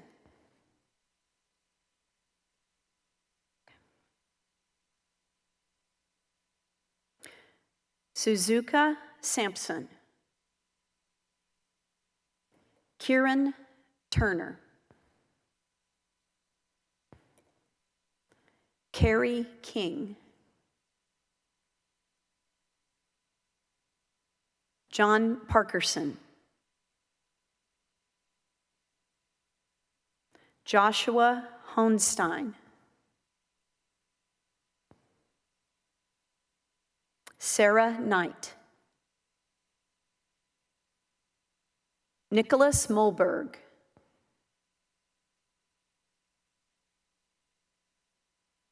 I think that is everyone on the list that we have called. If there is anyone else who has registered to testify on, for, or against Senate Bill 229, House Bill 229, if you would just make your way kind of close up here, and I've got one seat open. And did you get registered, Michelle? Okay, thank you. All right. You ready to go? Sure. All right. We'll start on this side. Give us your name, your position on the bill, and then give us your testimony, please. Perfect. My name is Michelle Evans, here representing myself in favor of HB 229.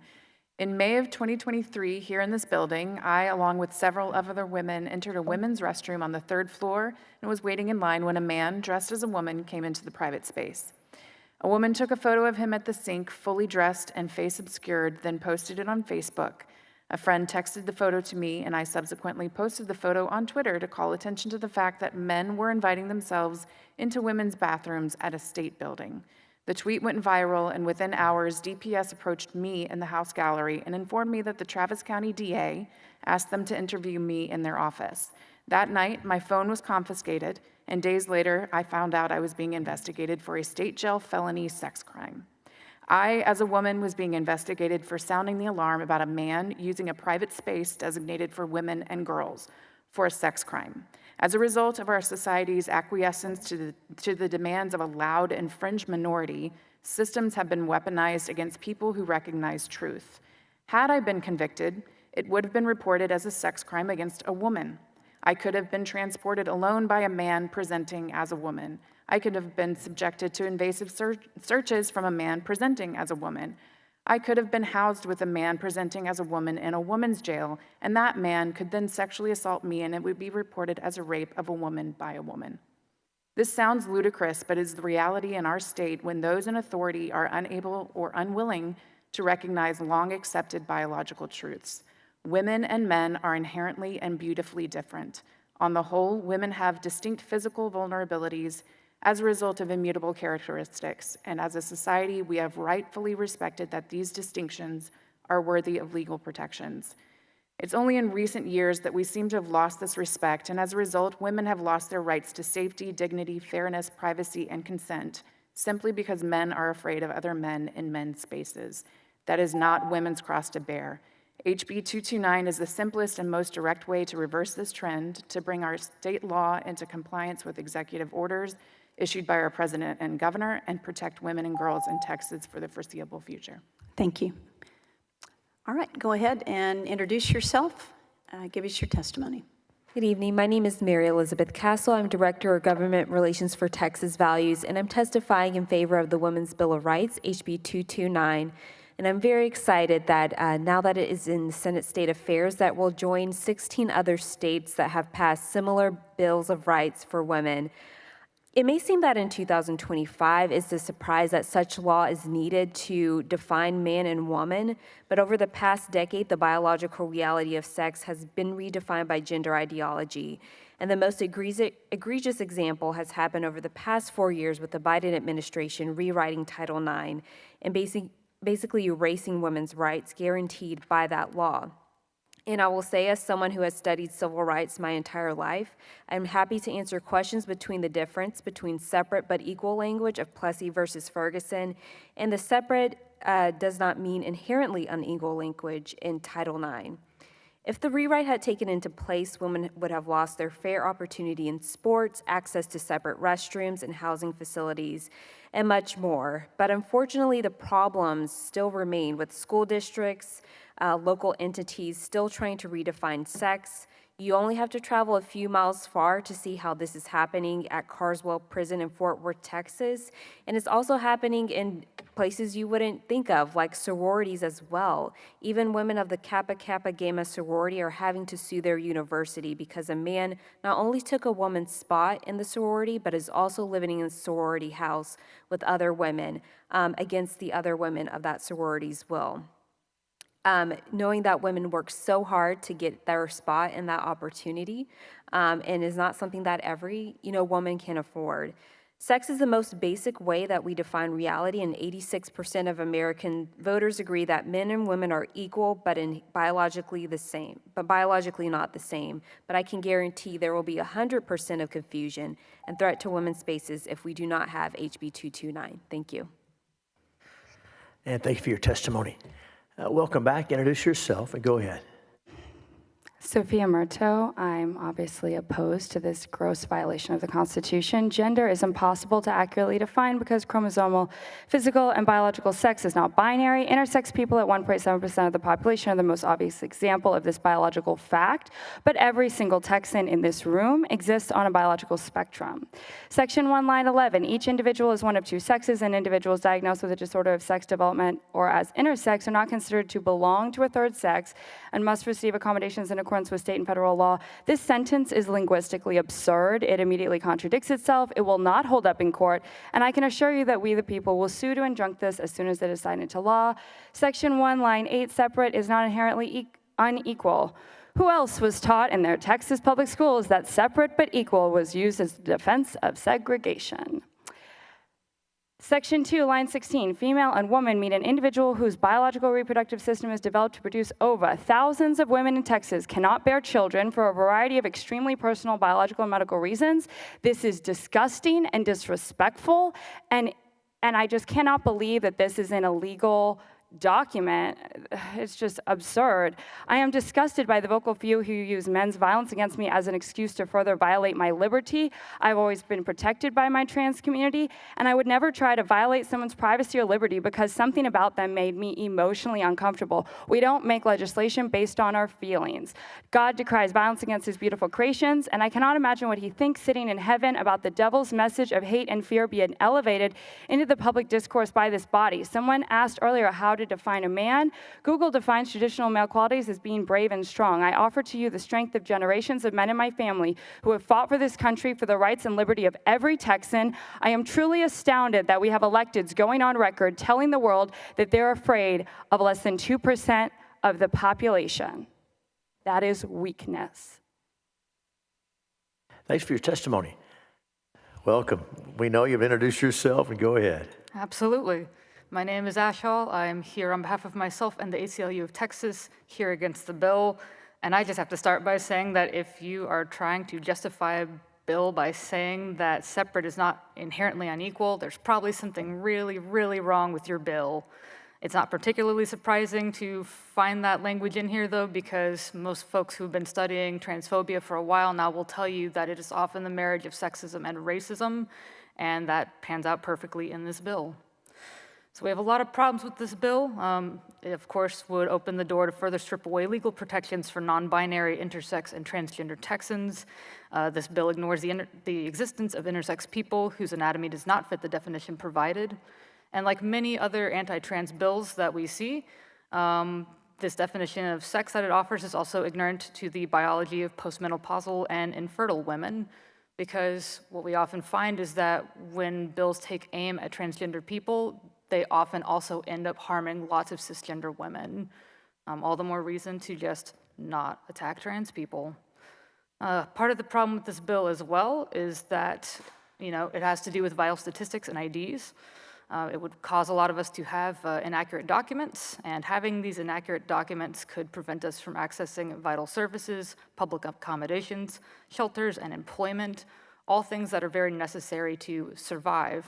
It becomes pretty obvious that this bill has nothing to do with protecting women. After all, I think trans people, more times than not, have been part of the solution to protecting women, but instead is about creating narrow boxes that people have to fit into, and if you don't fit in those boxes, you're left out to suffer. And people say sometimes, if you don't speak up, people will kill you and say you enjoyed it. So let me say right here, right now, trans people do not give you permission to kill us. Thank you. Thanks for your testimony. Well, I know you know this, but make sure you get close to the mic since you're on the end. Welcome. Go ahead. Thank you, Chairman Hughes and members of the committee. My name is Megan Benton. I'm the Strategic Policy Associate for Texas Values Action, and I'm here today to testify in favor of House Bill 229. Texas Values Action is the largest statewide Christian law and policy organization in the state, standing for faith, family, and freedom. I want to thank the committee for taking the time to hear this critical piece of legislation. The simple statement, there are only two sexes, male and female, used to be an agreed upon fact, but in recent years, it's become the center of a massive controversy that's had devastating effects on real women. The bill makes it clear that in Texas, sex is defined by biology, not ideology. Along with that, it helps ensure that women's rights are protected by clearly defining what a woman is and what a woman is not. If anyone is allowed to change their sex because they decide they feel more like a man or more like a woman, not only are we denying reality, but we're forcing real women to be put in uncomfortable situations. We've seen this time and time again. Brooke Slusser was forced to unknowingly use the same locker room as a male on her women's volleyball team. Not only that, but she was forced to room with him and share close quarters. Riley Gaines was forced to use the same locker room facilities as Will Thomas, who goes by Leah Thomas, and Paula Scanlon was forced to share facilities with him as well. President Trump wasted no time on the issue at the federal level. On day one, President Trump issued an executive order declaring that there are only two sexes, and it's time for Texas to follow his lead and do the same. HB 229 is vital legislation because it helps to protect women by clearly explaining what a woman is. Please support HB 229 to help ensure that real women are respected and protected. Thank you. And thank you for your testimony. So if there's any questions from any of our witnesses, Senator Middleton. Thank you, Mr. Chairman, members. Mary Elizabeth, why don't you just kind of expound a little more on the provision that you touched on of the separate is not inherently unequal and how it relates to Title IX and some of the protections that are there for opportunity for women athletes, that we saw with the Protect Women's Sports Bill and also Protect Girls Sports Bill that we passed in the 2021 session. Yeah, absolutely. And just to be clear, like you said, it's the term separate but not inherently unequal. And that's just to basically clarify that men and women deserve their separate spaces, but in order for women to have equal opportunities. So that's the whole reason why we have Title IX. So women would have their separate sports, their separate restrooms, so they could have an equal opportunity in education and sports because of those biological difference. And that's not to be confused with separate but equal, which is the phrase used in Plessy versus Ferguson, which was separate facilities and separation of people, and claiming that those separate things were equal. And so those things aren't the same. And talked a little bit about it with Senator Hinojosa, but so you see one of the purposes of this bill, we're defining biological sex, and one of the purposes of that is to make sure that, for example, here, like with Michelle's story, where the bathrooms are for either male or female, right? I mean, it says it on the door. To help make sure that that's actually the case and that it's only biological females entering women's restrooms, only biological males in the men's restrooms. So you think that's one of the main purposes of this bill is making sure those sex-segregated spaces are for the proper biological sex. Yes, absolutely. Having these definitions sets the foundation for our understanding of why we have these separate facilities. And even if you look in the kind of layout of the bill, some of the historical language there, it also explains the necessity for those sex-separated spaces. So before you get to the kind of enacting part of the text, it explains that as well. Even in the bill layout and the testimony and the examples we gave, and even other states who have passed similar legislation, they have used this law in order to have the intent of keeping those sex-separated spaces when it comes to restrooms, locker rooms, et cetera. Thank you. Thank you, Senator Middleton. Members, any other questions for our panel? We thank each of you for being here. You're excused. Thank you very much. Every witness who has registered to testify has been called multiple times. Please come on down and tell us who you are. Welcome. Hi, my name is Sarah Beck, and I did register to testify on this bill. Okay, we must have called you when you were out of there. We're glad you're here. Introduce yourself and go ahead. Okay, just one moment. I know we saw you earlier, but we just called you on this bill when you were away, I guess. We got you all set up. Go ahead, thanks. Hi, my name is Sarah, and I am a born and raised Texan. I am here today to urge you to oppose HB 229. The language in this bill does not serve to protect Texan citizens. Firstly, the implications of this bill are harmful because they are a direct attempt to deny a legal and recognized existence of transgender, non-binary, and intersex people.